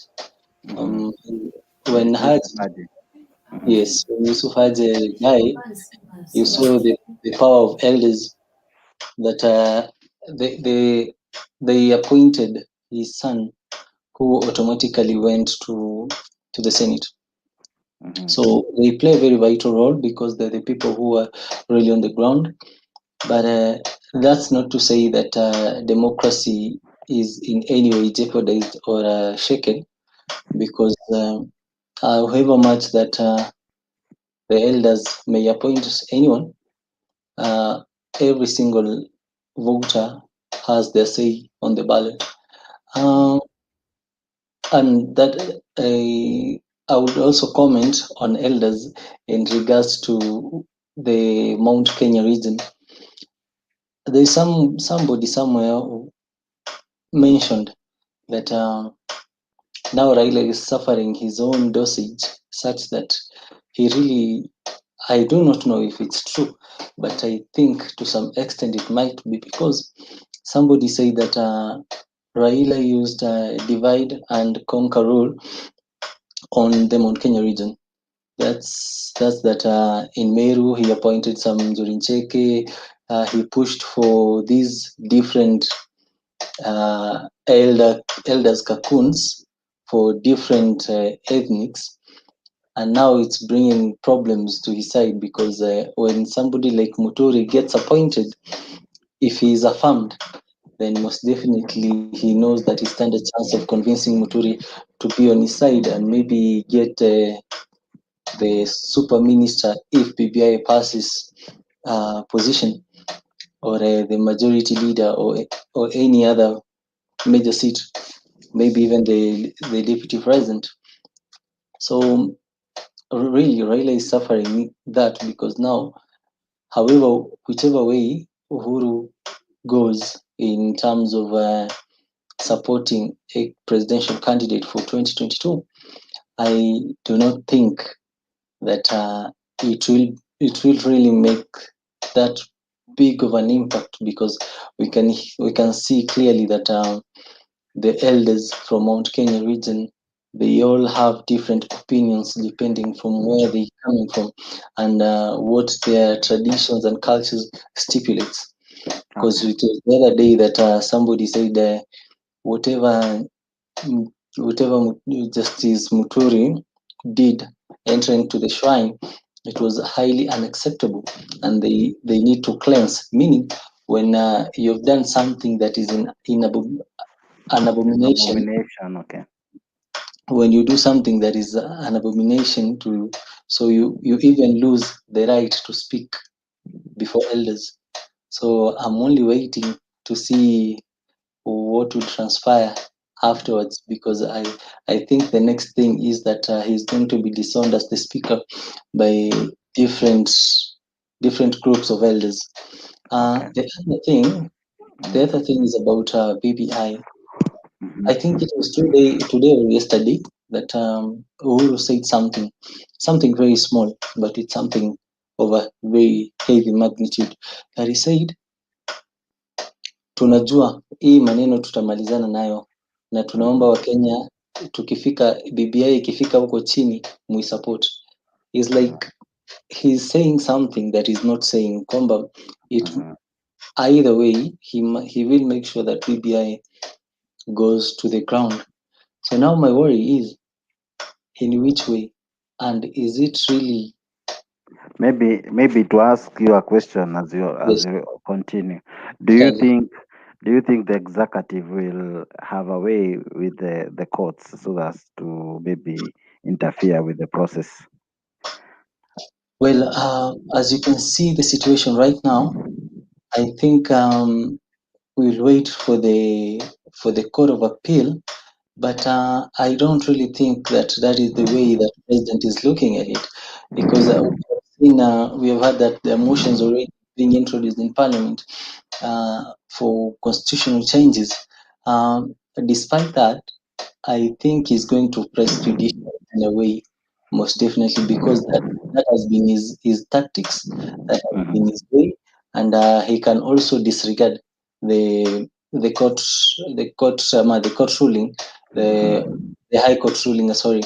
So either way, I think the president is not really concerned about the judiciary as per now, because there are so many things that if he starts following what the judiciary is saying right now, then it will raise so many questions like why didn't you approve the 41 judges?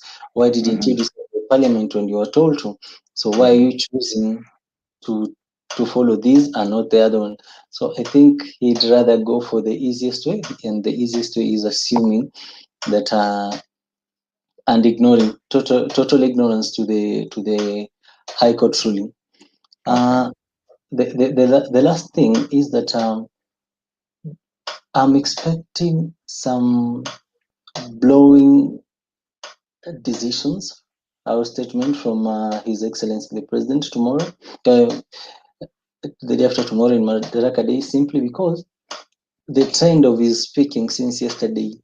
Yesterday he said that he does not stand to benefit from BBI, neither does Raila and his family.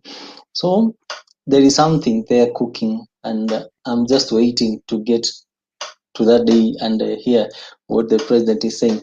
And also the way they were talking during the National Pride Day in Parliament, there's a change of tone and of political shifting somehow, because when you could hear things about inclusivity, you could hear things about progressiveness from His Excellency the Deputy President and also the President.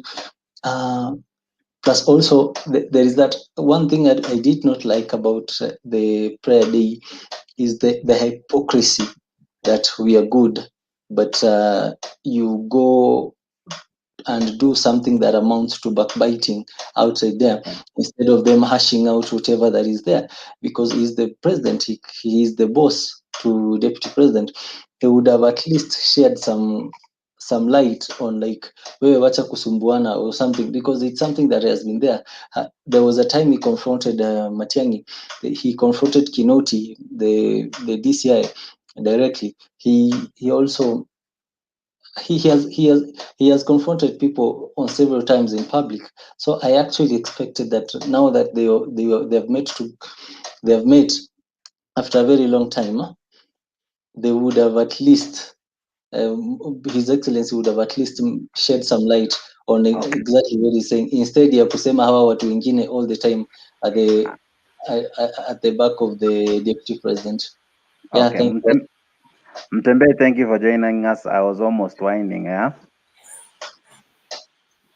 There's something I want you to address. There is this man known as David Olo. The best thing he has done today is quick to abuse and not really telling us so much. David Olo says like this. Let me read some. Allow me to profile somebody today. David Olo says like this. First of all, the latest person I met this ni Sam Milong, anasema hivi. Unaweza highlight hapo Anasema you are not your own, you are in your own world.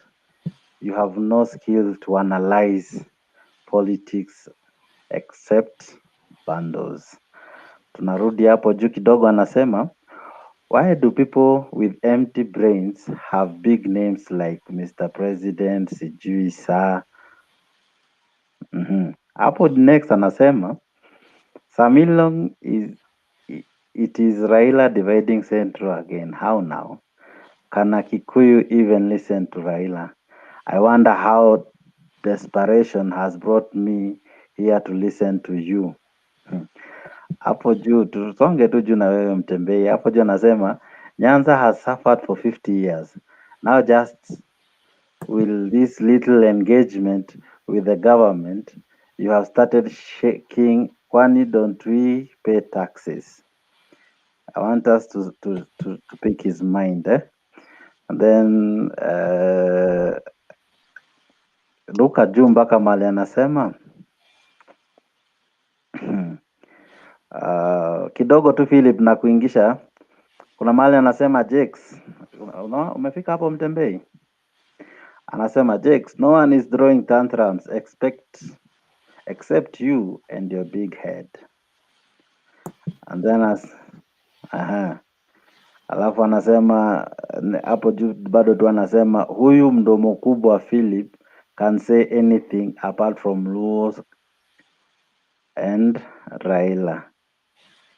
So anyway, alafu bado tu hapo juu anasema Jakes, please leave other people to lead this show because most of your talk for 3 days have been just about Raila, Ruto, Kisumu, blah blah blah. So David Orlo, thank you for being in this group. You have been good, but honestly, you also have a way of discouraging. You are let me just summarize, you are a disappointment. Mtembei, tunaongelea kuhusu coronation, endorsement, elders na nini. Chafua hizi story. Wewe unaonaje? Do you think zina resonate vizuri na raia? Coronation hata ifanywe na wazee, ifanywe na kina nani, kama mtu hajajitoa hakuna mahali anaenda. You see like in Nyanza sasa kwenda kufanya coronation ati utoe Raila hapo, you are just lying to yourself. Same case with kwenda nini Rift Valley saa hii ufanye coronation ukitaka kutoa Ruto haiwezekani. Mount Kenya unaona Muturi anakimbia kufanya coronation saa hii because Mount Kenya is confused. Hata wajui wako wapi. They are lying, Ruto wako side yake but in real sense wako huko. Wanangoja tu mtu serious, mara wanataka Moses Kuria kuendie Kingpin, mara sijui Rigathi Gachagua. So ndio unaona sasa Muturi anakimbia anajifanya coronation yake ako na kura. Muturi doesn't go, hawezi command any Mount Kenya, hawezi hata kuwa spokesman hapo. Do you think it will be the reason there will be a split between Central in terms of the game? You see, mimi I'm from Meru. Let me tell you, Uhuru even doesn't campaign there. Uhuru anaweza campaign hata Central ama huku east ya Kiambu and some part of Embu. Huko Meru anatembeanga tu the last days. Anatembea just once. Ile tu ya kupitia. And he cleans everything. Hao watu wanajifanyanga wamekasirika but nini. But hakuna Meru pretends they are not Kikuyus. Sijui Embu wanasema they are Mount Kenya East, but wacha ifike time ya kuvote, they will vote for Kikuyu president 100%. Kujifanya tu. Arnold, unaonaje? Do you think Muturi will be a dividing factor? For me, hiyo story ya coronation, if they don't bring all parties together, then hiyo ni kitu tu wasahau. And pole sana kwa David Olo. Me, I don't know why people sometimes they don't want just to listen to what it is somebody's opinion to kusema kitu ako nayo, because we have freedom of speech. But if you feel that umekuwa aggravated, kuja tu kwa show. We pia ongea maoni yako, because even your maoni yako pia inaweza kwenda za mtu kama mimi, itakuwa na mtu kama Mtembei, itakuwa na mtu kama Jex, lakini tuna find a way of arguing instead of just throwing abuses and everything. Hiyo hakunanga pale inapeleka mtu. So for him I'm very proud. Sidhani kama Olo anafanya kitu mbaya. Ukiangalia hapo they are just they are fighting the comments. Everybody is allowed kupeana comment. Tuacheni kukaa kama hatutaki kuwa criticize bana. You guys kama mnataka kuapia hapa then msifiwe na kila mtu, mtashangaa, mtateseka. Ni forum tena wakati Clinton anaambia watu eti Moses Kuria anaweza watafuta, anaweza. What is that? That is total nonsense. Rubbish. Wezi anza kutishia watu kwa maoni. Moses Kuria is bigger than us in what? We should give our views venye tunajisikia without fear or any contradictions. Hakuna mtu anafaa. Yes. So Bernard, how are you? Do you guys follow Mutembei page? Nikiweka video hapo I get over 1000 matusi. Na I don't even maybe naweza tafuta wawili ni watusi back. But sasa all the others I just ignore. But sasa nyinyi mkikriticize wa kidogo mnaanza kulia fulani. That is nonsense. Huwezi kuja kwa public forum. Sawa. Everybody akusifu. Unajua uko na thick skin. Kuna wengine wetu kangozi ni transparent. Lazima mdevelop thick skin. Kanachomeka mbio. No, lazima mdevelop that thick skin. Otherwise utalia. I believe everybody is entitled to their own opinion. So although that is his own opinion, right? Yeah. Okay. The only thing that we can do is listen or read whatever he's saying. Okay. If it's something that we don't agree with, because despite even that, hata hapa kwa panel huwa tuna disagree wenyewe. Sometimes kuna watu wanarushiana maneno. It's just the same thing. I guess it's good that the way everybody wants to be protected, hata Olo opinion yake iko protected, na we move forward, because we don't share, all of us we don't share the same opinion. So for Olo, let him share venye yeye anaona, sisi tunasema venye tunaona, na akiona ni kama hatumsikizi, he is very much welcome to click on the link and join the panel. Sindio? Okay. So tumwassume Haya, Bernard, how are you? Sasa bro. Sio kumwassume, you just read his comment. Thank you. Ukitaka ama uassume ukitaka.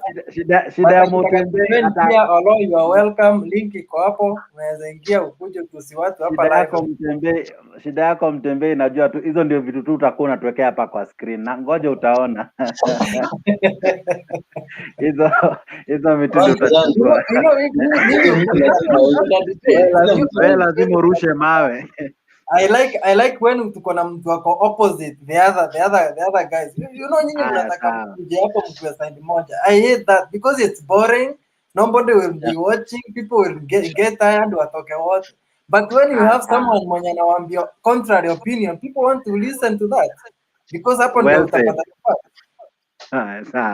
Sawa, acha nikaribisha wale wametujoin. Wangungu, how are you? Ulikuwa umetujoin ukapotea sasa? Yes, niko salama kabisa. Nilijoin kidogo alafu I had to do something, so nikapotea kidogo. Olo anasema ati akikuja utatoroka. Unaona kama utaweza toroka jia Olo akiingia? Oh no, I've been in this street for a minute myself. I'm not maybe you can eat a chochote. I'm like I don't really pay attention to it. Like Mutembei says, you have to have a thick skin. although I must tell Mutembei that I can almost guarantee you he was like asked to begin with. He's developed it over time. So he must give us time to develop that skin, that skin ourselves. Yes. Okay. Yes. Sawa. Asante sana.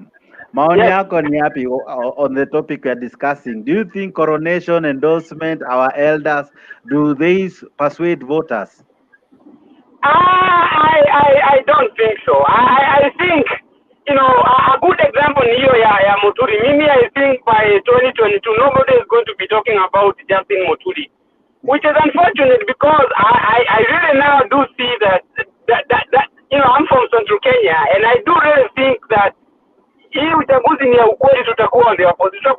We will not gonna have a candidate. You know, Muturi is a good guy, you know, speaker, but I don't think he has that charisma. You know, in as much as, you know, Juriteke, whatever, council, whatever, point, you have to have something for yourself. You have to have that charisma to be able to pull a crowd. You know, and I don't think he has that. And I think anybody can give it to you, even who has kukupatia hiyo. You have to have it in yourself, and I don't think he has that. So unasema haezi vuta umati? I don't think so. I cannot see it. You know, that doesn't come by a day. You either have it or you don't. And I think in his case, he does not have it. Ukiangalia tu kama Mokina Moses Kuria, those people, even though they do not have that natural position, watu wanakuwa na some natural ability to pull some crowd. I don't think Justin Muturi has that. So in short, unasema yeye si mobilizer, haezi mobilize watu. Yeah, you need that. In as much as we hate it, in as much as we don't like popular politics, you need it. Unajua, even as a political strategy, when you are looking at the people, you have to. Give you a good example. Mtu kama Donald Trump. Donald Trump, you know, was this guy who, you know, was in business, you know, he done a couple of things in terms of the real estate. Lakini, at the end of the day, jamaa alikuwa akona hiyo charisma.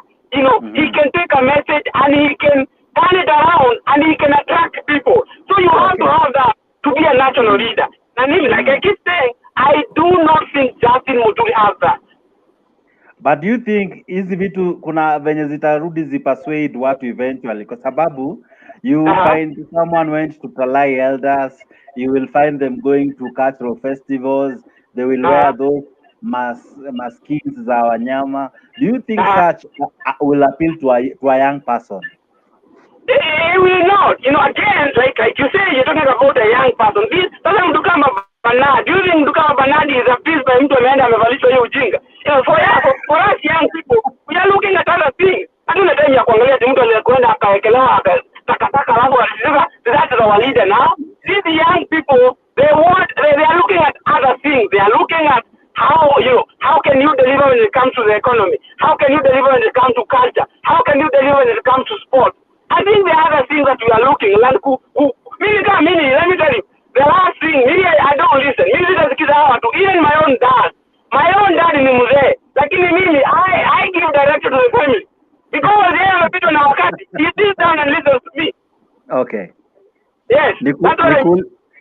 Nikuulize, if tomorrow Mtembei goes to the forest, ajinyime kuwa na wife yake, will that persuade you to support Mtembei? Sorry, I was talking about... Not only will it not persuade me, I will never come back to this life. Akienda kwa kitaka, I'm done with this life. Because yeye ananirudisha mahali tulitoka. No, I will not listen to him again. Mtembei should not go to the forest. Unajua shida ni... No. Alifast hadi wife yake manze. Wacha Mtembei aende Uhuru Park, we see he can pull a crowd. Then we will follow him. Lakini si aende sijui atikawa sijui Juriteke, no. We are rejecting that stuff. Mtembei, unaona ukienda kichaka very soon. Hapana, mimi sitaki uongozi. Jex. Yes, sir. Jex. You see, one of the reasons why I don't see Muturi as a leader mwenye anaweza lead Mount Kenya is because in Mount Kenya, people really know what they want. Okay. No. And then you get that Muturi is somebody that over time we have seen he is being persuaded by the president. You remember the way he was tough on NASA? That was because of the government. It was not his own actions. And then you come to BBI, you come to how he's been dealing with issues in parliament. Unaona zote ziko inclined with what the government wants. And more Mount Kenya people wants to know is, do you have their deal in the bag? Because at the end of the day, do you have their back? Because they've already been failed by Uhuru. They trusted Uhuru blindly, that is simply because he's his son of the land. Lakini, they have come to realize that being the son of the land does not really matter. Do you have what it takes to stand for them? Because now the reason why people are even talking about Moses Kuria is because Moses Kuria has the balls to stand. Moses Kuria stood against the president more than once. So Those are the kind of people that the Mount ili Kenya uwe youth kiongozi want. lazima utafute balls. Samilong, acha kudanganya, waambie kidogo mtembei. No, nataka kumwelezea hiyo anasemea Moses Kuria. You see, Moses Kuria si eti anapendwa na Wakikuyu juu eti ni alternative ama nini. No, anasema ako na balls. Hakuna balls ako nazo. He can just insult. He can insult Raila at any will, at anywhere. You know, these guys wanapenda. Do you remember that clip? Moses Kuria Do you remember that clip? Just because he insult Raila, si kitu ingine. In fact, enda anywhere, even in Kiambaa, nimesikia Rigathi Gachagua kwa kampeni zake ni Raila anatusi. Ati Raila anakula pesa zenu na hakuchaguliwa. You see, yani when you make even a constituency yani mpaka Raila atajwe ndio mshinde. That's stupidity. But Mutebe, you must also agree that sometimes that works. Lakini hiyo si It siasa. works to do what? How does it work? Bernard, come in. Now, I think you people are missing the point here. Karibu sana Bernard, tumekumiss. Asante sana. I have been away. I'm sorry, but I'm happy I'm back. And I just came in. Sijui drift sana, but what I've heard so far, this is what I can say. We are missing to drive our lessons from history. All these politicians we are calling big wigs or strong politicians, all of those people were made. They were not what they are. Uhuru Kenyatta, what Uhuru Kenyatta is today, is not what he was when Moi went to pick him and made him minister for local government and trained him to be a politician. So Muturi may look like he's nothing today, but he's on his way somewhere. He may not make it in 2022, but he may be being prepared for something ahead of time. We shouldn't brush him off simply because that he doesn't have charisma and the rest. We may be looking here where he's being projected is very far. And politics is about that being strategic. And looking at the Mount Kenya politics, like what I'm beginning to hear on the ground so far, there could be a strategy that Uhuru is employing to deflect the rebellion. And that is to secure these different people in their different, wherever, clanlism, so that if there is a part of Mount Kenya that wants to walk away and go to the valley, it will be just a slice of the same. But the chunk of the vote will be directed by Uhuru Kenyatta. And our traditions, as much as we are young and we are looking forward to have a better future, still have an impact on us. We cannot ignore that. So this coronation, it may be brushed off online here as we argue, but the impact it has on the families back home there and the kind of, influence that our parents can prevail over us, especially when it comes to voting as a bloc. I am happy and proud to be coming from Western Kenya, where we have democracy at all levels. Your wife can go and vote for Jubilee, you vote for ODM, and you all come home and eat omena together. There is no problem. But there are places that cannot happen. And so we shouldn't be so quick to brush off that this coronation is nothing. It is something. It may not be for now, but for the future. That's my point. Okay, nani tulikuwa tunaenda kwa nani next? Philip. Abili nilishapatiana wenzangu kwa hiyo coronation hiyo. Mimi I'm against the coronation. Mimi si unajua mimi nakwambia tu kwa Kenya tuko Wakenya wako serious. Na ile siku tutakuwa serious ndio tutakuwa mahali. For me coronation is not my thing, and I don't think, because even if you see Muturi is always a weak person even in parliament. You always see that. So how can he come and be a spokesman for the central guys? Even who will start listening to him? People will be rebellious to him. Watu wanasema Uhuru is behind his coronation. Na atastand matusi ya Kuria. Atastand matusi ya Kuria. And by the way, Mutembe, are you not from Meru? Yes. So I mean, what is your view on it? I would like to hear it. Me unajua I'm from Meru, but Raila diehard. I don't even listen to those guys.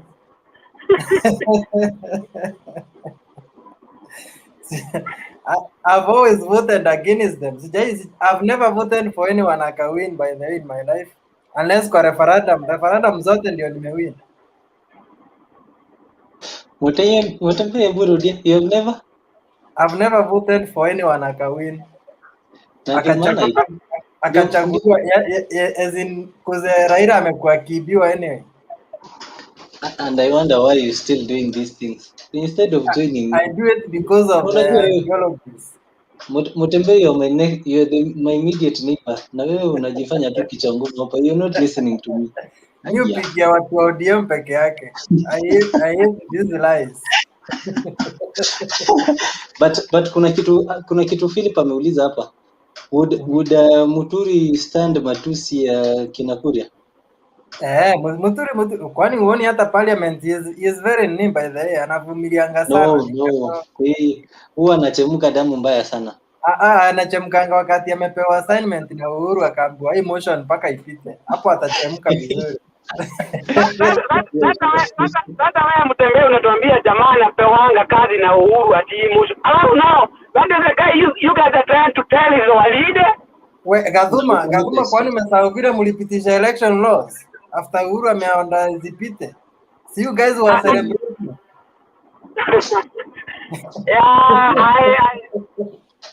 But actually, you know, Muturi is one of the people that have really taken part in the downfall and the disgrace of parliament in Kenya. Ukiangalia the last 2 terms zenye yeye amekuwa pale, ukiangalia hata decorum pale parliament, it has not been that honorable, because people have been misbehaving all over and doing some crazy things by the name of TCG being patriot and whatever, and it is very very disappointing to say, because somebody like Muturi and the stature, ukisoma theology yake or something, is somebody of a serious career and profession, lakini Uhuru ni kama sijui alimfanyia nini. I think hata pengine ile nyumba yenye anaishi hiyo yenye it is coincidentally kuna mto, natural river flowing hapo nyuma ati kwenye anachotoa maji ndio aoge naye for the last sijui how many. I think ni maneno tu walikuwa wamepanga tayari. And then Joe, the other question I had is, do you guys think it would give him a little bit more crowd if Uhuru would just come out and say this is the guy? You know what I'm saying? Right now we are getting this signal because, you know, like the guy who doesn't say anything. So Muturi is here defending the whole thing by himself, and we can see clearly who has a hand in it.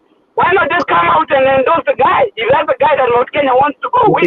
If Uhuru says anything, then he stands to lose even more. He will stand to lose even more. Because not people from Central, not people from anywhere wants to hear anything that Uhuru is saying. Sasa ukiongeza ati Uhuru akuje openly aseme kwamba this is the person I want, now hata vita zitaongezeka kwa Muturi na atakosa kila kitu. So it's only better now yeye mwenyewe ajidevelop, get that national image peke yake before the hand that blessed him appear. Yeah, but you know the other thing is we have to contextualize this thing. We have to look at it this way. You know, the context matters. So we are sending Muturi to go ahead and ngangane na the likes of Kalonzo, the likes of Mudavadi, the likes of Ruto, the likes of Raila. I mean, can that guy really engage those guys on anything? Well, you have delivered nothing. But it's the same thing that is happening with with Matiang'i. Matiang'i is being blessed by the president, but he is fighting the battle alone, but by the powers behind the scene. It's the same thing. Let's see if you can do it. Alafu, when I'm supporting you now in public, I know that I don't stand to lose. That is the thing. Mtu hataki kuaibika hadharani, unajua hizo aibu Uhuru, Samilong, Uhuru hakuna kitu anaogopa. In fact, if anything, kama kuna kitu imeslow nini ni the ruling ya BBI, hiyo ndio tu imeslow everything, but we are very sure by next week tutakuwa back to our train, na BBI ikishapita sasa ndio mtaona the real Uhuru ndio ataanza kutafuta hata kurunda fresh. Hapo ndio vita itaanza ya Uhuru na Raila. But wait a minute. Mutavai, now you guys are back. The last time tulikuwa kwa hii show, there was confusion all over. You did. Saizi we have even a date on Wednesday, tunaanza kusikizwa huko na sijui nasikia wakisema ni court management. Watapitisha BBI, wakipitisha hapo tu hiyo court, then huku kwingine tunaipitisha by over. Everything is passing. I am somebody who is against BBI, but I'm telling you, it is passing. Oh, thank you. It is passing. So the question is, so you guys think the appeal court will just bring it back? All those issues will be resolved by the appeal court. Yes. Appeal court ilishashikwa kitambo sana. This thing is done. If the president can stand and say that now let's go back to... That's why mnaona hata tuongee leo president akiwa Kisumu amesema this BBI is not for me, it's not for Raila. So nyi kaeni hapo mkisema BBI ilistopishwa na koti, mtatujua tu. Mtashangaa if this thing is going. Tajua sisi ni kina nani. Because you see the history has it. He has not been listening to the court, and he has had his way in everything that he wanted to. He has ever aspired to do as the president. Anything that he wanted to do, he has done. No. So just a mere high court ruling, haiwezi mkataza. Maraga directed him to dissolve the parliament. What did he do?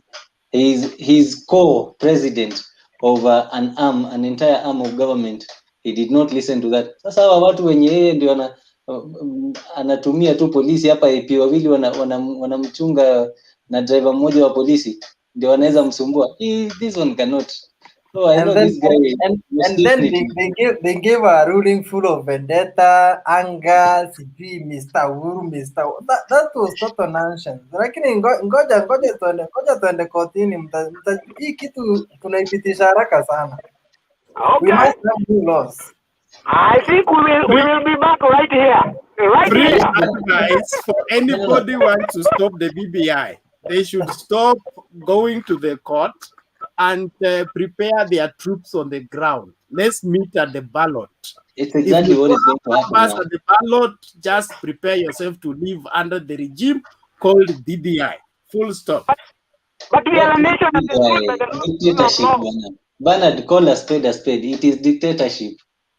And living under it is process. It's process.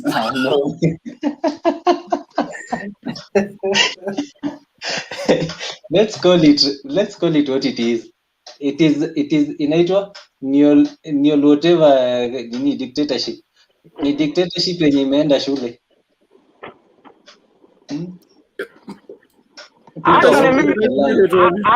Actually, my interest is how the Court of Appeal will trump all those.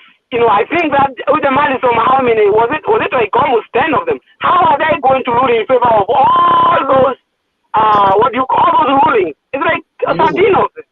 Wangugu, it's going to be very easy You see, the judiciary is guided by the law and what we call public interest. You see, now whatever the other judges used was the law, but these ones are going to look more into public interest. Like, if we say this, where is the public standing, or where is the nation standing?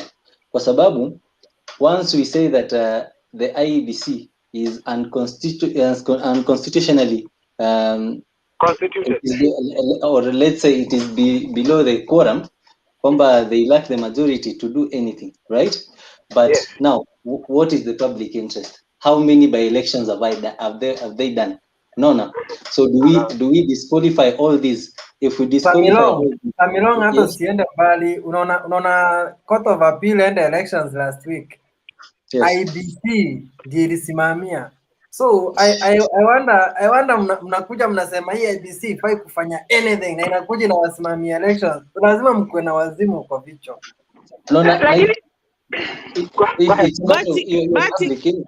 Let me say something.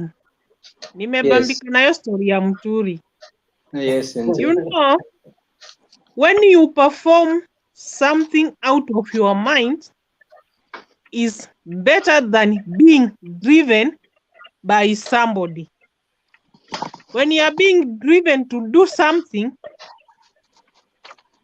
na kufanya kitu yenye kama ni kukua class prefect, ufai kuambiwa na mwalimu unafaa ufanye hivi. You yourself, you know, as a class prefect, I have to do this, to do this, to do this. So Muturi ana remote nyuma yake, inamcontrol kufanya kila kitu. Whenever ako bunge, whenever ako wapi, anaambiwa hii amua hivi, anaamua. Amua hivi, anaamua. And that is another way of, unaweza ona like juu president amesema, amekwambia ifanye hivi, umefanya, you are the shining star. Kumbe, he is burning your star. Believe me or not. Hata kama Muturi, he will be the spokesman after 2022. But atashindwa kurule out because hatakuwa na hiyo remote ya kumcontrol. Nona. The time will come, Uhuru will not be there. Time will come, Uhuru will not be there for Matiang'i. And that's why they are not seeing that, but they are thinking that they are making their star to shine on their way. So that's one thing somebody you have to reason out. They can't control the debate the way Mutembei control the debate because you are somebody's pressure.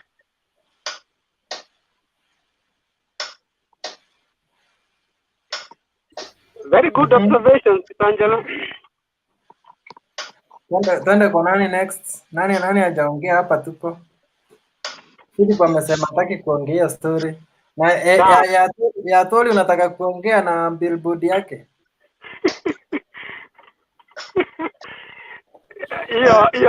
Nobody should spend a second on it. It should never have happened in the first place. I think we have more deserving Kenyans to have roads named after them, rather than Atwoli, man.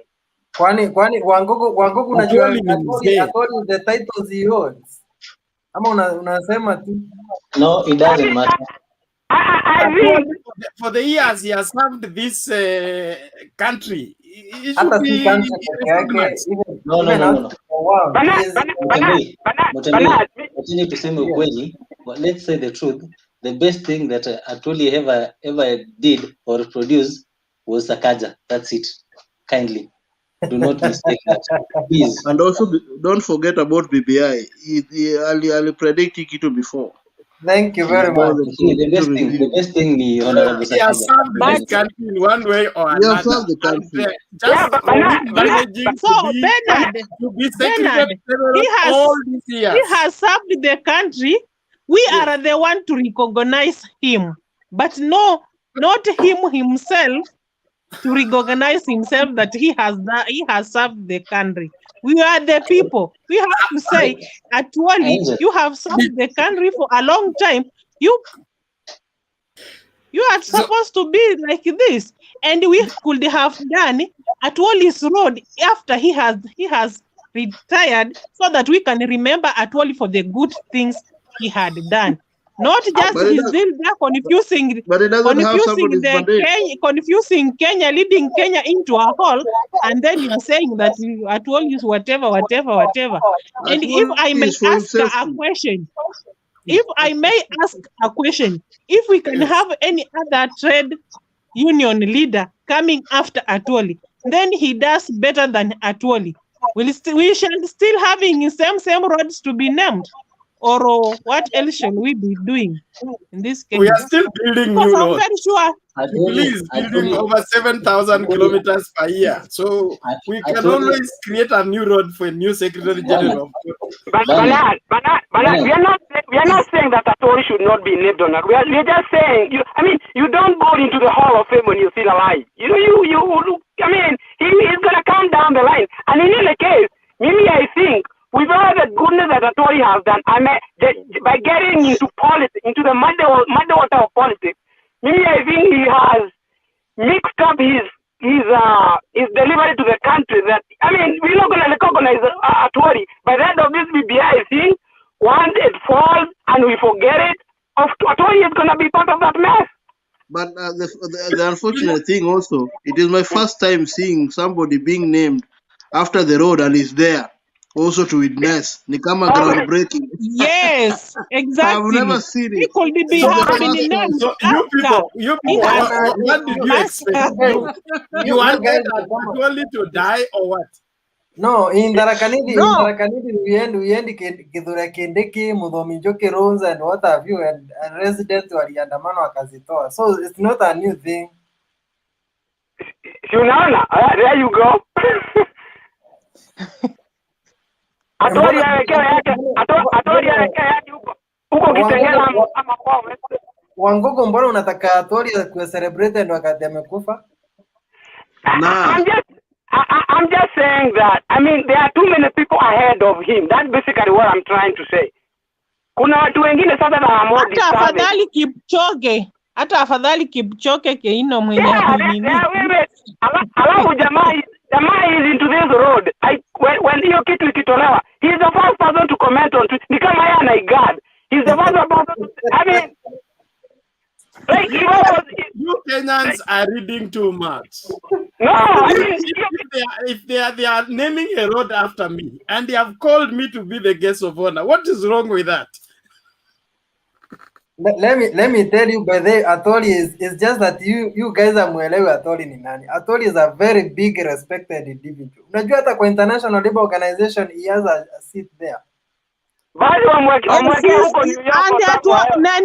Mutambe, let me assure you, Atwoli is just respected outside, but in his own home, Busia, hakuna mwenye anatambua Atwoli. Atwoli comes from Wisero in Butere. Hata huko outside is just a narrative. Hiyo ni kina Mutembe wamecreate hiyo narrative. Hata huko outside hakuna mtu anagogo na Atwoli. Come on guys. Mimi Atwoli has an office in Geneva. What do you mean? Geneva, what do you mean? Yes. That's all it is. You recognize people.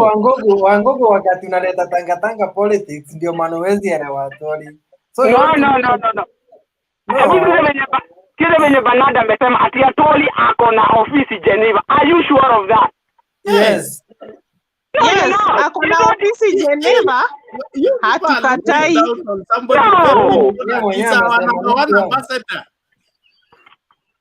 Atwoli akiwa na ofisi Geneva haina shida, akiwa huko ana perform na akikuja kwake ha-perform. What was he supposed to perform that he failed, Angel? He should just resign. Bernard, Atwoli is a court secretary. We have been having strikes. And Atwoli, with all his of doctors, of whatever, he's the one to call them and negotiate with them. But Atwoli, with all his minds, I had him, it was in last year, that You know somebody like huyo kijana yangu huyo ndio sijui kijana yake sijui mgani ni daktari. Yenda anaongoza strike. Ni kijana mjinga sana na hata mimi ndo nimemsomesha. Like seriously hivyo ndo Atwoli anaongea. Propaganda. Si propaganda nani Mutembei. I heard from Atwoli's mouth. I can't remember ni wapi alikuwa. I can't remember the day. Tarehe. But hiyo aliongea nikisikia Atwoli. And I can tell you that aliongea nikisikia Atwoli led the negotiation about doctors going back to work, only that it did not bear fruit. No,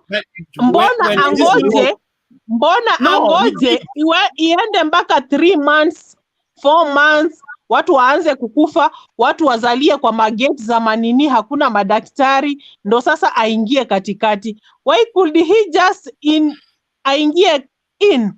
Wewe Angela, you are against Muturi because Muturi is being remote controlled. Yet when Atwoli waits to function on his own, you are also against him. So what do you want? No, you want him to go and remote control the leaders of the nurse association and the doctor association? No, yes. Bernard, when you go wrong, I'll just have to go against you. And what is killing us in Kenya is that we just see things going wrong, then we go gathering these people of ours at home, ati hapana, hapo amefanya sawa sawa.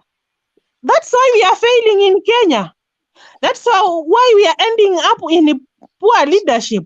Nona. That's why things are getting worse. Tunaambiwa tunajengewa stadium ya international, kumbe haiqualify.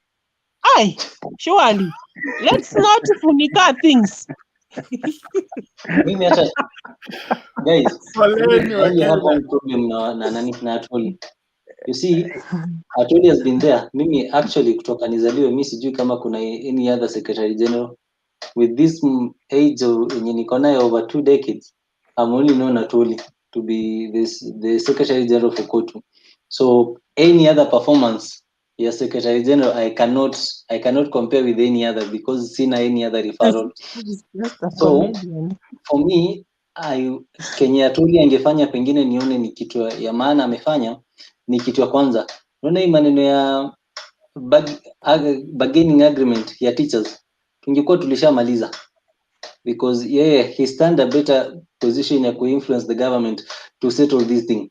Story and nurses each and every time they're striking, hizi vitu Atwoli was in a better position according to me ya kusettle hizi vitu akiwa friend to both parties, because he would have been a friend to the government as the secretary general to Kotu, and also a friend to the union. Nona, championing for the rights of the workers directly.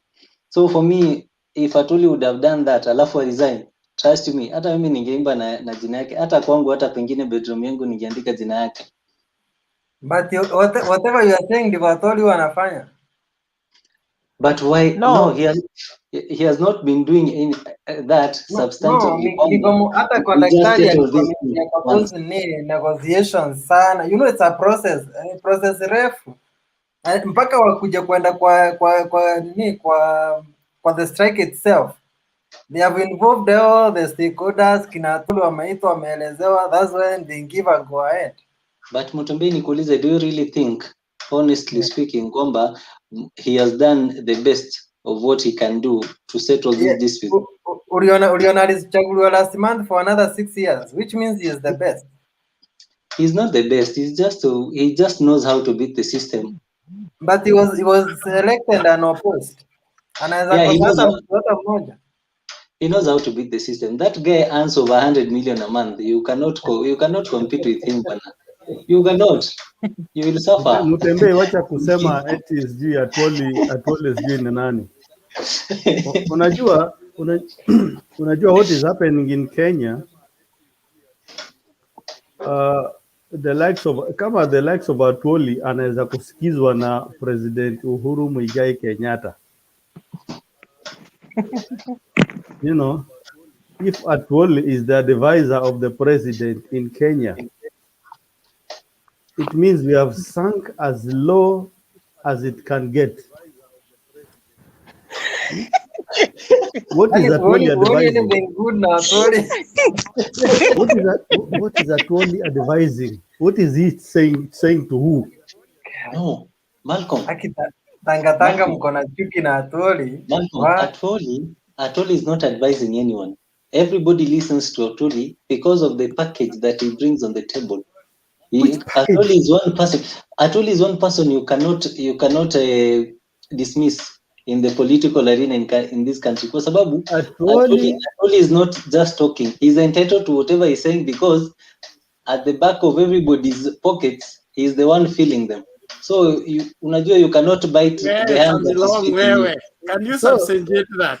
So Atwoli is listened to because he's an elder, number one. Number two, the longest serving Secretary General of Court.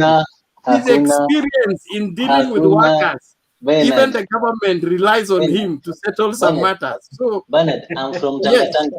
I'm from Tangatanga, and trust you. So Tangatanga is settled by Atwoli? No, are you telling us that Atwoli is the financier of Tangatanga? No, I am telling you this. If Atwoli saizi akisema kama Tangatanga hawezi katazwa kuja because of the pocket. He has the resources. And that's what keeps him. Anyway, mi sichukia Atwoli. In fact, I've been at Atwoli's office niliendanga huko kufanya nini?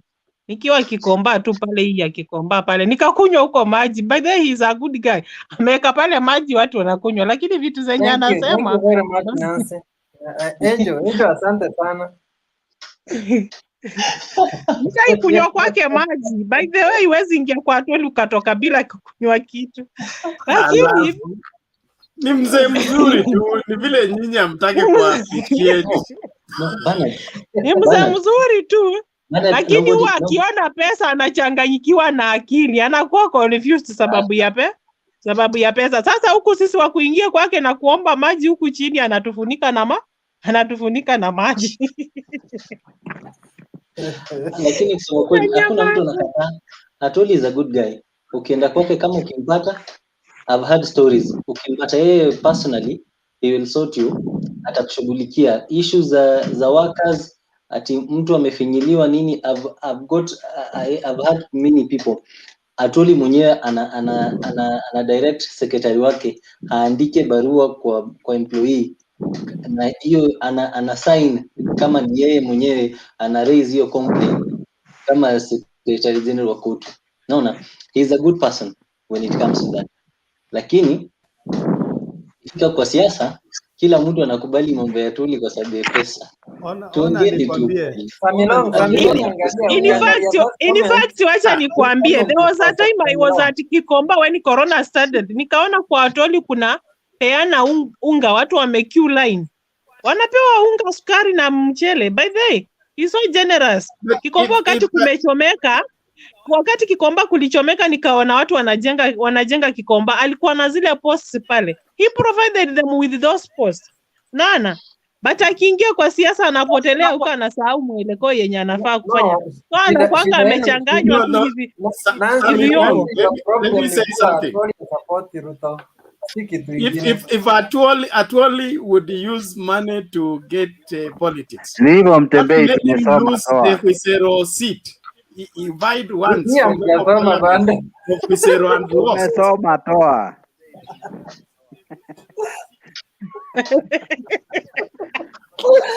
Kazi yako ni kurusha tu mawe buto. Utajipeleka kwa comments, wacha kutwekea.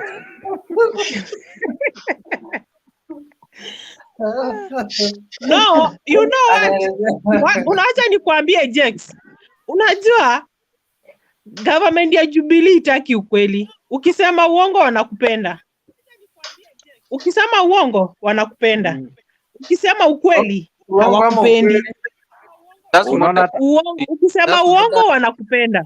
Ukisema ukweli wanakuavoid, wanaanza kukurusha mawe. Unaona? At a point you are not even supposed to be rude.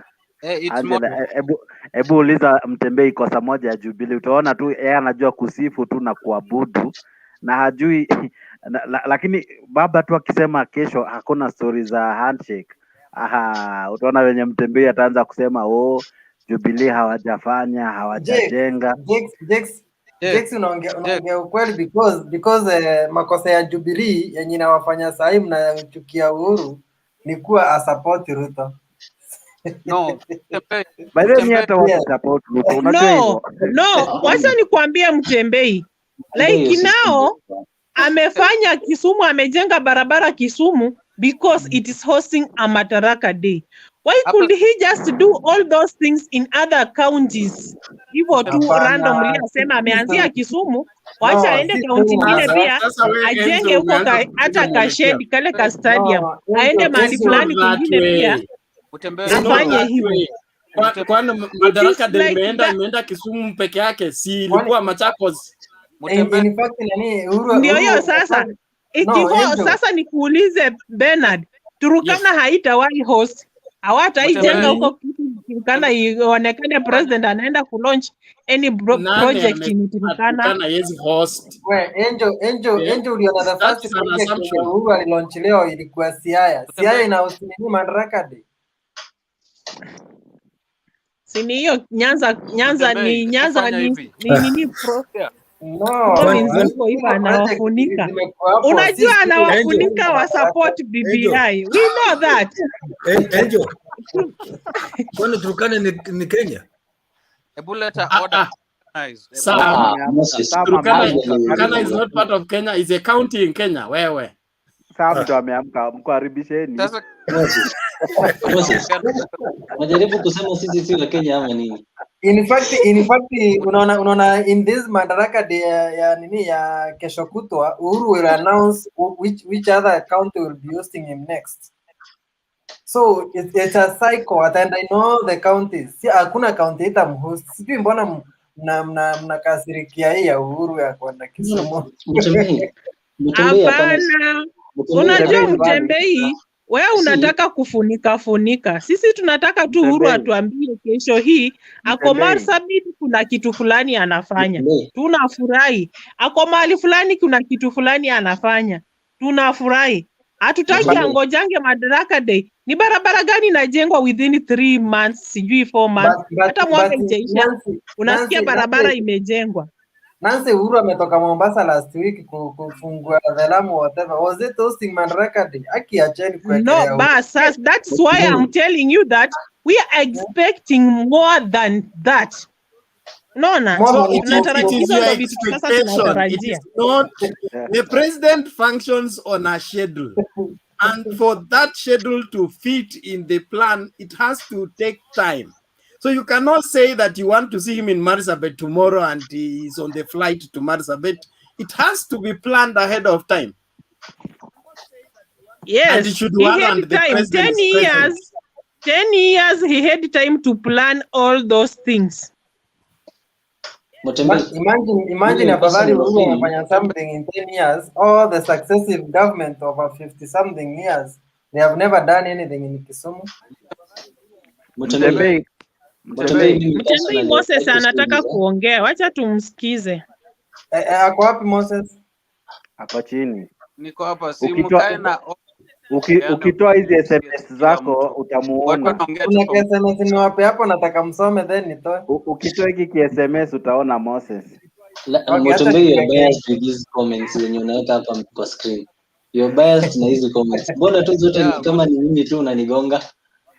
Unajua Mtembei ni kazi yake ni kurusha mawe. Unajua tutakusindikiza kwenda nyumbani ukikuja. Wacha hii maneno. Mtembei wewe ndio unaenda bush next. Moses karibu. Acha Moses aongee. Nasema situkae na order kidogo yenye mtu akiongea tena mwingine. Umejua watu 10 wakiongea mara moja mtu asikike. Inakuwa poa hivyo. Ilikuwa mchezo tu Moses. Siko baya, ilikuwa mchezo. But mimi nasema hivi. Ukiuliza Mtembei today, shida ya Jubilee moja, Mtembei atakwambia Tanga. Ukiuliza Mtembei any achievement ya Jubilee today atakwambia nikieleweke. That's the achievement. We Moses umekuja na mawe kubwa kubwa. No. Moses, kuna message iko hapo, hebu soma kwanza. Wachana hizo comments. Well, comment. We na wewe umekuja kazi SMS. No. Umejua kuna wengine they are keyboard warriors lakini hawawezi kuingia hapa kuongea. Umejua hivyo? Exactly. But mimi hivi. The moment you have somebody like modern Atwoli as an advisor, that you are lost. I miss the Atwoli of the time when I was in high school or primary school, when Atwoli was Atwoli. When Atwoli alikuwa anatetea wafanyakazi. Lakini siku hizi ameingia kwa system. Ameshikiliwa na corruptions mingi. Usiniulize gani, cause mnajua. Juu unadanganya. Lakini sisi hatujui, hebu tuambie ni gani? Hakuna corruption hata moja tunajua ya Atwoli. No, Atwoli siku hizi hata apiganie wafanyikazi. Siku hizi Unless sema kuna corruption ya kusema Ruto hata kwa ballot. The only thing yenye Atwoli anapigania sasa anapiga Ruto. That's the only thing. Na hiyo ndio shida yako na yeye. No, hakuna. Nilikwambia Mutembei ni kieleweke. Hataki kusikiza tanga. Lakini hakuna shida. Moses. Who do you want Atwoli to fight if he leaves Ruto? Well, unaona angefaa agonge nani? Bernard. Moses, kuna SMS zinakuwekea hapo, kwa nini unaweza soma ya about Atwoli venye umesema kuna scandal. Nitawaambia lakini wacha nijibu Bernard. I want Atwoli to fight for workers. Exactly. I want Atwoli to fight for workers. But But he's doing that. How do you want him to be reporting to office that he has finished fighting for workers? No, he actually should. He has done nothing. He should retire. Because I How saw he should retire is to fight for workers. And if he's fighting for politicians, they are the number one workers now. And grandchildren. I think Atwoli should marry the last wife, settle down, and then now he retires. Samilong Atwoli, let me tell you, when Atwoli right now marries the last wife, he will be just marrying because of money. Unaelewa? But he will not be. No, he's not marrying a wife at to sire children or anything. He's marrying a wife that will now take care of him on his retirement, because the beautiful lady who is a news anchor, she's very busy. He needs somebody now to take care of him at home for those 6 years. Hizo anapenda. Ukiongea hivyo hata anaweza kukubaia chai. Are you Atwoli here? Samilong. Hiyo Atwoli akisikia anaweza kukubaia chai. Hizo nini anapenda? Wa? Samilong kuna kuingia kwa Mutembei ni kama mmeagree na Olo leo. Anyway, no problem. But honestly speaking, tukiongea tu kweli, for some time now, it's not because anaingilia Ruto or anything, but for some time now, Atwoli ameelekea to the elder side than being the COTU Secretary General. So for me, hata sijui ni kwa nini alicampaign tena apate kiti, we would have just gone with that wave ya kukua an elder, unite the Luya community. Akimaliza sasa hiyo nao, akae chini sasa awambie who is going to name to be the kingpin wa Luya community, because ameingia upande hii sana. Atwoli does not do Luya eldership as a substitute for COTU. He's in COTU full time and is an elder. Once an elder, always an elder. And when the elder responsibility is called upon, he performs. So why should we arrange for him responsibility and tell him he has to stay with COTU?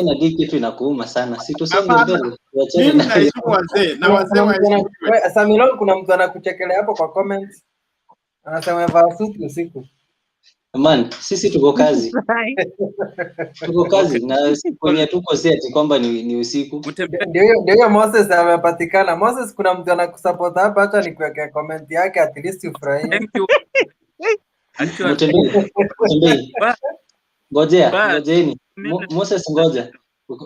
Nani Mtembei, kindly ambia Jokichi kwamba si kila mtu kwao ni usiku saizi na si kila mtu ako kwa kitanda, wengine tuko kazi. Oh, okay. Yes. Sawa. Moses. Yeah. Wewe ndiye tunangoja tukusikie propaganda zako. Okay. Nasema leo nawaambia leo if Raila and Uhuru Kenyatta can part ways, then Raila and Ruto come together. Utasikia Mutembei akisifu Ruto, utasikia Bernard akisifu Ruto, utawasikia ile kusifu ya waisikia. Nakwambia ukweli. But sasa nikuulize Moses, have you ever seen anyone going against Baba surely? Yeah. Nani yo? And what did they become after? 2007 they were against each other. 2013 Uhuru was against Baba. 2013 they were still against each other. And what happened? Baba has supported Jubilee government for long. Lakini huwa wanamdamu. Hata nashangaa venye ako kwa handshake venye wamemfunika macho. Na nini? Na idea nini? Na idea Kenya. So wamemfunika macho. Sai haoni. Lakini venye watapitisha hivi BBI, Moses, believe me not, Baba will start crying here. Mtembei tutakuwa tunamcheka hivi hapa. Angel. Bala anasema hapa ati Baba is a national leader. He is looking after interest of Kenyans. That one is a big lie. He is a national leader. That one I totally accept and agree with you. But for the interest of Kenyans, hell no. Hell to the no. So how did you test and come to that conclusion? How did you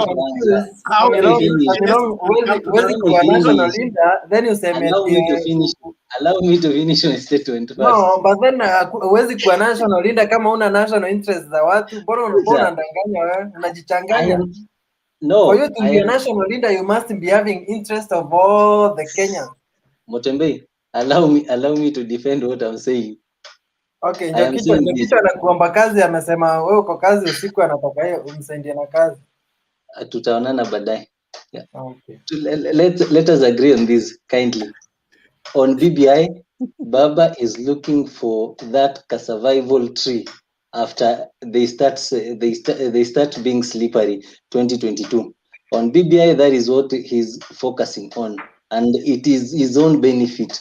Hata tusidanganyane eti kwamba Baba is looking for reforms na nini because it has failed him kutoka since time. History so, has it. What is he benefiting from this? What is personal benefit from this? Give it to me one. Benefit that Baba is going to gain from. Ziongezwe.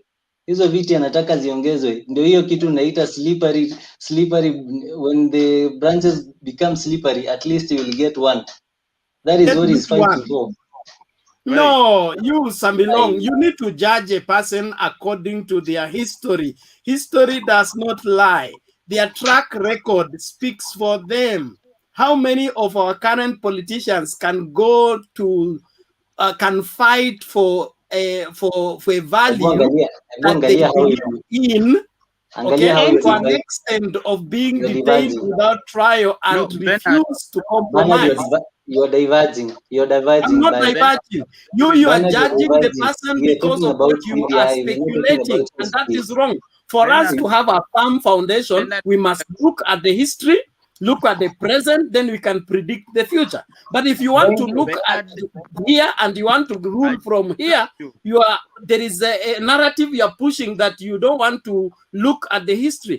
Of all the opposition politicians, even the enemies of Baba have said, there is no politicians they could not compromise except Baba. And for that alone, I believe him that he has interest for Kenyans. Bernard, let me ask you this. Let me ask you this. Do you believe that Baba supports the judicial ombudsman?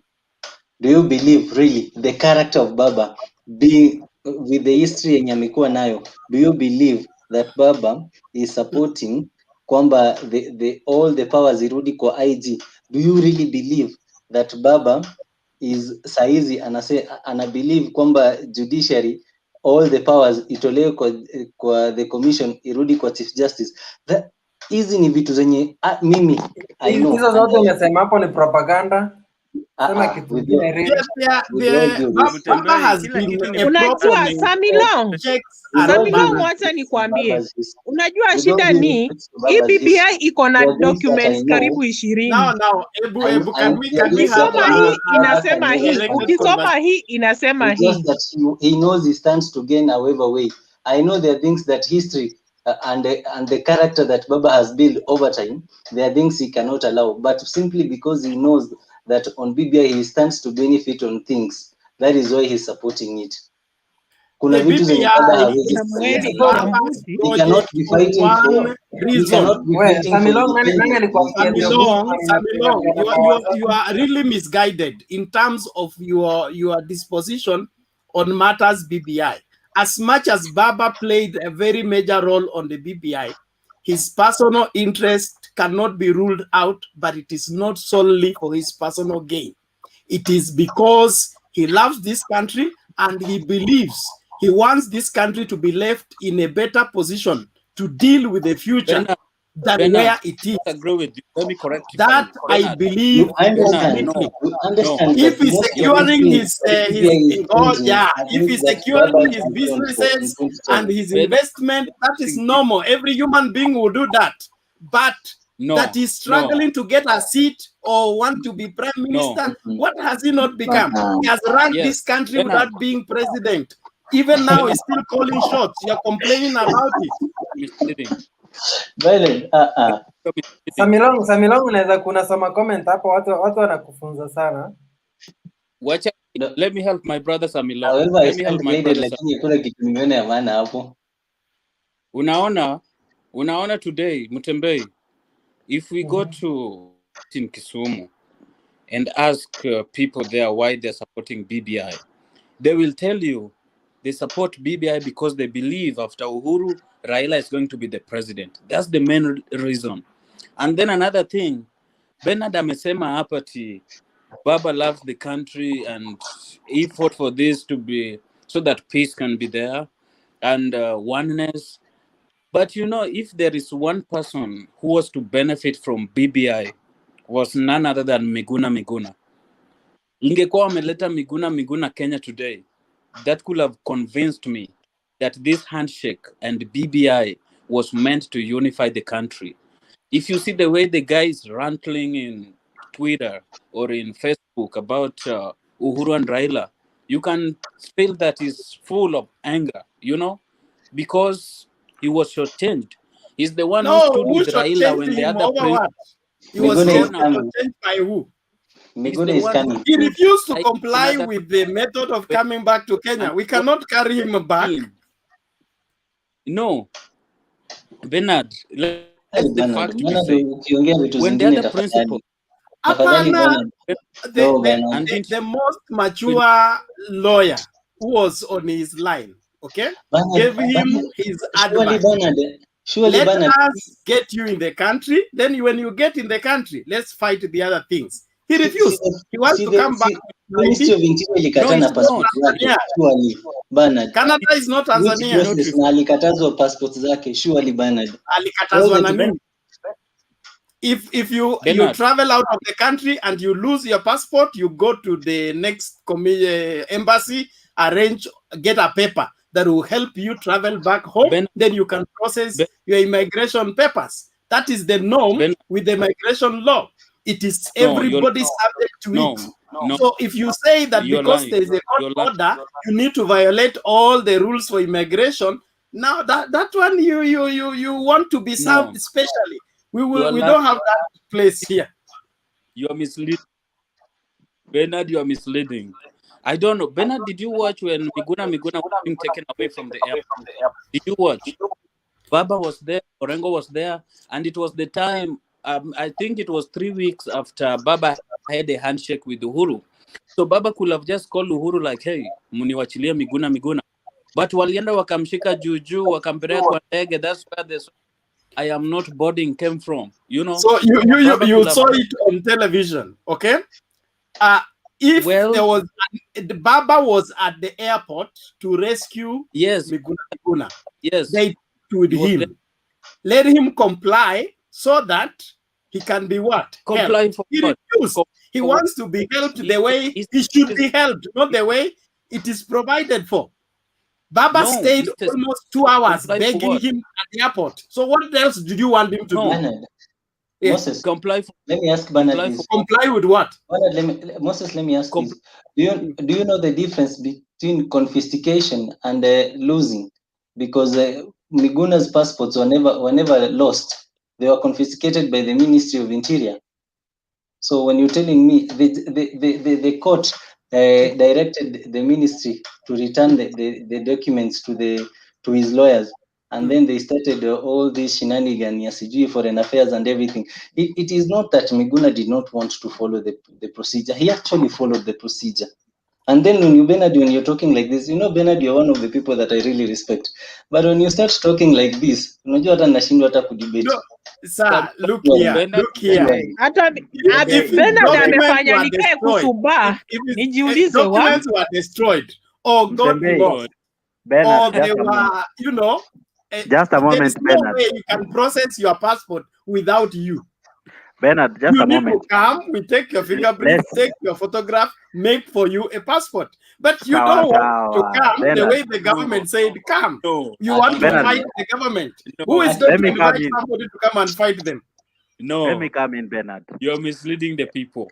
Moses, how did even Miguna find himself here? Because if you remember correctly, he had vied for governorship. Yes. Why did that issue not come into play? He was in Kenya. We were seeing him in debates all over. He was in different talk shows all over. Why is it that it is until he participated in the swearing-in ceremony? And you see, David Olo, can I and answer the one David? who was and the one who was being sworn Can I in. answer David? Just a moment before you answer him. So the problem is this: and it is the same thing that happened in 2007. We did not go for the big fish. We went for those guys who were seen to be supporting, those guys who were seen pushing someone's agenda. Those were the ones who were taken to ICC. Miguna suffered because he was the one swearing in, but the one who was being sworn in, he did not suffer any repercussions. So Bernard, do you think it's fair that the one mwenye alikuwa anafanya dhambi hakuhukumiwa, yule mwenye alikuwa kwa dirisha akichungulia hiyo process ndio alisukumwa mpaka akanyang'anywa kila kitu? No, you people are comparing the incomparable. No, it's true. And Just not the only person. Do you know the reason why? Let me say, do you know the reason why they chased away Miguna from Kenya? They chased away Miguna from Kenya because they knew that Miguna is the one who makes Raila to be strong. But when they chase Miguna away, watakuwa wamevunja mkono moja ya Raila. He's easy to be convinced with anything else. Angel, let me tell you something. Let me put this in perspective. Yes. There are only two threats to Raila. Two threats. And Raila knows very well that the two threats, the only one that haina ethics ni Miguna. Ruto has ethics. Those are the only two people who can destroy Raila completely. Wacha kuchokoza Mtembei. Unachokoza Mtembei. Unachokoza Mtembei.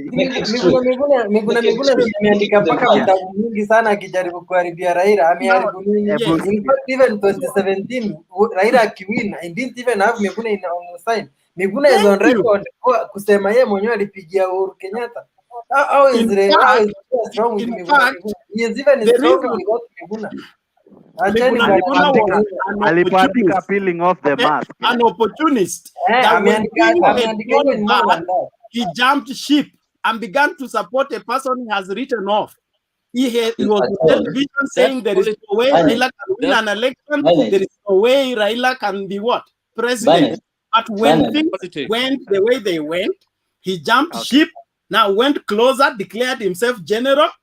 So when he was speaking and spitting fire on behalf of Baba, okay, it was in ODM office, we have a way of knowing who is here for what. If you are here to steal the show and it's just the stealing of the show, we have a way of telling you. Bernard, wacha tukate mambo ya Miguna hivi. Naomba tukate mambo ya Miguna hivi. Wacha tukate mambo ya Miguna Mtembei, hivi. mimi nataka kuaddress Mtembei before Miguna. We Mtembei, sijui tutarudi tukukuita nyungu ya mawe, kwa sababu the best you are doing, unatafuta tu kale ka message kana kufavor ndio unarusha au tafuti au Nionyeshe ziko hapa, nionyeshe moja hapa yenye nafaa kuchukua. Ziko hapa. we najua hata wewe zitaka ingia utaidelete before hata tusome. Watu watangazaji wanapenda kugoza narrative. So when something goes against before you answer anything, niambie Miguna alipigia nani kura? He is one of the most many kumera guys. He voted for Uhuru. So anapanishwa na yule jamaa aliweka kwa kura.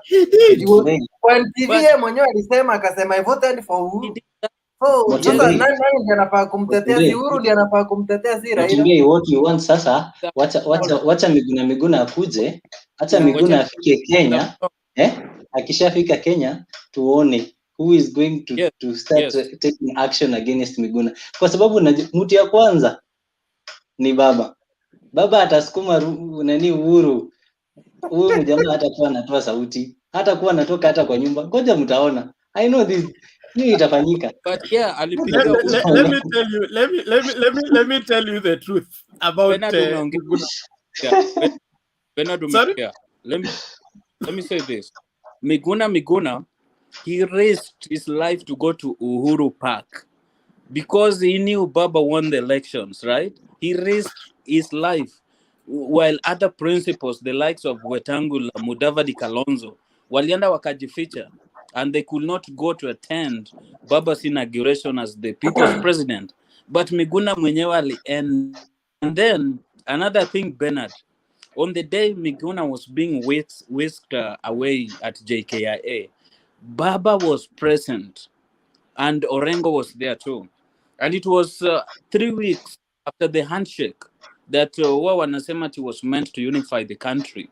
So Baba angepigia Uhuru simu ati hao watu wako hapa wanachukua Miguna. And then another thing, David Olo amesema ati if we want Baba to go to Canada to take passport to Miguna. No, Miguna is a Kenyan citizen. So I don't know what laws that Bernard wanted him to follow at the airport as a Kenyan citizen who has complied, and the court cases have ruled that he's a Kenyan citizen and he deserves to be in the country. So I want what laws that Bernard was referring to that wanted Miguna to follow at the airport. So at the airport on his exit or at the airport on his return. Bana ngoja niongee then ndio ukuja kumjibu. Moses, unadanganya sana kusema Miguna risk his life kwenda Uhuru Park. Mimi mwenyewe nilikuwa Uhuru Park that day kutoka asubuhi. Did I risk my life? Kama Miguna I am the one that from the start mpaka mwisho.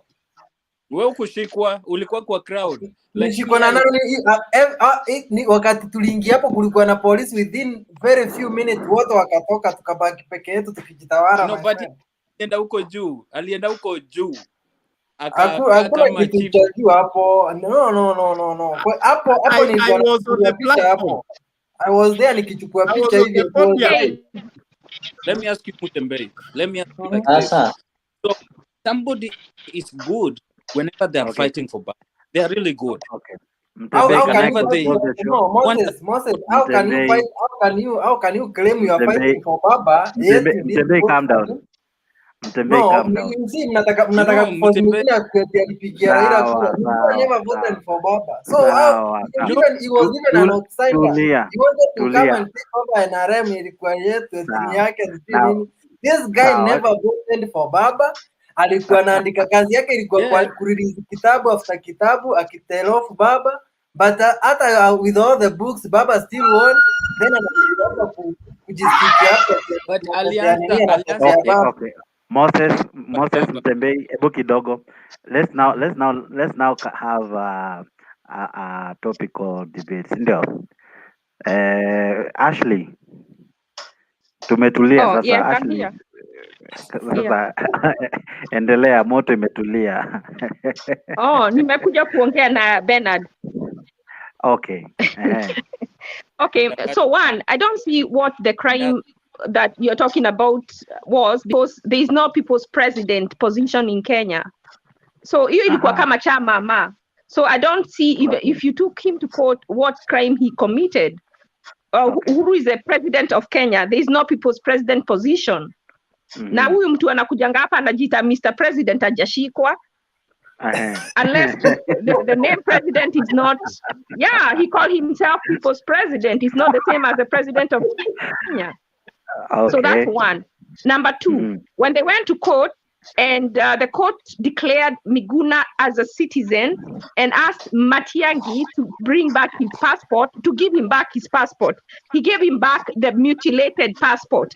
He was told to give him a valid passport. If he had any problem with the order from the court, he should have appealed, like they are doing BBI. You appeal. They never appealed. So Matiang'i, one of the things when people start saying that he wants to become a president, he's just a CS, and he wants to be the prosecutor, he wants to be the judge and executor of the law, which he's not. So in fact, he's breaking the law by refusing Miguna to come back. Because if he truly believed that Miguna is not a citizen, we have courts to address that. But he cannot make that decision on his own and then take action. That is himself committing, breaking the law. So Ashley, the law says that Miguna should be facilitated to come back. Ashley, if I ask you via law, yes, maybe to settle this so that we can move to something else, what makes a citizen according to the law? What does the law say? How do you become a citizen? Ya Miguna ni by birth. Ashley, are you there? What makes one to be a citizen as per the constitution? I don't know, but what I'm not going to go into that. That is according to the. Let's not lose focus, because now we are losing focus. What I'm saying, the court determined that the court. Let me stay on the court. The court determined it was already determined in court. Whatever the description they used, the judge determined that Miguna was a citizen and he should get his passport back. When that judgment was made, if it did not please those the state, if it did please the state, they should have appealed that judgment. They did not appeal. What they did, they brought back to him. They gave his lawyer the mutilated passport. The lawyer went back to court and said that they need a valid passport because you cannot travel with a mutilated passport. They have never up to today obeyed the court order to return the mutilated passport. So in this case, the one who is breaking the law is the government. Okay. If they have any problem with Miguna citizenship, just a minute, Ashley. You are saying that Bernard, Million, relax. I'm coming to you. Let me have Moses. Then Nyagoro Ochieng's comment nimewekwa hapo mbele na nani Mtembei. Tumesema tuta ignore hizi nini za Mtembei. Achana na Mtembei. Mutembei kazi yake ni karibu. Acha Moses aseme thank you. I need to correct that one. I need to correct that one kindly. Allow me. Allow me to correct this. Okay. Allow me to correct let me this. respond. It is me that has been mentioned. Wamesema ati Miguna is just like Moses. They don't appreciate. And the game here, Moses doesn't even say. Of course, one thing, Mutembei will put such a comment that we did, but Tangatanga, he doesn't. Of course. Mutembei cannot put an encouraging message. You know, people say that Miguna lost his citizenship. Unasikia, when they say Miguna lost his citizenship and he still had a passport, that is an issue for the court to decide. It is not an issue for Miguna, for Matiang'i or Uhuru to decide, because we have courts to decide disputes like this. Number two, actually, according to Moses Kidogo, to answer this question, I'm from games. Okay. And I highly appreciate the projects that are happening in our county or in our province, because they are Kenyans and pay taxes. Second, no, Moses, you should not. Moses, wait. Hold on. Moses, stand, wait a minute. Stand guided that it is not a favor. It is not a favor. It is a right. It is government's duty to provide. So where has been the government for the last 50-something years, my friend? That is the question you should be answering, Mutembei. Where has been the government? No, you wewe ndio system. Mzee Jomo Kenyatta, Mzee Moi, Mzee Kibaki, then Uhuru ndiye amewasaidia. You guys now amewasaidia after kuwa kina Raila. You should just be saying thank you. Mutembei, the water project in game that was launched today. Actually, that water is not even helping the people of Game. That water is going to Bondo and Alego. It is not going to benefit any person in Game constituency. Moses, where are you right now? Where are you right now? The roads. No, I'm asking you.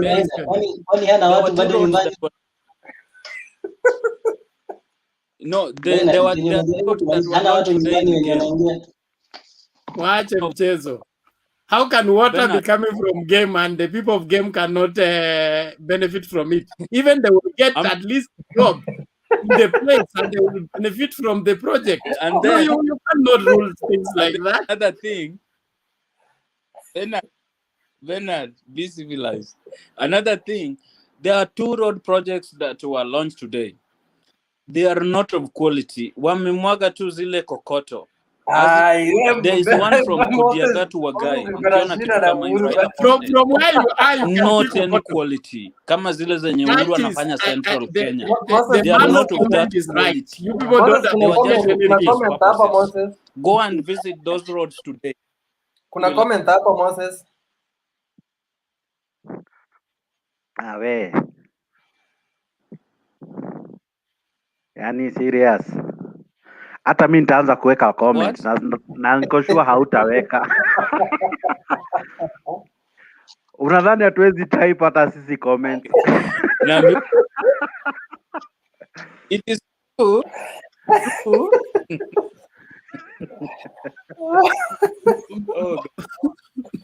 It is true the water is not benefiting. You cannot say water is not benefiting anybody. All the people in Game. That is not valid. Mutembei, we are going to petition you. Tunakuta Supreme Court. Wakenya wataki uongo. Wakenya wataki udanganya. I have this. Allow me to comment on that and say this. Clean water is not an extended right. It is a fundamental right. Sawa. It cannot happen in a day. It is a process. If it was possible for it to happen in a day, the entire country tungekuwa na maji. Unaona? So it has taken the longest that it has taken for it to get to that point. So we should not act as if it's such a big privilege. No. Na kwanza hata if we dig deep into it tutapata tu kuna watu hapo hivyo kwa wale wadosi wamekula pesa. Ni venye tu sasa hizi haziwezi angaliwa kwa sababu iko na majina ya watu fulani. Haiwezi we cannot dig deep. So let us not swali kwako. Let us not. And then I wanted to comment about something. And Mutembei will assume something like this. Hawezi weka vitu kama hizi. Jokichi TV ameuliza kitu kuhusu extension ya curfew. And I wanted the reason why kuna extension ya I wanted to clear that and tell him or maybe share information that I know. Unaona Mtembei vile ajua kujitetea. Sasa tunaongea about nini Uhuru na project na Nyanza, mtu anauliza kafi mbona imeongezwa.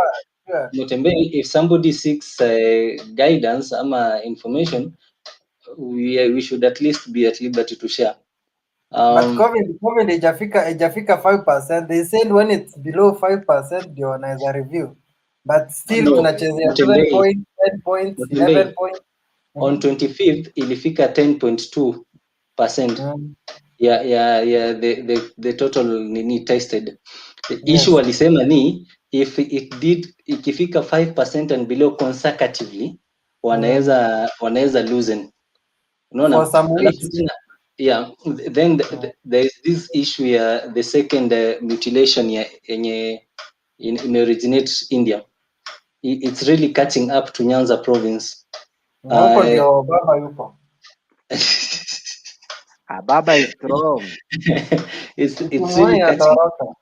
Baba is strong. Baba cannot be affected. Baba toka watu. It is right. Ilijaribu mpaka ikaona iweze. Haiwezi muweza. Jokichi, those the second mutilation iko na ukali zaidi ya the first one. That's why unaona imebidi kwamba the curfew ikuwe extended because also ya Madaraka Day, hata Madaraka Day imehamishwa kutoka kwa is it called Jomo Kenyatta Stadium to the Kisumu State House. International. Because international wapi bwana? Wewe angalia hiyo kitu uniambie kama inakaa international. Wacha mambo ya international hapo. So imehamishwa imepelekwa State House Kisumu because of the risk ya infection because for the last 1 week imeanza tena kupanda. Though we have seen that the curfew yenye ilikuwa imewekwa imesaidia because the spreading rate ya May na April ilikuwa high na April ndio ile wakati yenye tulikuwa na kumefunguliwa sana, so inabidi kwamba waongeze at least to curb and control especially that the new mutation. Yes. Okay, thank you, sir. Maybe let me go to Bernard. Bernard, someone is asking this question. Let me also engage the people who are commenting. Anauliza, what happened to Kisumu breweries? It was there, but it is no longer there. Could you be having an idea before I bring in Benson, brother Benson? Oh, it's technology. Kisumu breweries. Mm-hmm. I don't have information about that. I don't want to dive into it. Mahaba said. Baba said what? No, it was from Mahaba Said, who was asking that question. Maybe allow us to investigate. We will maybe answer you badai. But I think some years back there was Uhuru opening it and drunk in public. It was a big issue. I think it should be working. I don't know. It is not Kisumu brewery. It is for Diageo. It is for East Africa breweries. It is not Kisumu. It is East Africa Kisumu Ninio branch. See, okay. That's what you're talking about. The one that was launched in 2017, Ama. I don't know about. I don't know. Mutembe, do you know this? I don't think I. Mimi sijangi mambo ya pombe, nimeokoka. Hallelujah. Na ndio unapenda mawe. Aliwacha pombe akapenda mawe. Mtembei na kurusha mawe ya SMS achane. Brother Benson, before I have Bernard again. Benson, tuongeleshe Yes. bwana. Mimi Ongea na hata sisi. sina maneno, mimi tu ni kucheka tu, naona Moses na Samilong. Samilong au kitu kimoja. Unajua kitu yenye iko katika dunia hii ni kwamba kila kiongozi ako na mabaya yake na ako na mazuri yake. Dakika tu moja. Mtembei, hebu weke hii SMS ya Angela Sindani. Iko wapi? Mtembei, eka hiyo message ya Angela Sindani. Ya Angela Sindani uweke. Inasema hivyo. Endelea tena. Soma, jisomee. Lakini huyu mtu ananiuliza hivi, anajua Solomon alikuwa ameokoka. And Solomon asked for God's wisdom. Na akapewa wisdom. The only man with God's wisdom married 300 wives and 700 concubines. So I'm very much saved. So kulingana na umeokoka. Yeah. You're still on the way.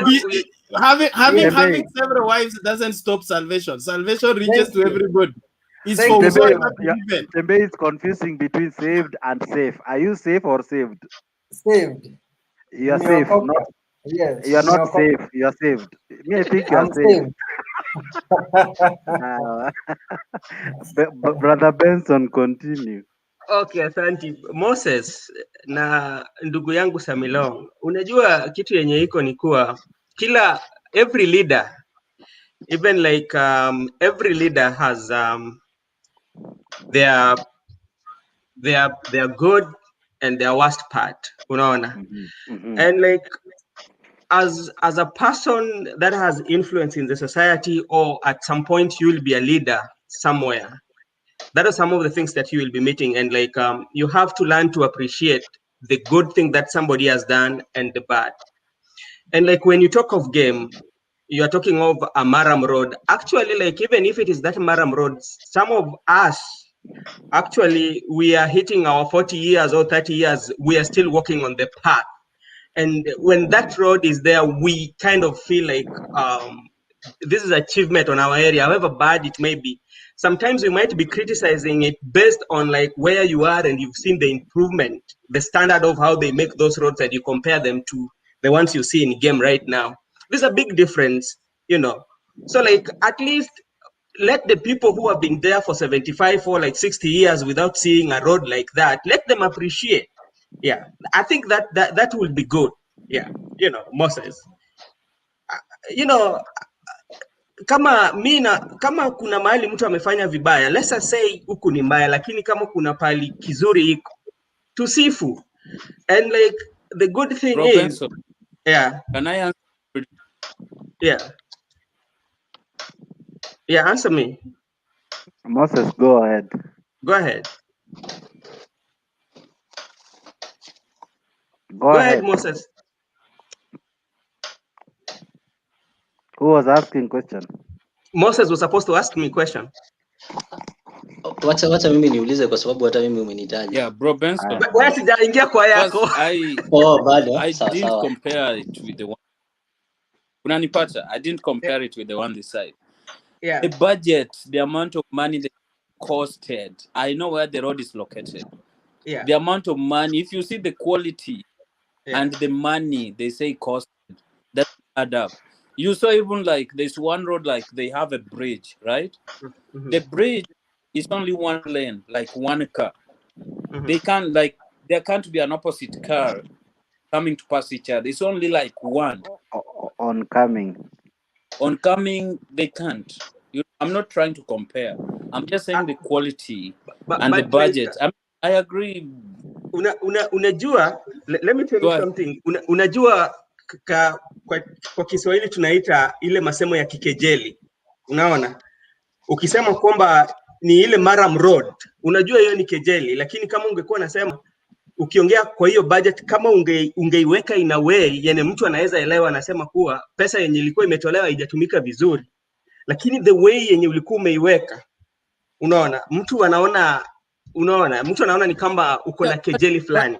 Benson, let me tell you, if you compare the quality of roads that Uhuru and launch in some parts of the country, like huko Mombasa, or in Western or in Central Kenya, and to Zenyali today in game, there's a big difference, my brother. I'm telling you. So big difference. That's you ndio chenilikuwa. Moses Benson. Just one moment. Kizito, how are you? Unmute your mic. I'm very good. Just listening to the way Moses is lying to us. Moses and Samilong, please stop criticizing everything. Even something I love that is you. how can a good water come from Game and go to Kisumu? Kizito. But I'm good. Kizito, you look good. I love how you have done your beard. They look very Madaraka Day. Yeah. You are ready to celebrate Madaraka Day. You know, it's the first time Madaraka Day is going to Kisumu. So we appreciate. So you are doing it in style and fashion. Oh God. Oh no. So I've been Gizito, I've been gone this so long, huh? Yeah. Until you gain the new look. Yeah, the new look for Madaraka Day. Oh no. I get it. You look good, man. Okay. Kizito, Ashley, what do you think? Ashley. I'm just admiring.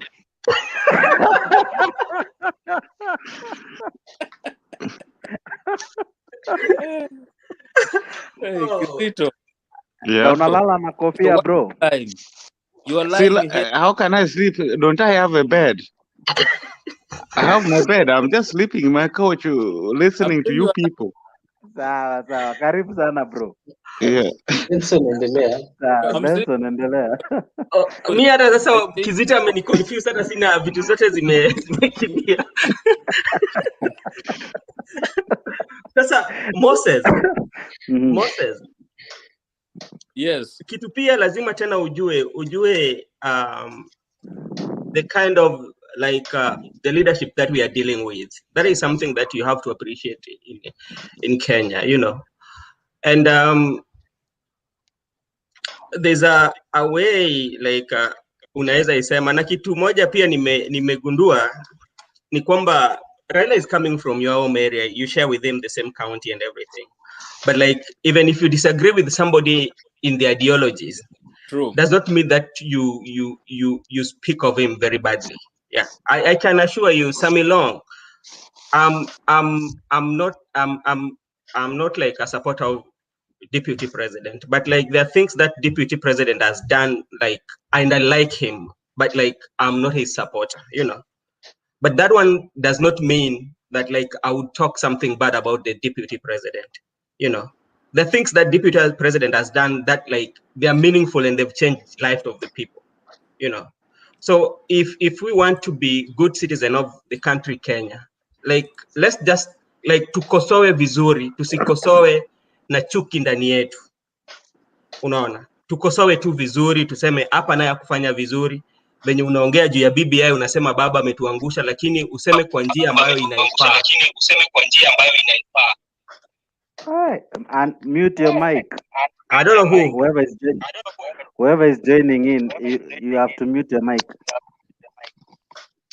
Hello. And somebody must mute his mic.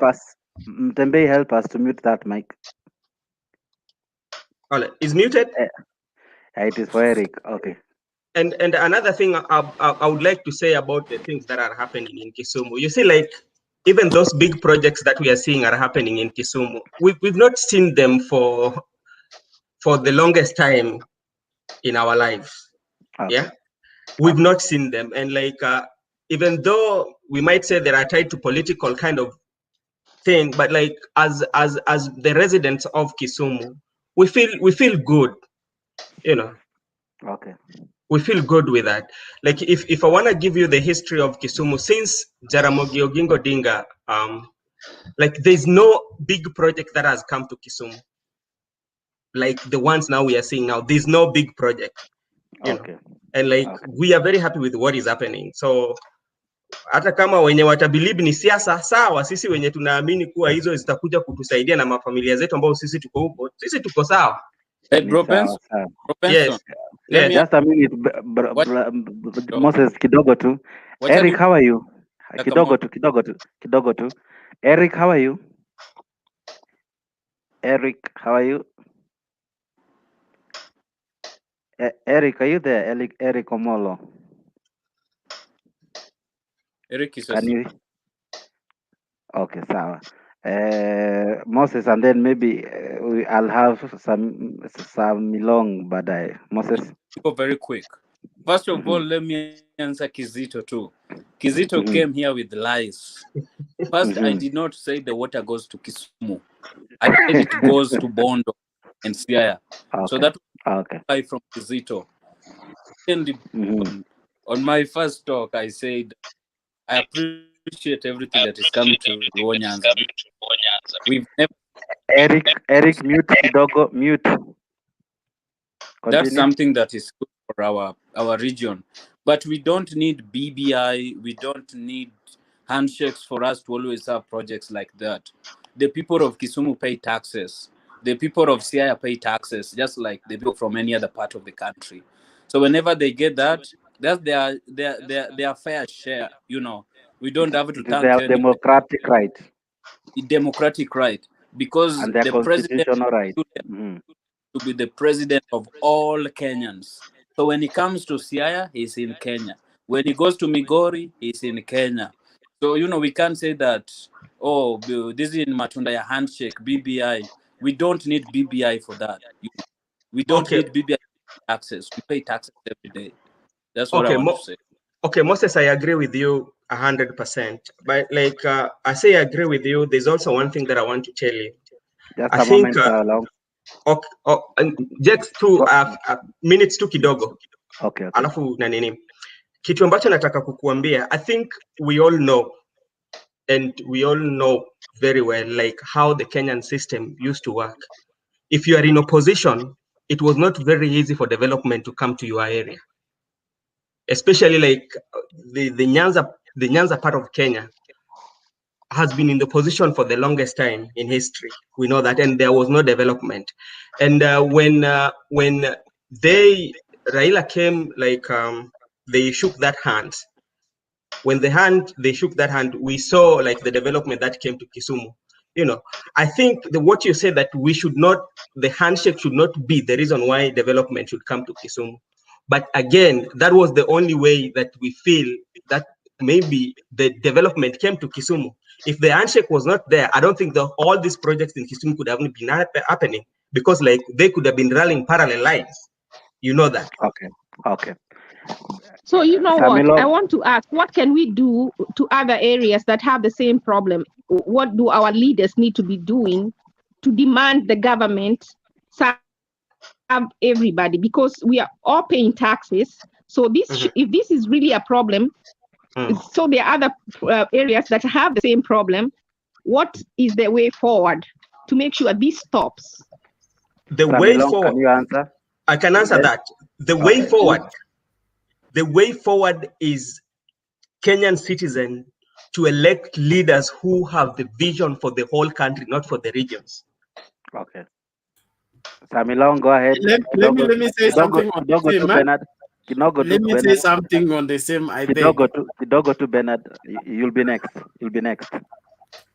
Samilong. Allow me to first say this and clarify tafadhali. I am actually happy for people of Kisumu, for people of Nyanza at large, kwamba these things have gone there. You see, one of the reasons why you have suffered for so long is because most of your leaders have been in opposition. No, that is the first thing. The second thing is the pride. You know, when you people boast of the third major city in Kenya, we from these other regions, we thought that you guys were good. No. So I'm happy that these things are going there. Again, another thing tunasema ni Samilong. Unajua, just one moment. Unajua kuna tofauti ya Mkenya na kuwa from the great city Kisumu. You see, Kizito amekuja akatuambia ajalalia seat, amelalia couch. And that is part of the problem. That is part of the problem. Amekwambia so wewe ukikalia seat, yeye amekalia couch. Alafu unajaribu kucompete na yeye. So actually, for me, I will say this honestly speaking, the exposure that I got about Nyanza was when we highlighted something about, was it the Obama's grandparents' place, and then now they started covering the roads and everything. That's when I actually realized, oh, Kisumu is not as, the Nyanza province is not as clean as the Kisumu, the one that I've been reading in history books and everything. No. Now, this is the thing. Mgeni aje, mwenyeji apone. I started by that because I really feel, and I'm really championing for development across the country, disregarding where somebody is coming from. So that is that is what I'd like to just correct. And I respect Raila. He's one of the people that I look up to.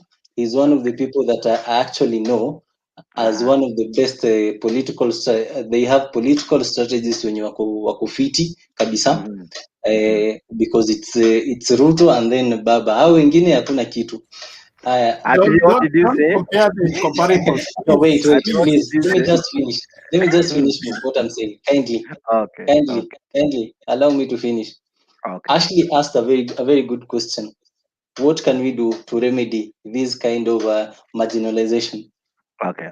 The only thing that we can do as Kenyans is to elect leaders or politicians who have lobbying mindset.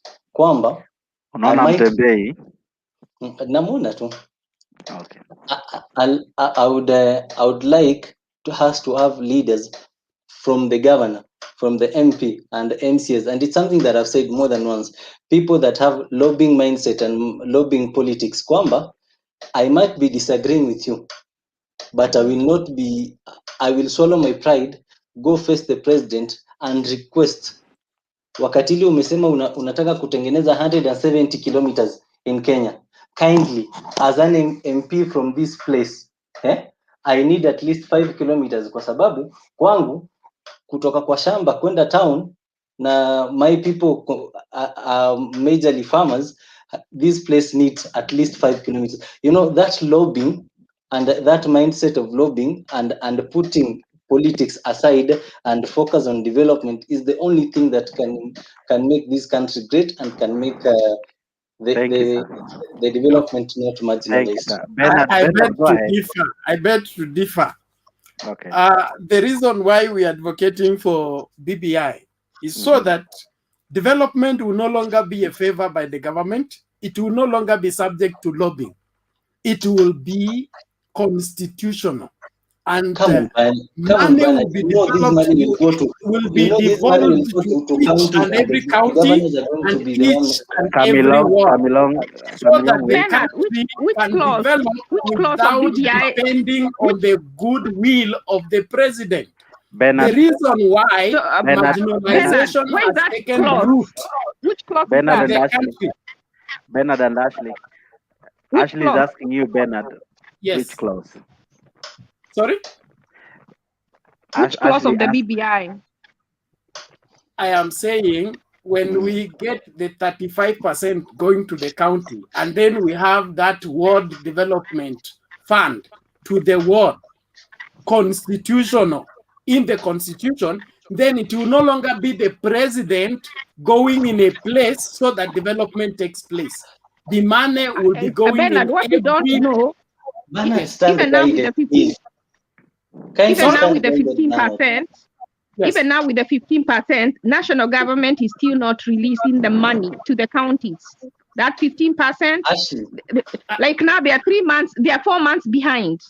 They are trickling down. If you go and watch Wamalwa, the governor, talking about how bad this year has been in the government releasing the money to the county. So we, like someone said here, we need good leaders that want the country to grow, because they can still derail. It can be on paper, but do they have the goodwill to make it work?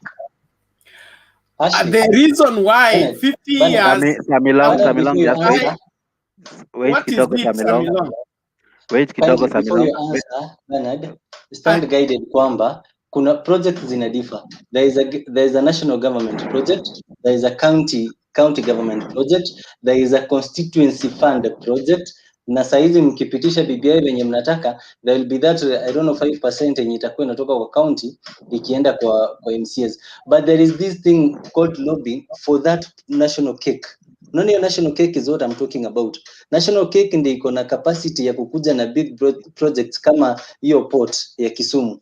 Hakuna pesa ya constituency yenye itakuja itengeneze port Kisumu. It is the national government. Okay, allow Bernard. The national government, it is not, that's not a problem.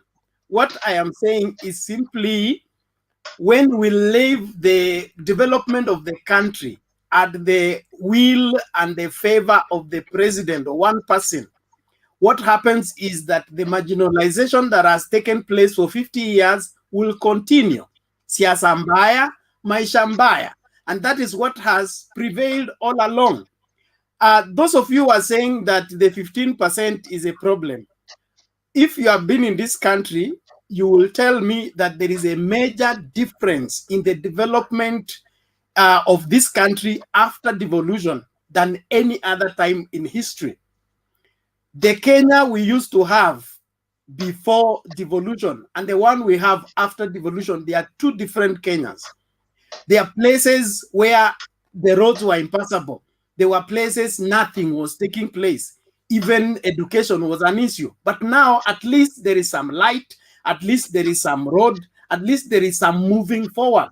Now, if we look at this and then upgrade on the same, we stand a better chance of having a country that is uniformly developed than letting us go back to the place of going to beg the president, dance his music, and then he sends for you 5 kilometers tarmac road.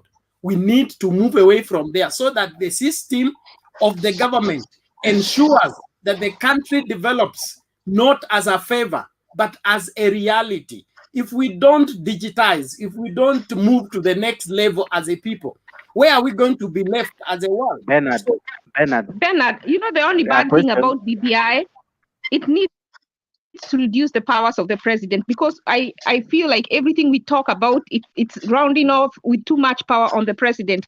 Unfortunately, the BBI gives more power to him because he's controlling now the judiciary in the BBI. He's going to control the police. He's going to control a lot of things. So I wish we would remove a little more power from him and spread it to the to the parliament, to where some of these things he doesn't make decisions. He becomes a little weaker. I think most people would have supported that BBI. Allow me to use Jex. Allow me to use an example yenye ita settle Bernard vizuri. You see, let's move from the national government. Let's go to county where you're more comfortable. Huh? You see, for an MCA, hata akipewa 50 million financial year, according to the county government budget, hiyo 50 million ukiangalia vizuri, atatoa funds za kurana ofisi yake, atatoa bursary, of which bursary ndio the bigger part ya Kenya's development money. After akitoa hiyo pesa ya kuweka maram the road that connects a ward to another ward, ama from a shamba to town, it will remain with the governor's funds. Now this is what I mean by lobbying. Despite the party yenye umeingia nayo the county assembly as an MCA, you set aside that difference, go to the governor, talk to the governor. Governor akipitisha ile budget yake aseme kwamba niko na 15 kilometers of Maram Road nataka kuweka across the county, wewe kama MCA you go sit with the governor, unamwambia kindly prioritize my ward hapa na hapa na hapa because I need this and this and this. Unaona, that is the lobbying I mean, because at the end of the day this money, if you don't do that, as long as it is left to Mwambangoma uvuta kwake, will still end up with the same imbalance. Let every county come up with the reality of how is our county, how many roads does it need, so that when they are developing the county develops balanced. Not that this one came and greeted me well, we'll give them the road. This one does not support my bill, we don't give them the road. We'll still be evolving the same marginalization down to the counties. Samilong kidogo too, so that we can be able to at least get the question and get the response. Bernard, kuna hii point umesema, na maybe a question that naona inakuja ni umesema if we pass BBI that's how we are going to solve story ya favors, ndio? But I think hold and behold that the constitution is above every other document, ndio? And BBI is only an amendment. Even if it comes or it doesn't come, don't we have a law in our constitution that guarantees all Kenyans equal right to services, equal right to government whatever delivery? Because by the end of the day, the problem at times, we might have good laws, but if we don't have leaders to implement such good laws, they'll only remain in paper. So do you think, okay, let's not just preempt that BBI will pass. Let's, for example, take into assumption we don't have BBI because BBI joined us the other day.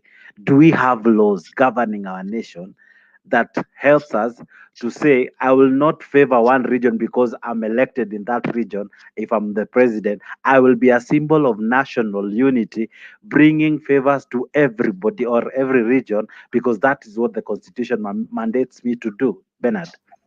That law exists and is not new. It has been there in the old constitution. It was copied in the new.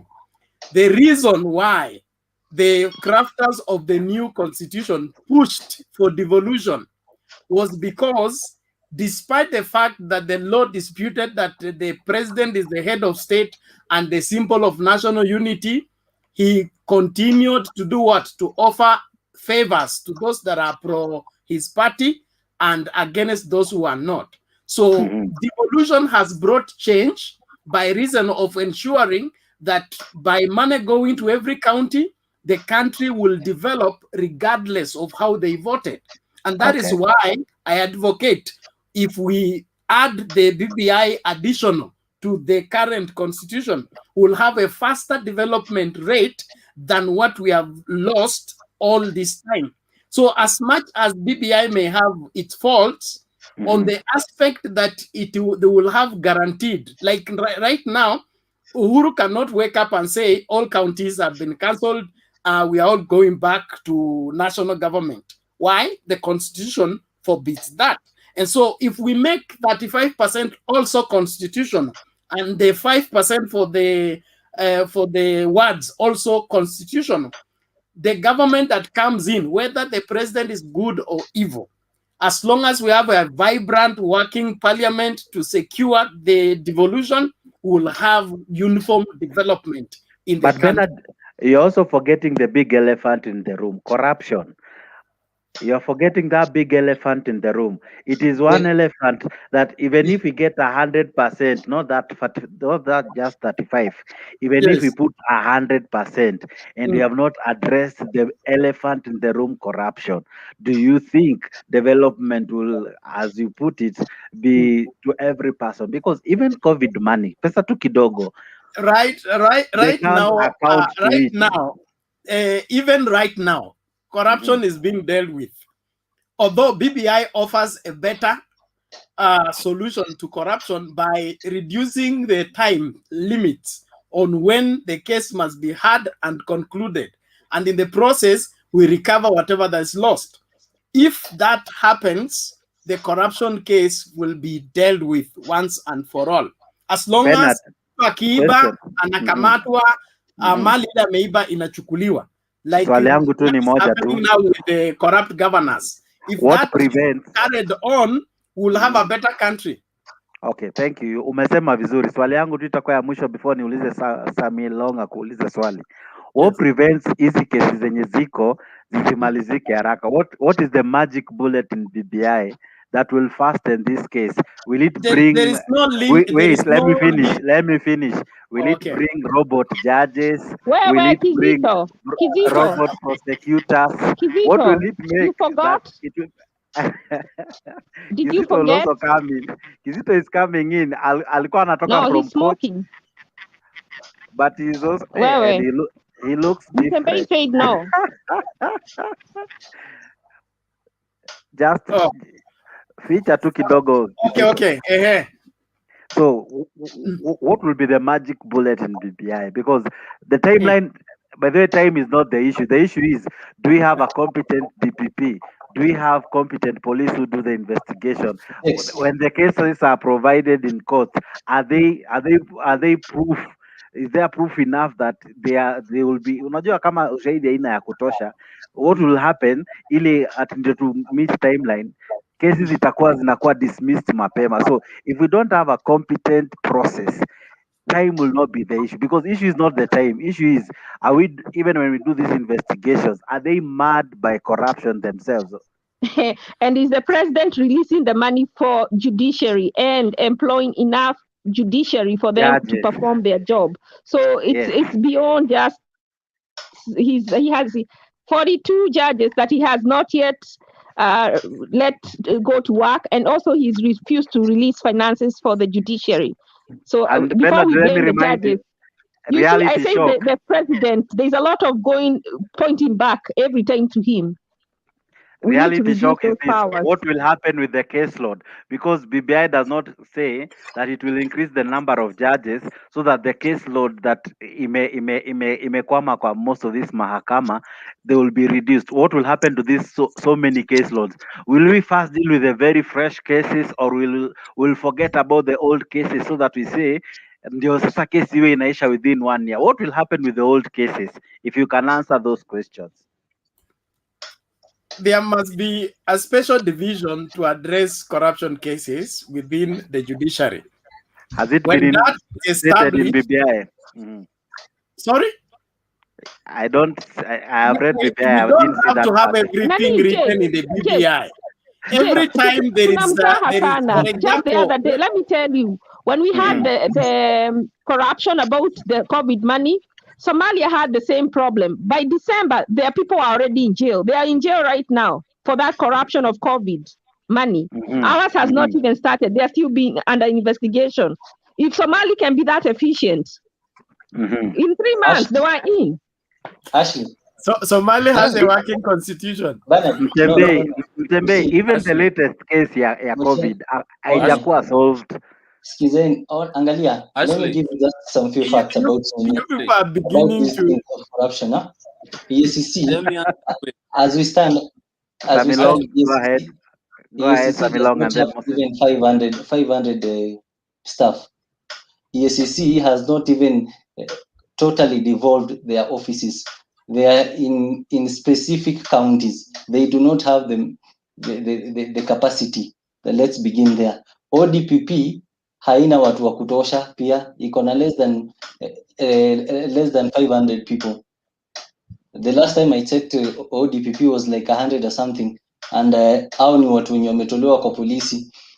So issue hata sati kwamba time, because most of these things is that the quality of the case.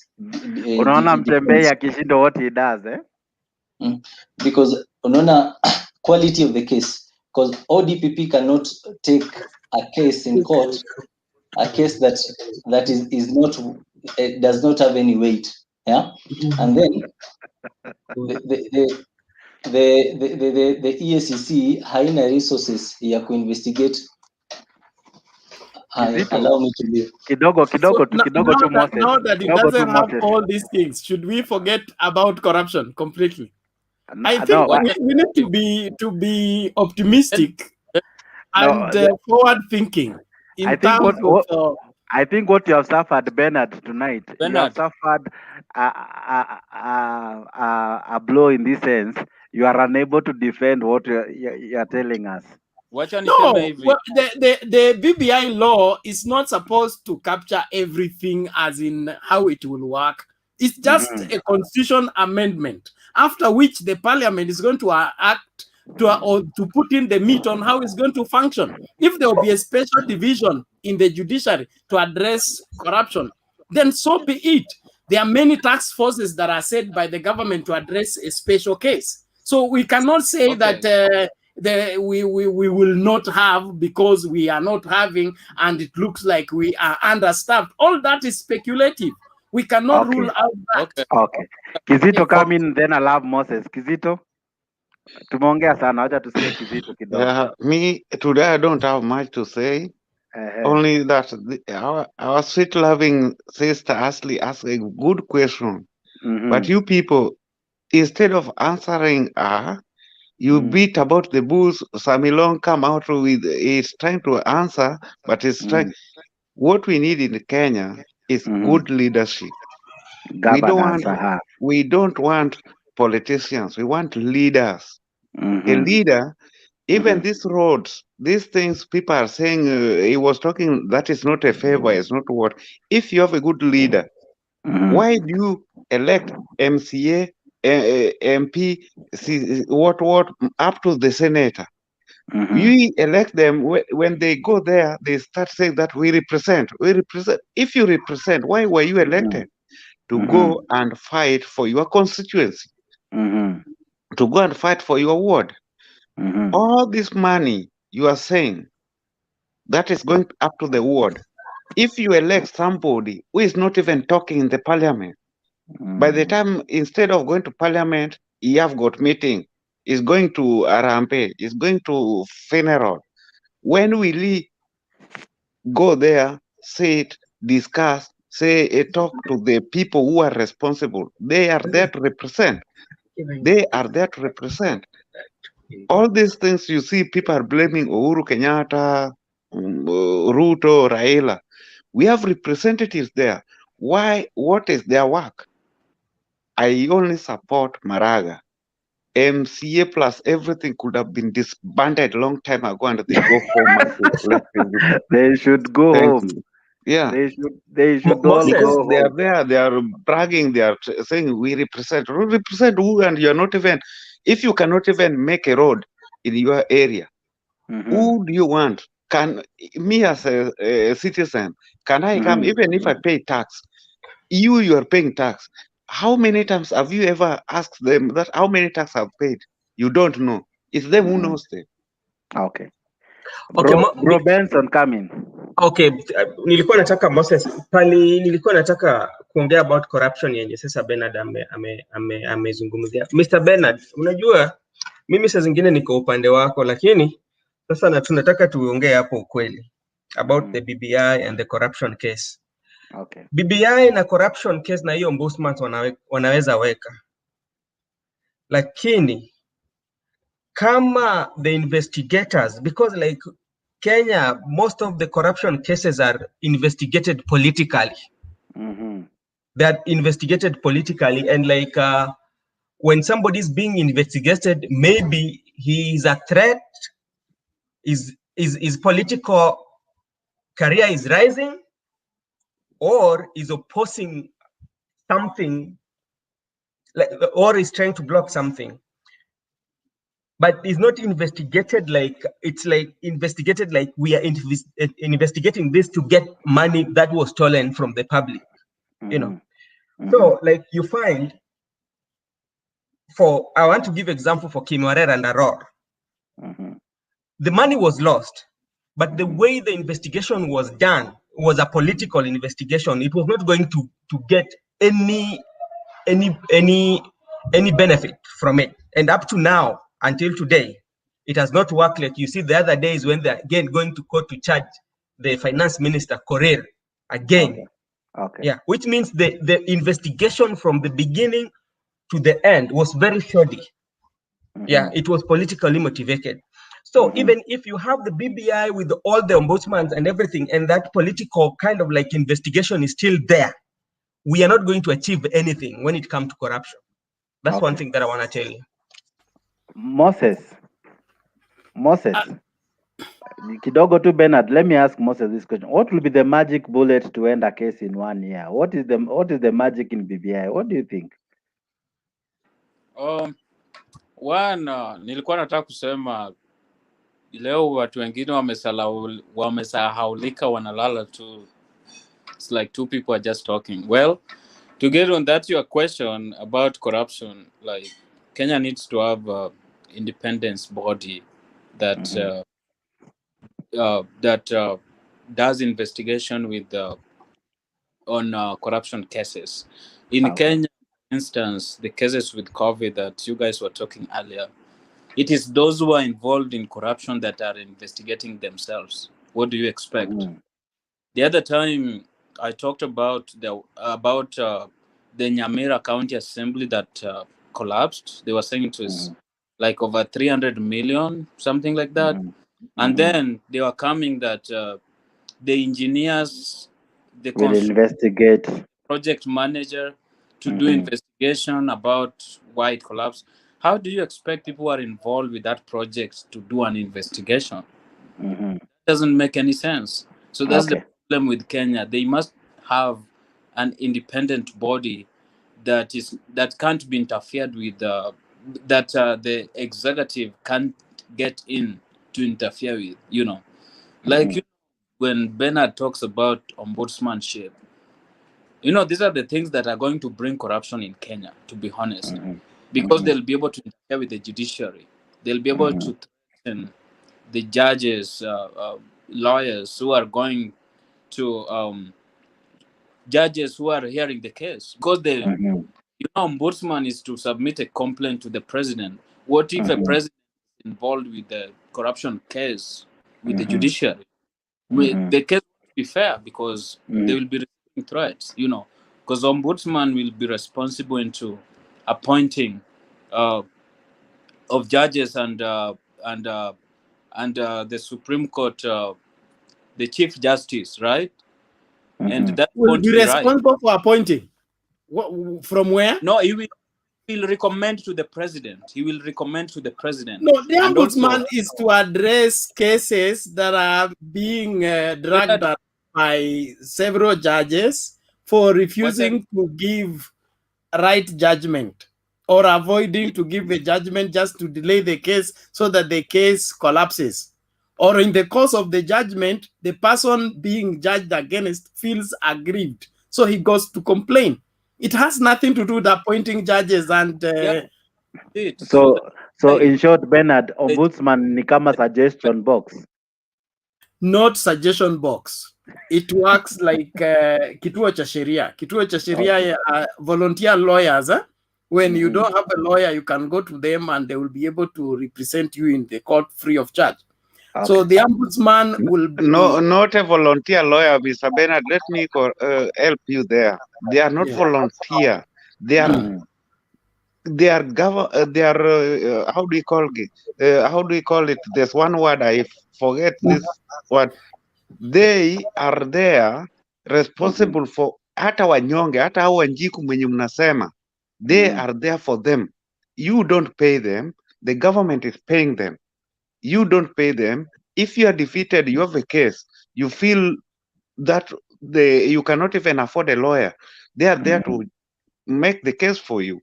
That is the work of ombudsman. Oh, okay. I think we should research on the role of ombudsman, because mostly what we have is the propaganda we have been hearing. We really need to know who is an ombudsman and what it entails, because how Bernard has defined, mimi imenikujia kwa brain ni suggestion box where we put kelele zetu, that is what you are reducing it to. It is, in fact, is a powerful office to an extent that the judges are afraid of it. Of the you are calling ombudsman. it a suggestion box. Okay, let me hear Ashley. What is tell us? Yeah, Ashley. because he will discipline them. He can discipline them. The ombudsman will also be able to discipline judges. You can bring a complaint. Is it Yeah, like you a can, pattern? like the committee they have, the judicial committee they have, I think it will be replaced by the ombudsman, where you can discipline, he can be disciplined, he can be fired, he can be suspended by them. And that ombudsman is chosen by the president. So like now, if there was one, and these 4 judges made this ruling about BBI, the ombudsman can look for any reason whatsoever to fire them, to suspend them. So what will happen is that the judges will be afraid, especially when they are dealing with sensitive cases, to make certain judgments because they do not want to offend or annoy the president. So that's where it's coming in, where it's becoming an issue. And people are talking about the independence of the judges, because a judge, like if there was an ombudsman right now, these 4 judges will be out, because they ruled against something that involved the president, which makes him mad. So that's why they're talking about the independence of the judiciary. The ombudsman will interfere with that. Okay, Kizito. And the reason he will interfere is he'll be chosen by the president. So if the president tells him, I want those 4 gone, he will look for a reason to make them gone. Okay. Kizito.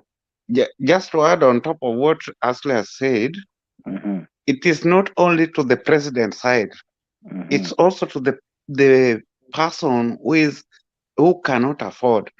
This ombudsman will make these judges, before they rule anything, it will deal with these corruption cases whereby the judge, before he rules anything, you have to go deep into the law, both sides. They will be very much accurate, because the ombudsman will come up with that same thing he has ruled to correct them. Okay. Likewise, so, also to the president side, likewise to you who has been accused. Okay. I wanted to bring in Moses. That's a good point, and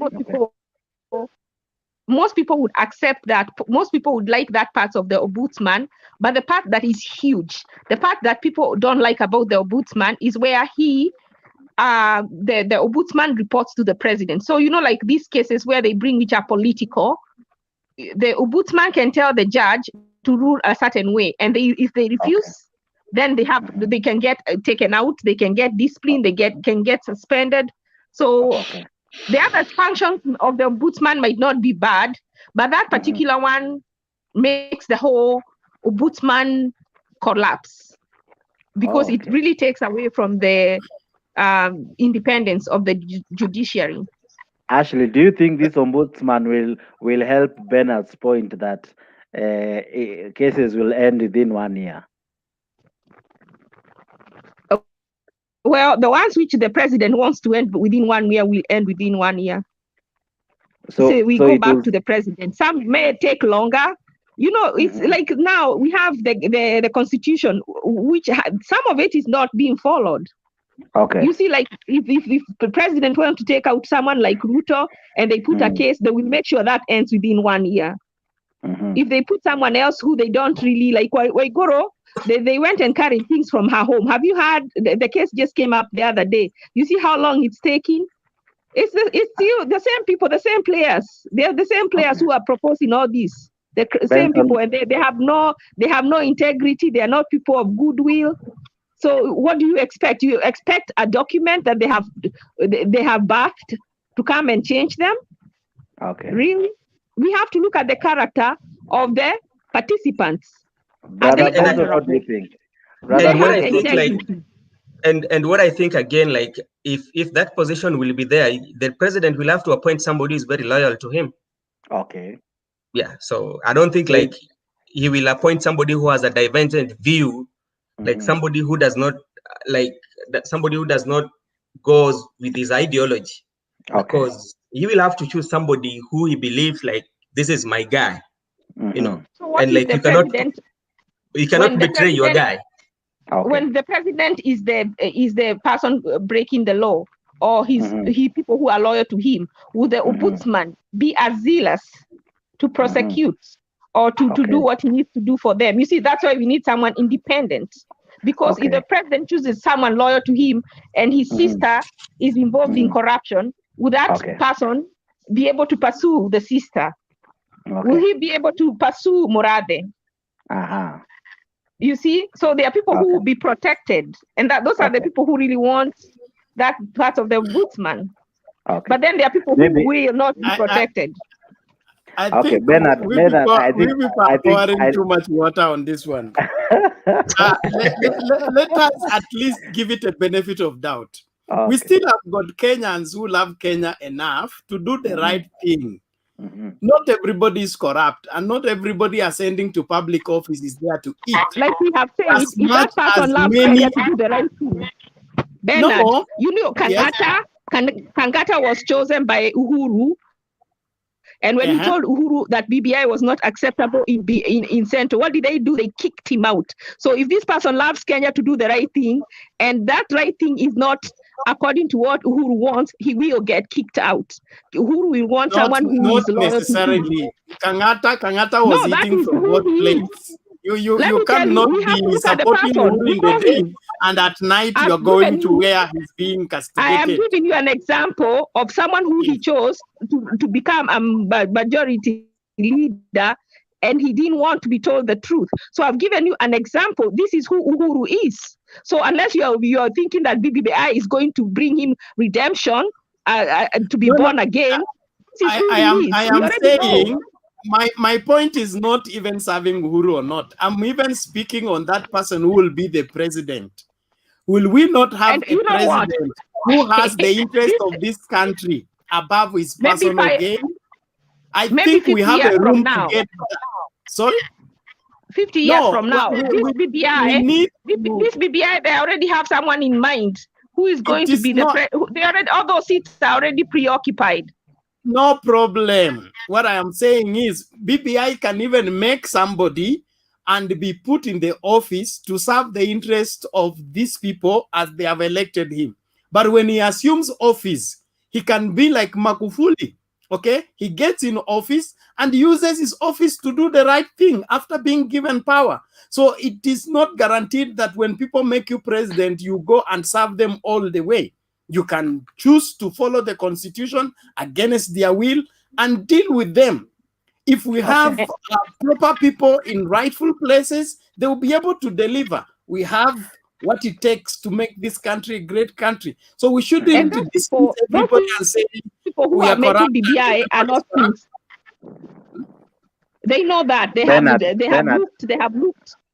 And someone said earlier today, the one who is most comfortable, Uhuru is most comfortable with putting Gideon Moi in that position who will make those decisions. That is the most person he can put there and sleep. Everybody else, he's not comfortable. Bernard, maybe I may ask you and Kizito this question. That we have dealt with ombudsman, we have dealt with the issue of 35%. Now let's go to this other proposal that was being proposed. The expanded executive, the 5 posts. In your own opinion, do you think these 5 posts that are coming, do you think they have an ability of solving issues and resolving conflicts in our nation? Let me start with Kizito. To me, I think it's a very good move because we tried it and it worked during Nusumkate period. It's something that can work. The only problem we have in Kenya is they want this winner takes it all is what is making people to fight. But if they know, even if I lose, I'm going to get another thing, people will never fight again. Okay. That one, according to this executive, increment of executive, it will stop the idea of if I come from Central and somebody from Nyanza is a president and I come from Central, he will not do everything for himself. He will have to contact me. I will contact the person from Lamu, from every different part of these 5 people. They have to sit and negotiate this thing. Okay. But if you leave it for one thing, sorry, Mr. Wangungu, please, I always have goosebumps when I see somebody driving and is on the phone because of, I don't know, it makes me feel bad. Please, okay, you people will continue. If somebody is driving on the phone, it's very dangerous to me, I think so. Sorry. But Okay. another thing before I leave, I wanted to talk of Ombudsman. Even right now, Ombudsman is there. They have the offices in Kisumu. They have the offices in Nairobi, in Ukambani, and next by June they are opening another office in Mombasa. So they are working, but they are not. They are like volunteers. Okay. Yeah. Okay. Thank you. We'll talk. It's only that. Sorry, I'm just leaving because when I see somebody on the phone and driving, it's very dangerous. I just feel my body's. It's okay. It's okay. Bernard. Yes. The five. The five. Oh, okay. How do Two the heads five solve issues? two heads are better than one. They're already tried, two. Yes, I'm saying two heads are better than one. We have tried two heads from 2013 to 2022. We have seen what they can deliver and what they cannot deliver.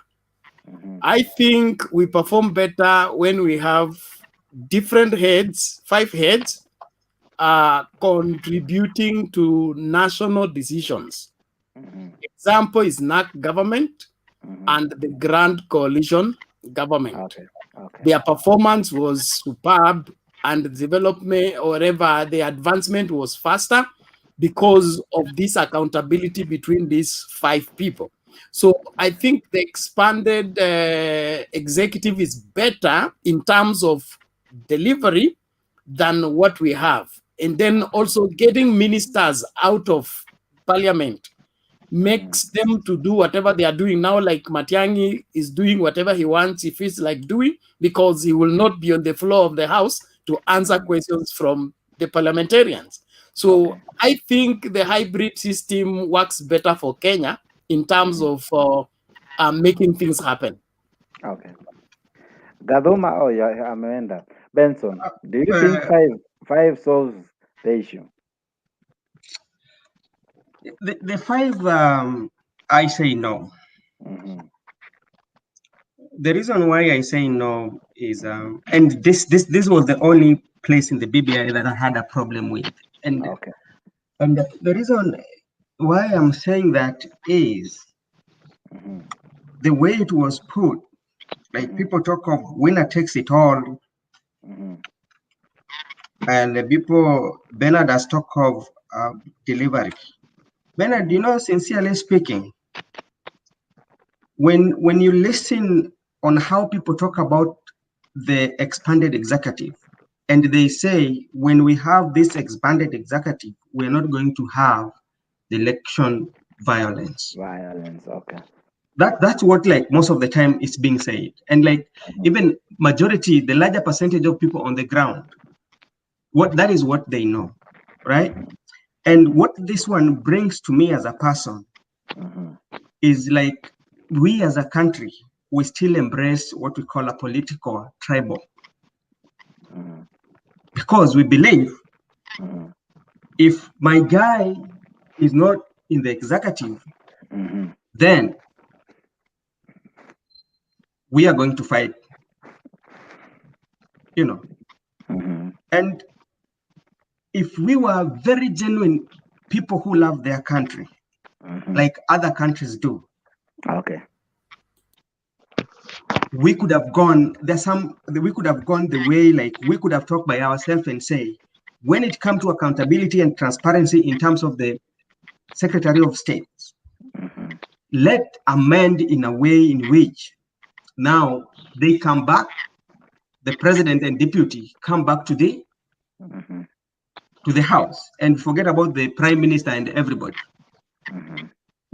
because like people will believe, like if if we believe like we give it to the majority, because like if you look at the expanded executive, it will be something that will be negotiated. And how will this one be negotiated? It's not in the constitution, but is a political realignment. We will say, the Kalenjins, what are you bringing on the table? You are bringing 5.5. Luos, what are you bringing on the table? 6.5. Central, what are you bringing on the table? Then we are going to give the post based on the numbers that you are bringing. Okay. That's what is going to happen. Okay. And like, even if you look the way political landscape in Kenya works, and that's how it works, because like everybody just want to have coalition with somebody, the region that has like majority of people. And that's why you see Central Kenya is in chaos, because it has a lot. And like, that's why you will also see, they will say, what are you giving us? When now the BBI pass, the Central Kenya will say, what are you giving us? This is what we want. If you cannot give us this, and this person is able to offer this, yeah. So I don't think it's a very good idea for the country. Okay. Yeah. Bernard, let me come back to you. Just a moment, Bernard. Bernard, just a moment. Yes. Let's imagine BBI is already there or was there in 2017. Let's bring it into perspective, right? We have the president, the expanded executive, and we have an IBC that is not functioning properly. How is the expanded executive solving the issue, and the one who counts the votes is not even what do you call it, has not performed a free, fair, and a transparent election? How will these five solve that issue? Yes. Okay. Now, this is my take. The expanded executive may not be the solution to political crisis if the elections are mishandled. That's number one. Okay. Number two, my take on expanded executive is in the history of their performance after they are in office, not before. Okay? Like the NAC government, when they got in office, the economy that had collapsed under Moi picked up within the first 2 years. We were having money in the pocket. Things were happening until there was a fallout on the third year. Then the Grand Coalition government under Kibaki, it worked effectively in delivering even the new constitution in 2010. So from judging from history, when there is expanded heads on the cabinet, especially, there is better decision made in the interest of the country, other than two people sitting and agreeing and everybody's pulling in their direction. You take 50%, I take 50%. And the 50% is only taking care of two regions, and the rest of the country, nobody speaks for them because nobody's on that table. So when we have a wider representation, we'll have somebody to speak for Lamu, another one to speak for Turkana, and we'll have better decisions in the cabinet, especially. So as per you are saying it's like BBI solves after the election.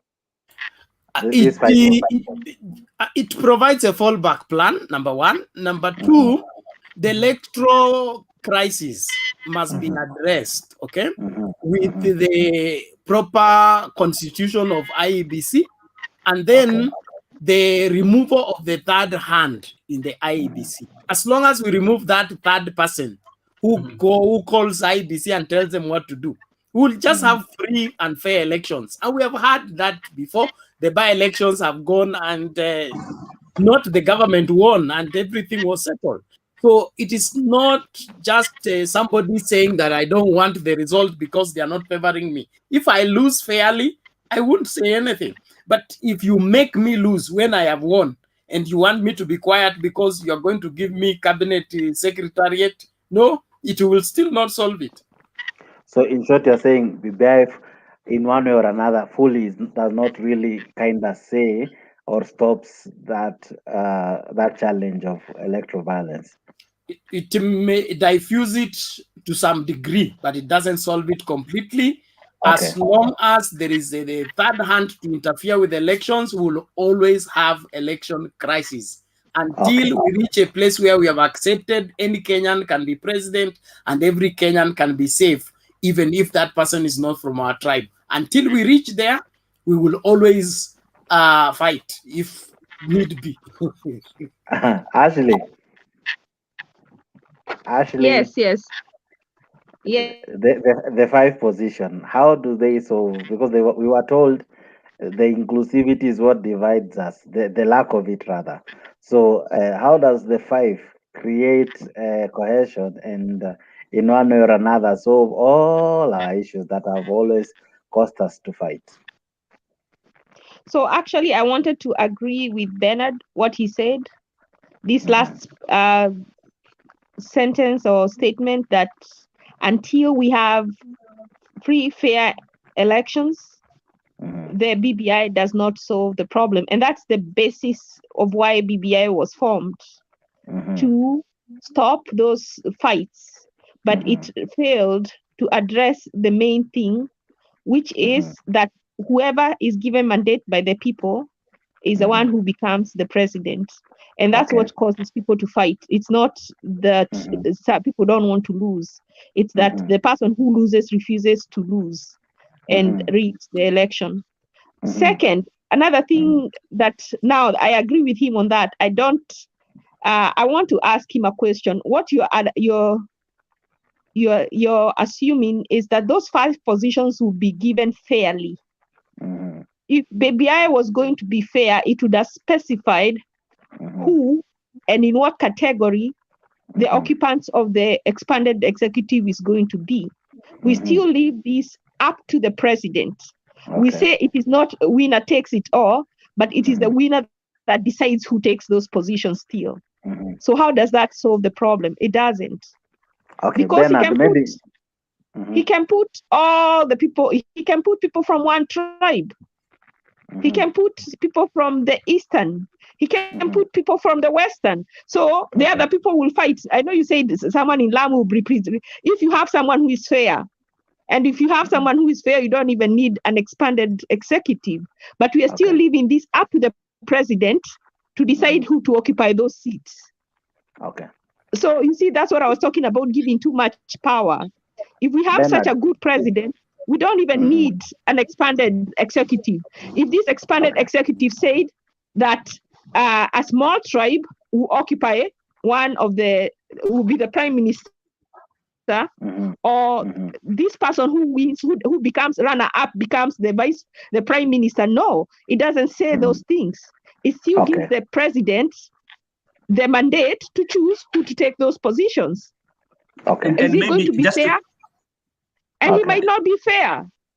And maybe just to add something on what Ashley has said, let's say, for example, like we decide like, okay, we are going to give somebody from Lamu to be the president, and maybe you are bringing like 500 votes. Do you think like the regional big pins will allow you to do that? So basically, Benson, what you're being asked is this. Basically, they're asking this. I think it would have been fair for BBI, for example, to go ahead and just like it went ahead and proposed the 70 constituency rather, it should have maybe gone ahead and maybe protect the minority, those who have never tasted power. It should have protected women. It should have said this is going to be for the northeast. This is going to be for the coast, like that, specific. It should have maybe said from the 5, we need to have at least 1 or 2 from the minority. It is compulsory to have a woman, just like they said we need to have a deputy governor as a lady. It should have also created that post by saying from the 5 we need a woman, because it only created the 5 without telling us this will be the criteria so as to solve. Because at the end of the day, you have just given me free will to create the 5 positions, but you have not told me the how, the who, the when, and then eventually, even if I choose from, nothing prevents me to choose from my motherland. Nothing prevents me from my home county. Nothing prevents. So how does BBI address the issue of minority? the marginalized gender issue from the 5. Let's not even go to because even the deputy governor, it is ni kwa hiari ya governor. Akiona anataka mwanadada ni sawa, asipotaka ni sawa. So it is not almost put on stone that we have catered for almost everyone. What do you think? And let me tell you this: it was experts. They say the experts. Experts formed this, so it was not left there by mistake. It was by design. So I'm telling you, some people will be so disappointed after the elections with BBI. It doesn't go the way they want, and then now they have no integrity, they have no honor. They will still, you will find out shockingly that the president will be Kikuyu, and then they say the woman will be Waigoro as the and then Muturi will be one of the deputies. Now look, there are already 3 there, and now you start complaining. Let me ask you, at the moment, with or without BBI, we have a president, we have a speaker, we have a chief justice. They all come from the same region. So I want you to imagine if the other two, because the other two that remains is the speaker of the Senate, who is from a different place. So, and it's even the chief justice, attorney general, they can even prosecute a case using almost the same language. They can choose not to speak in English or Kiswahili. Do you think BBI has addressed that? You can imagine the attorney general will address the CJ using Kikuyu or Kimeru because those two tribes are not very far from each other. Now, if we move away from tribalism, we'll have a country. But as long as we continue being tribal, we can't have a country. But what I would say is BBI does not address everything in details. Okay. One, it leaves for the parliament to Bernard. Yes. The parliament is supposed to enact. The ombudsman might also be Kikuyu. No problem. No problem. And as long as that is perpetuated, we will never have a country. We will always be at the neck of each other. Might also so whoever wants to solve and then the people who are driving BBI will start complaining. Sorry? Bernard, can I tell you a joke? Carry on. I want you to imagine the DPP. You know what I'm trying to say, Bernard? We need to look at this deeply. We need to look at it in between before we embrace it. Before we embrace it. Tribalism cannot be legislated against. Bernard, when somebody is tribal at heart, you put him in an office, he will turn his office. I am in the church world, okay? There are churches where if the pastor is a Kikuyu, the assistant will be a Kikuyu, the ushers will be Kikuyus, the cleaners will be Kikuyus, and we are all suffering from the same disease. So we just need to get out of this tribal mindset and be free that my secretary is a Kikuyu, I am a lawyer, the treasurer can be a Kisi, and we just run the organization for the interest of the community. We don't I have to go to the village and bring my cousin to come and count the offering. Bernard, you are being baptized by us. Anyway. Welcome to our religion.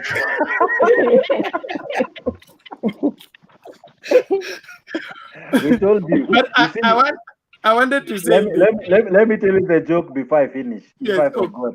It. Yes. DPP comes from Central, right? Mm-hmm. The Chief Justice comes from Central. Yes. The Attorney General comes from Central. Yes. The President comes from Central. So the President has an issue. So he tells the DPP, go tell the AG, I need this to be done. And then the AG goes to Kinoti. Kindly tell me, do you think they'll talk in English? They will not. And that is the bad picture of the Kenya we are talking about. So that's the bad picture of the Kenya we are talking about. So that's why we are saying Bernard, before you embrace BBI, you should have told them to address those issues. Those are the issues that should have been in BBI. What I believe about BBI is that the change of Kenya will not take place in one sitting or in one term. We have been this tribally led for 50 plus years. We cannot just change it by one document. But that is what I'm trying to. I'm trying to reduce your expectations. In the right direction, I'm but it trying doesn't to address reduce. everything. No, Sorry? it doesn't address. It doesn't address everything. Not everything. It It is a addresses step nothing. forward. No, One it step addresses forward. nothing. It's still giving Uhuru the permission to be the key player, like he is right now. You're just giving more toys to play with, because even now you have 150 nominations. So everything he wants will go through. Everything, everywhere. So it doesn't address everything. It addresses nothing. In fact, now what we've done is give him imperial power. Sorry.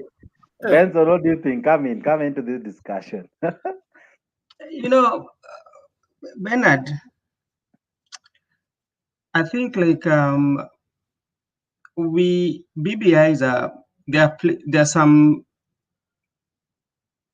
places in BBI that are very good and some places are not very good. You know, if at all of us were loving this country the way like the 80% say that BBI is good, I think like we could have taken like a stop and start a conversation within ourselves as a country, and we converse and say, what is it good for this country? Is this part good for Kenya? Is this part not good for Kenya? Even when we come about the executive, you know, when you just go back about the political formation of Kenya right now, do you know there's not a single party that will win in Kenya?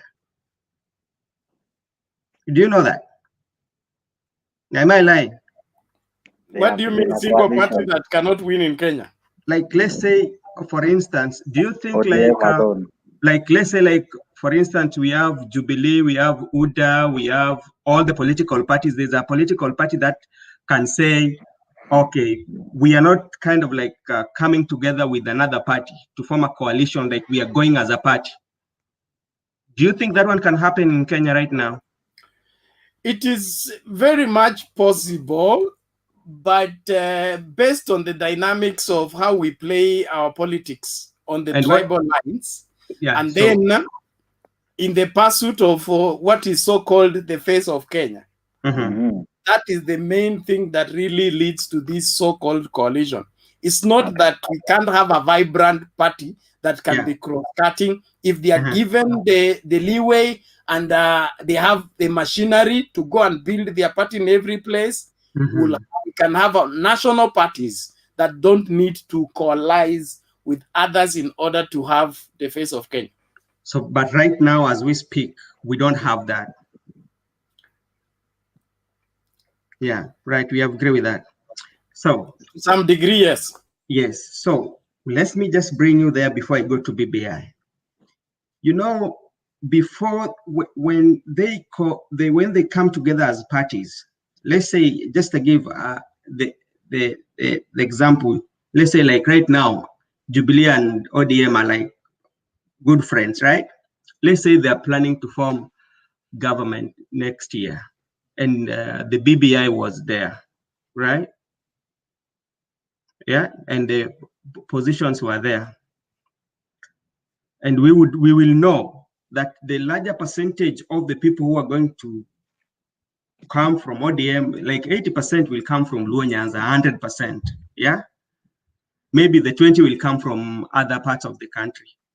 And the same time with the Jubilee, the majority of it will come from central Kenya. And now let's say we want to divide this post. How are we going to divide the post of executive?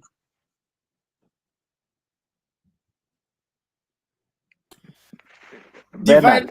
Okay. Before you I would answer, say that before you answer, did not address the matter in terms of who gets what where. Reasons I don't know, but from the grand coalition, it was compulsory that if we have a prime minister from the opposition, the deputy should be from the ruling, and I think we should. I think we should borrow from the same wisdom, but if you're going to have the same everything Jubilee from top to bottom, then nothing has changed. We just even with the grand coalition, we were there. It was not smoothly all the way. There are times Raila would complain because it was supposed to be 50-50. So I think the most thing that Kenyans, if we wanted to at least help our country in a way, or liberate our country in a way,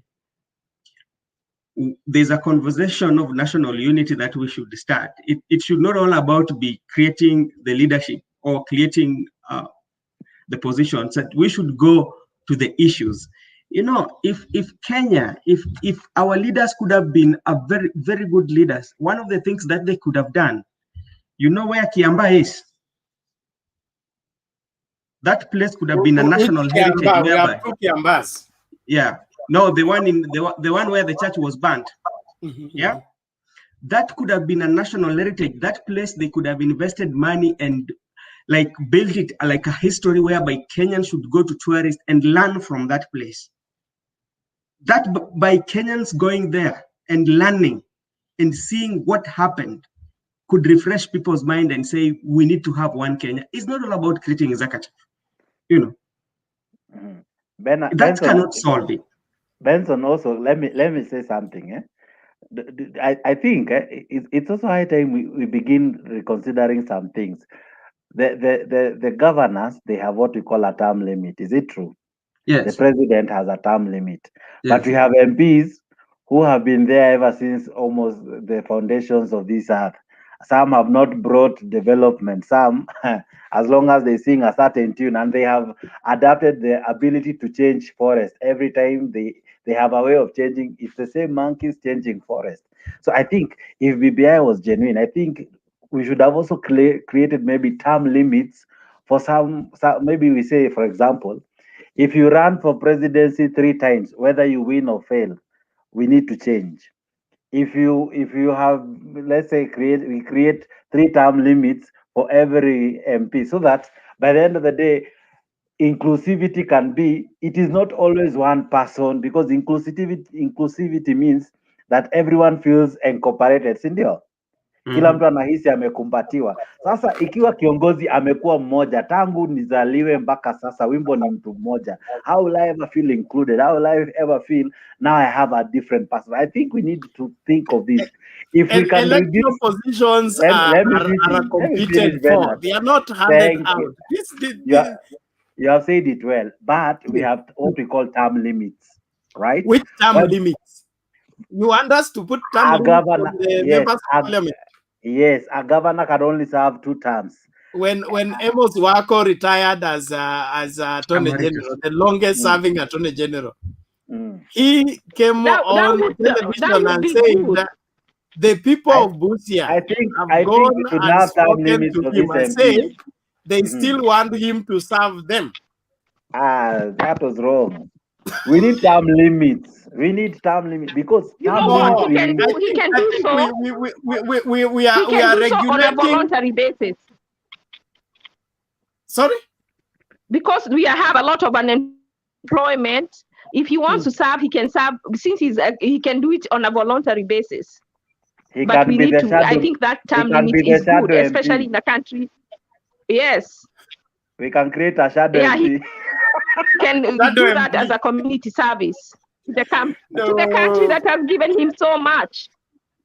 You know, when we regulate things too much, we also you know what, you guys, the way I'm seeing this thing of BBI, yes. The people, it's good. Someone like Bernard, you have your you have a pure heart. What you don't know is you're dealing with hyenas. Some people who may have formed this BBI may be looking towards a one-party system. If you look, they've brought all the parties together against Ruto. Let's say Ruto becomes very weak. Then there is no opposition. So what are we looking at but a one-party system? Really? In the long run. The dangers this is what the formation of BBI are too high. I don't think that can happen as at now. I'm not ruling out happen now, but the formation where it's going there with the BBI, because all the Okoa Kenya, the one, the Serelak is like they've taken all the teams together. The only one out is Ruto, basically. You know, so in imagine if they formed one party politics, against Ruto in the election. In politics, we have short-term goals and we have long-term goals. So MPs are short-term goals. Yes, if coming together, okay, like okay, Raila That's going what I'm calling to as a have long-term goal. That one of single party. hold on. Let me explain.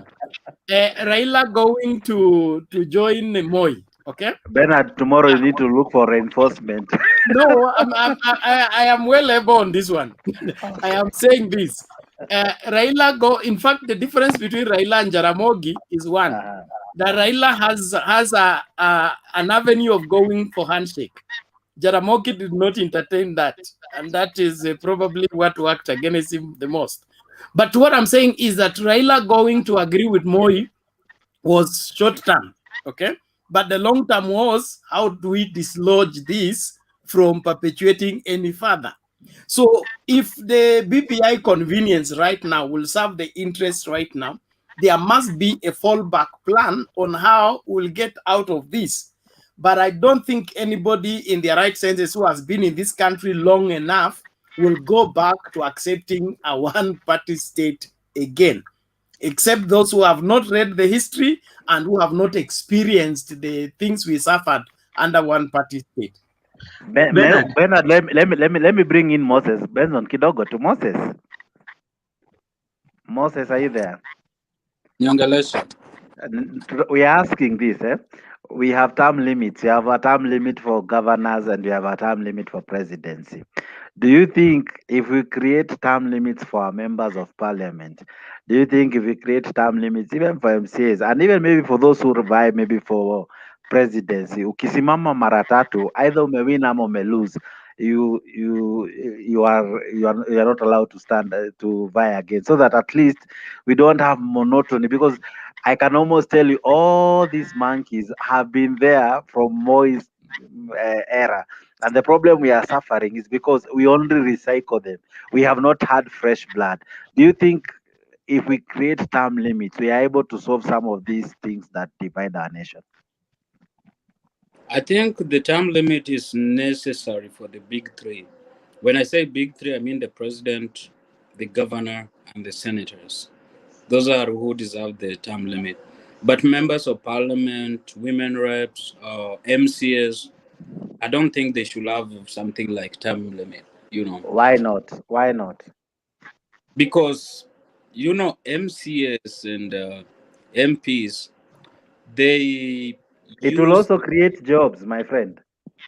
Create job by denying somebody's job. What you remove me from office so that you enter the office. Yeah, how are you creating job? So we can give someone else a chance. Alafu now watu wako na, you see the way they say Kikuyus have become president for three terms or whatever, 3 presidents. What about if we say those families which have produced presidents will be banned for 10 years, so that they're not, you know, because they give their children the best, so we can't compete with them. It is not. So it is now it is going to be a crime for me to run for president. You know, they are banned for 20 when years. I run and lose, yes, we have to do that. But it is unfair when you discriminate and say Kikuyus. It is unfair because when you say Kikuyus, you talk about a Kikuyu who has never benefited from Kenyatta being in government. So, but when you say the family itself, then you are really becoming specific. And they have gained a lot. They have gained a name. They have gained in stealing. They can go and eat it for the next 20 years, for a generation. Actually, I think even in Uganda they have such, because I think when you run, I don't know if it's 3 times. I don't know. I'm not sure. You are not allowed to run again. Which Uganda? The one I know. The one they have such. Let me Google. Museveni has run for how many times? No, if you run and fail. Oh, run and fail. You are banned. So the crime is in failing, is not winning. It means if people have rejected you over 3 times, you have no business going 4 times, 5 times. Can be a law anywhere on earth nor in heaven. Let me Google for you. Every loser needs to be given an opportunity to win. Yeah, I don't think that to concentrate on losers is what we need to do. Someone who's been given an opportunity and they've been president, they need to give others other families, other people an opportunity, not their families, because their families have more manpower to be able to you see, like Gideon can run, Raymond can run, they're both now senators because of what they have. So we should really look into those people not having the chance the next time, maybe 20 years. I think like what we can do, especially with that is about somebody running continuously. I think that sometimes we cannot put time limits on them, but it needs like the young people or the young men who are aspiring to be politicians or who are trying to run for those constituencies. They should come up with a very good political strategy campaigning, you know, because like I think like if we try to bar them, especially like the Senate, the MCA, and the MP, I think that will not be good on their side. What we need to do, like if I want to vie for maybe for Kisumu and I'm seeing like this guy, this is not what he's doing, so that can be part of my blueprint. And if any case that I win the race or I win the seat, I will kind of disapprove him by delivering what I promised. And this is, I don't know whether you followed, there's in Tanzania we call them RPC. They're like what the people in charge of province, how do we call them? Provisional commissioners. Yes. There was this guy that I used to follow so much, is called Hali Papi. He was Magufuli appointed him to be the PC for Iringa. And like the policy for that guy was like, he's not an office guy. He would go to the villages and listen to people, the cry of the people, and like sometimes solve those things immediately. Right now, he has been taken to Tabora. But if you could listen to what the Iringa people were saying, they were feeling like some good thing has been taken away from them. And is that like this guy was a servant of the people? He was not like somebody who was like what can I say? Like he was serving the people, you know. Okay. So I think like as we move forward, or because I know people like Ayaga at some point they are going to be politicians. They should start finding ways of engaging the constituents and telling them what kind of leadership they want to offer. They should not be so much in the propaganda and being like be fanatical about somebody. Yeah, if they want to save the situation, because me, I'm not running for politics anytime soon. I'm not a politician. I'm not going there. So, but the people who are intend to be in leadership, Clinton is talking about the same. He should talk to people and show us the leadership so that we can see that kind of leadership, and some other people could follow and use their tactics and management in terms of politics. Okay. Wow, sawa. Tunapomalizia Benson. Sorry, Bernard. Yes, sir. Your closing remarks, even as we wrap up all this. Okay, thank you very much, Benson. That is a strong point. I support it, and I would say that we need to kind of provide some line of mentorship, because the kind of mentality that we are portraying as young people and our pursuit to get into public office is for wrong reasons. Many are looking for that post to go and eat. They get there and get more corrupt than the corruption they found. And so with that, we are not solving much. But from the grassroots, from the people in our sphere of influence, I think we can positively groom people for those political offices and build in them a system that when they go there, they are going to be part of the solution and not part of the problem. And it is a huge responsibility, but it can be done.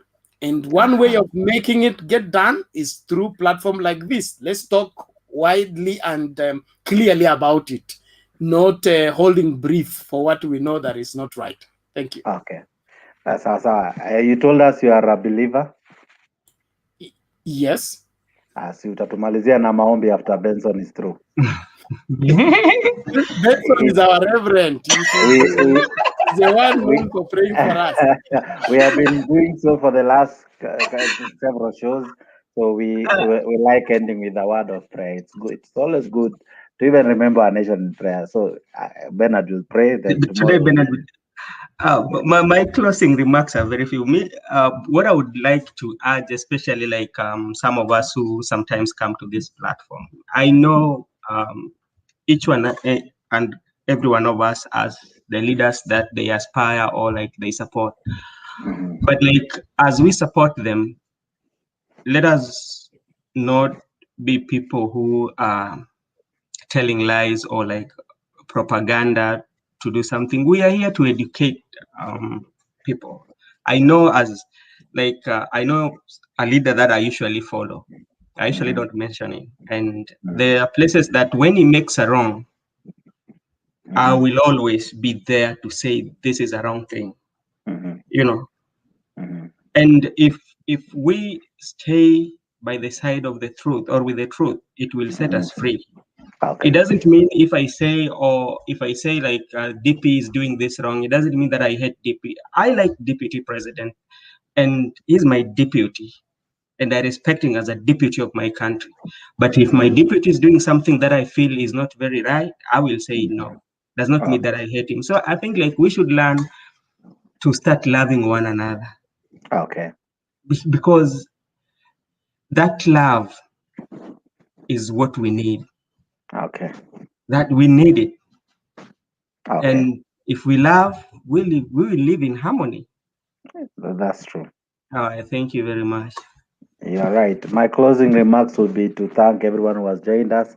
I see you, Florence, Betty Florence. Asante sana for staying tuned. Nemuel Nyambuti, thank you so much. Umekuwa mnoma kwa hii show. Thank you. I don't know if this is correct. Dennis Itumbi TV. Thank you for your comments. David Olo, asante sana for agreeing and disagreeing and all you've done. Thank you so much.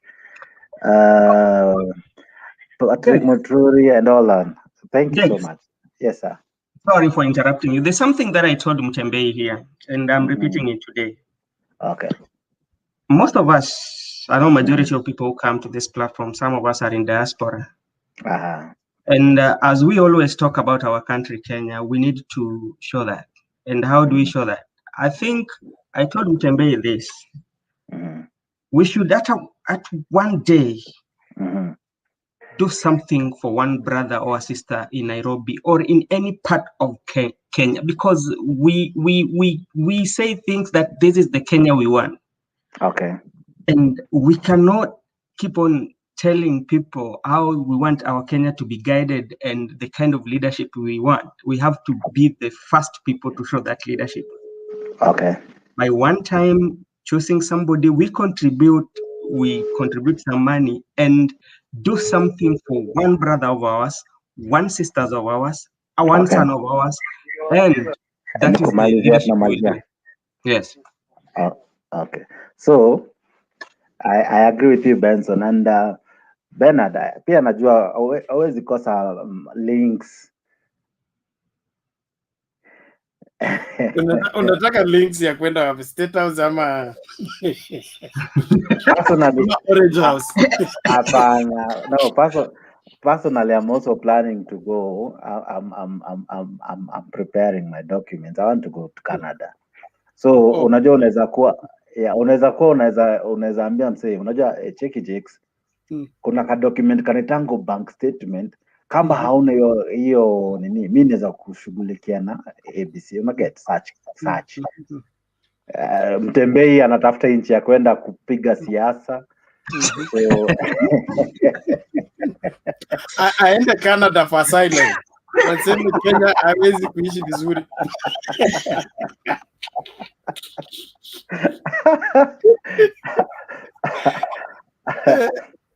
Yeah, So- okay. Information is around, and so we are all in the WhatsApp group. Yeah. I know there is a law that we are not supposed to engage each other privately from the group, but I think you can take the liberty and we talk out, because we interact with different people. I am not in the diaspora. I'm in Nairobi, for your information, but we have all manner of people around the world that can help out in terms of giving required information on what is needed. And there was, I think there's this lady who is even guiding people on how to do the exam and ensure that you pass the exam. And, there are different reasons you can use to travel. So we can always share that. Okay. Yeah. Sawa. So hata mtembee anapotafuta ile nchi ataenda tunamkampenia. No, Canada is receiving asylum people. Watu wenye wanatoroka kwao. Yes. Naenda huko niseme serikali ya Uhuru na nitafute inataka kunichinja. Shida umesema hapa sasa wamekujua.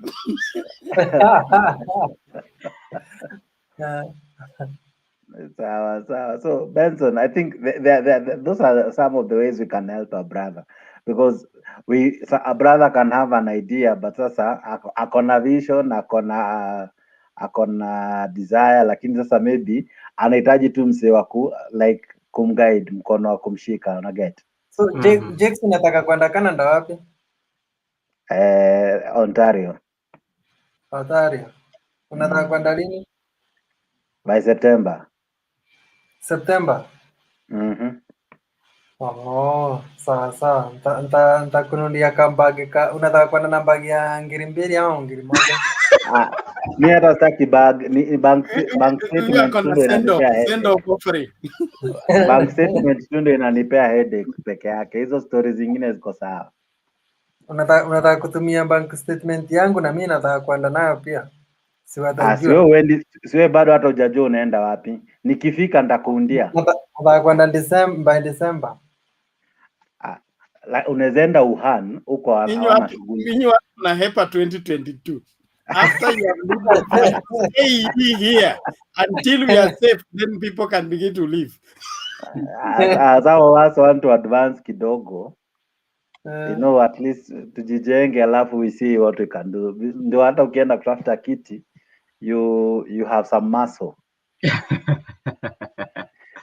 Sio unasema unataka kuwa MCA na hata nyumba unakaa mnasumbuana bado na agent.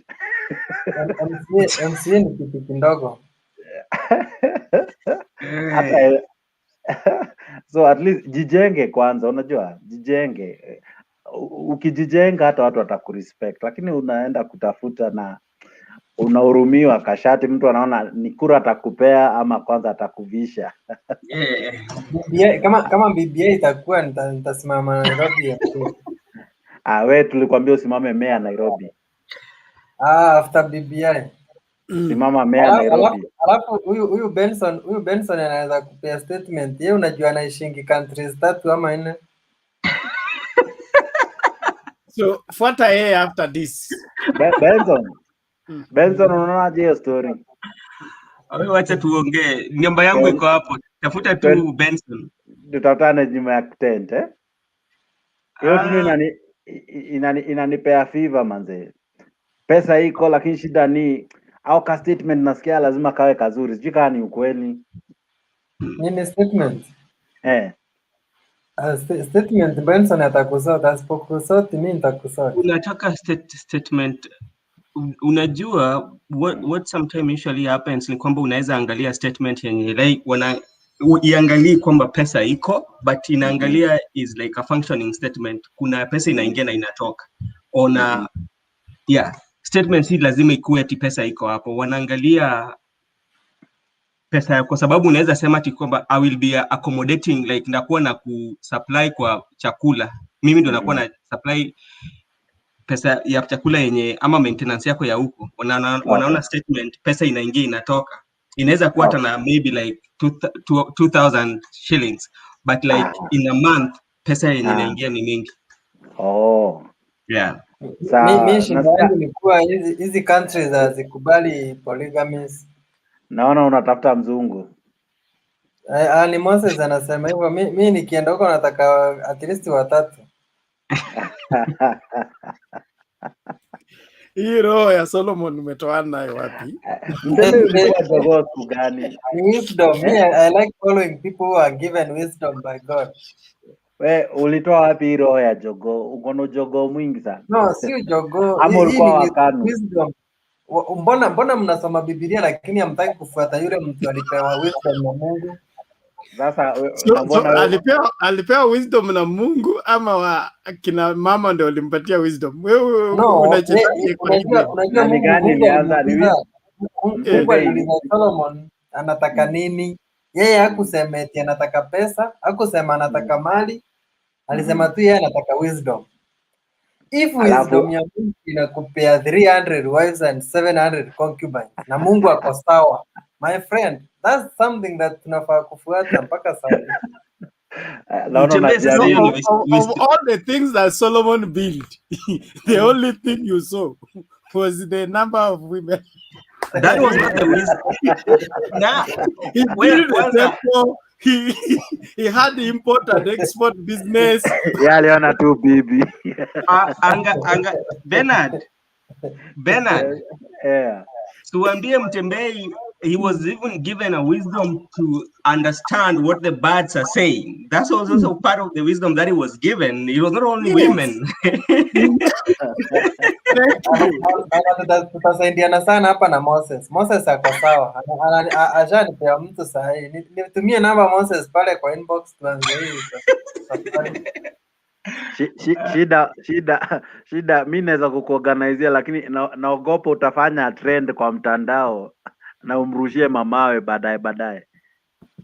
Unajuanga bibi zangu cause niko na 8 sahi. Uko na 8? Mimi naekanga vitu zangu private. Uko na wao kama wako ama ni wao kwa Facebook kwa group ya WhatsApp? Si wangu. Wewe ndio admin kwa hiyo group?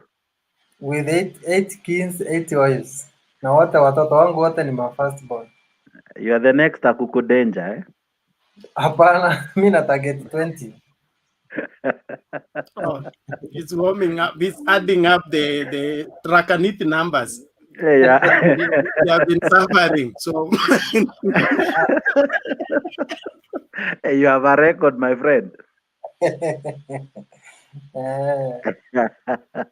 Sawa basi bena tumalizie na maombi. Okay, let's pray. Heavenly Father, we thank you for the privilege to be on this platform and share your wisdom with the rest of the world.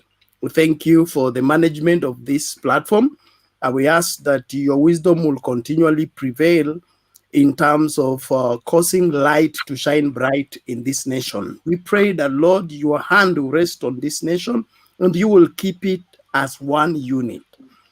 Despite our differences and all that the dynamics that are involved in causing leadership to take place in the land, Lord, we look unto you as the one and only genuine leader that can give us the right direction. We pray that by your wisdom, you will enter in the heart of everybody that is in leadership position, that the decision they make henceforth for this country, it shall be for our betterment and our moving forward.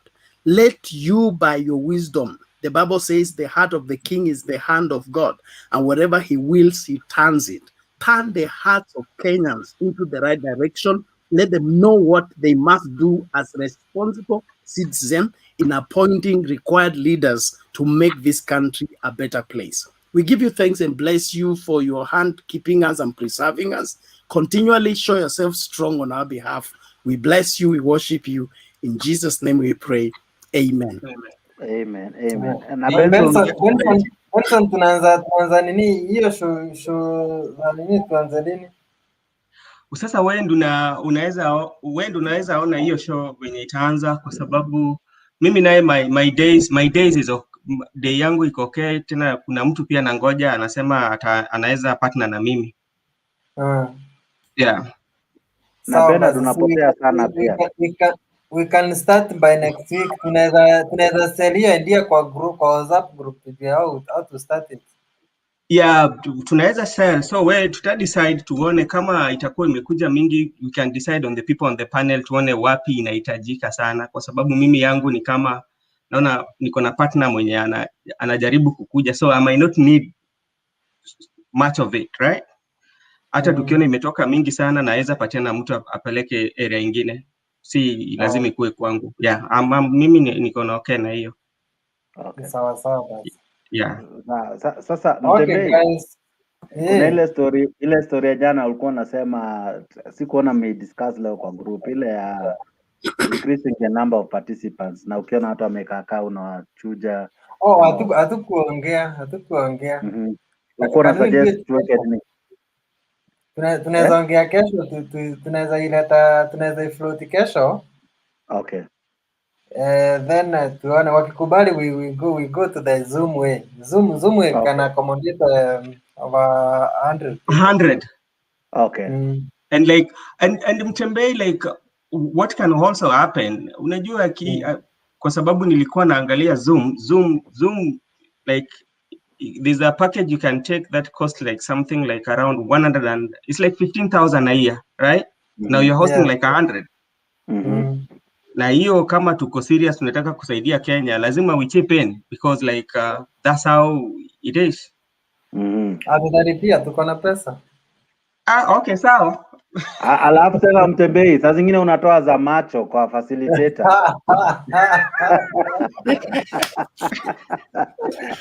Haya basi. Okay, sasa asante. But now controlling Zoom will also be a challenge. Yeah, it is true. Because of the politics we have on this platform.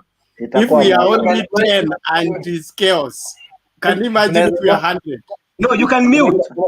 Unaimagine tuko na Kizito, tuko na Ayaga, tuko na Gandra, tuko na anaitwa Gaddafi ama Gaddafi. Nancy, Ashley, Angela, ukiwachanganya kisha. Hiyo ndio group mimi huwa imeniweza kabisa, huwa siongei. Inapanga moto fire. Hiyo tunabidingi tu ukae hapa nyuma ya tent ungoje kwanza watulize moto. Na upate kama Kitch pia yuko. Basi hiyo sasa mambo. Na siku kuna mwingine amekuja akona propaganda kali anaitwa Bernard. No, Bernard Benson. Benson. Zile mavitu wanatoa hapa, acha tu. Okay, sawa, asanteni. Haya. Thank you. Good night.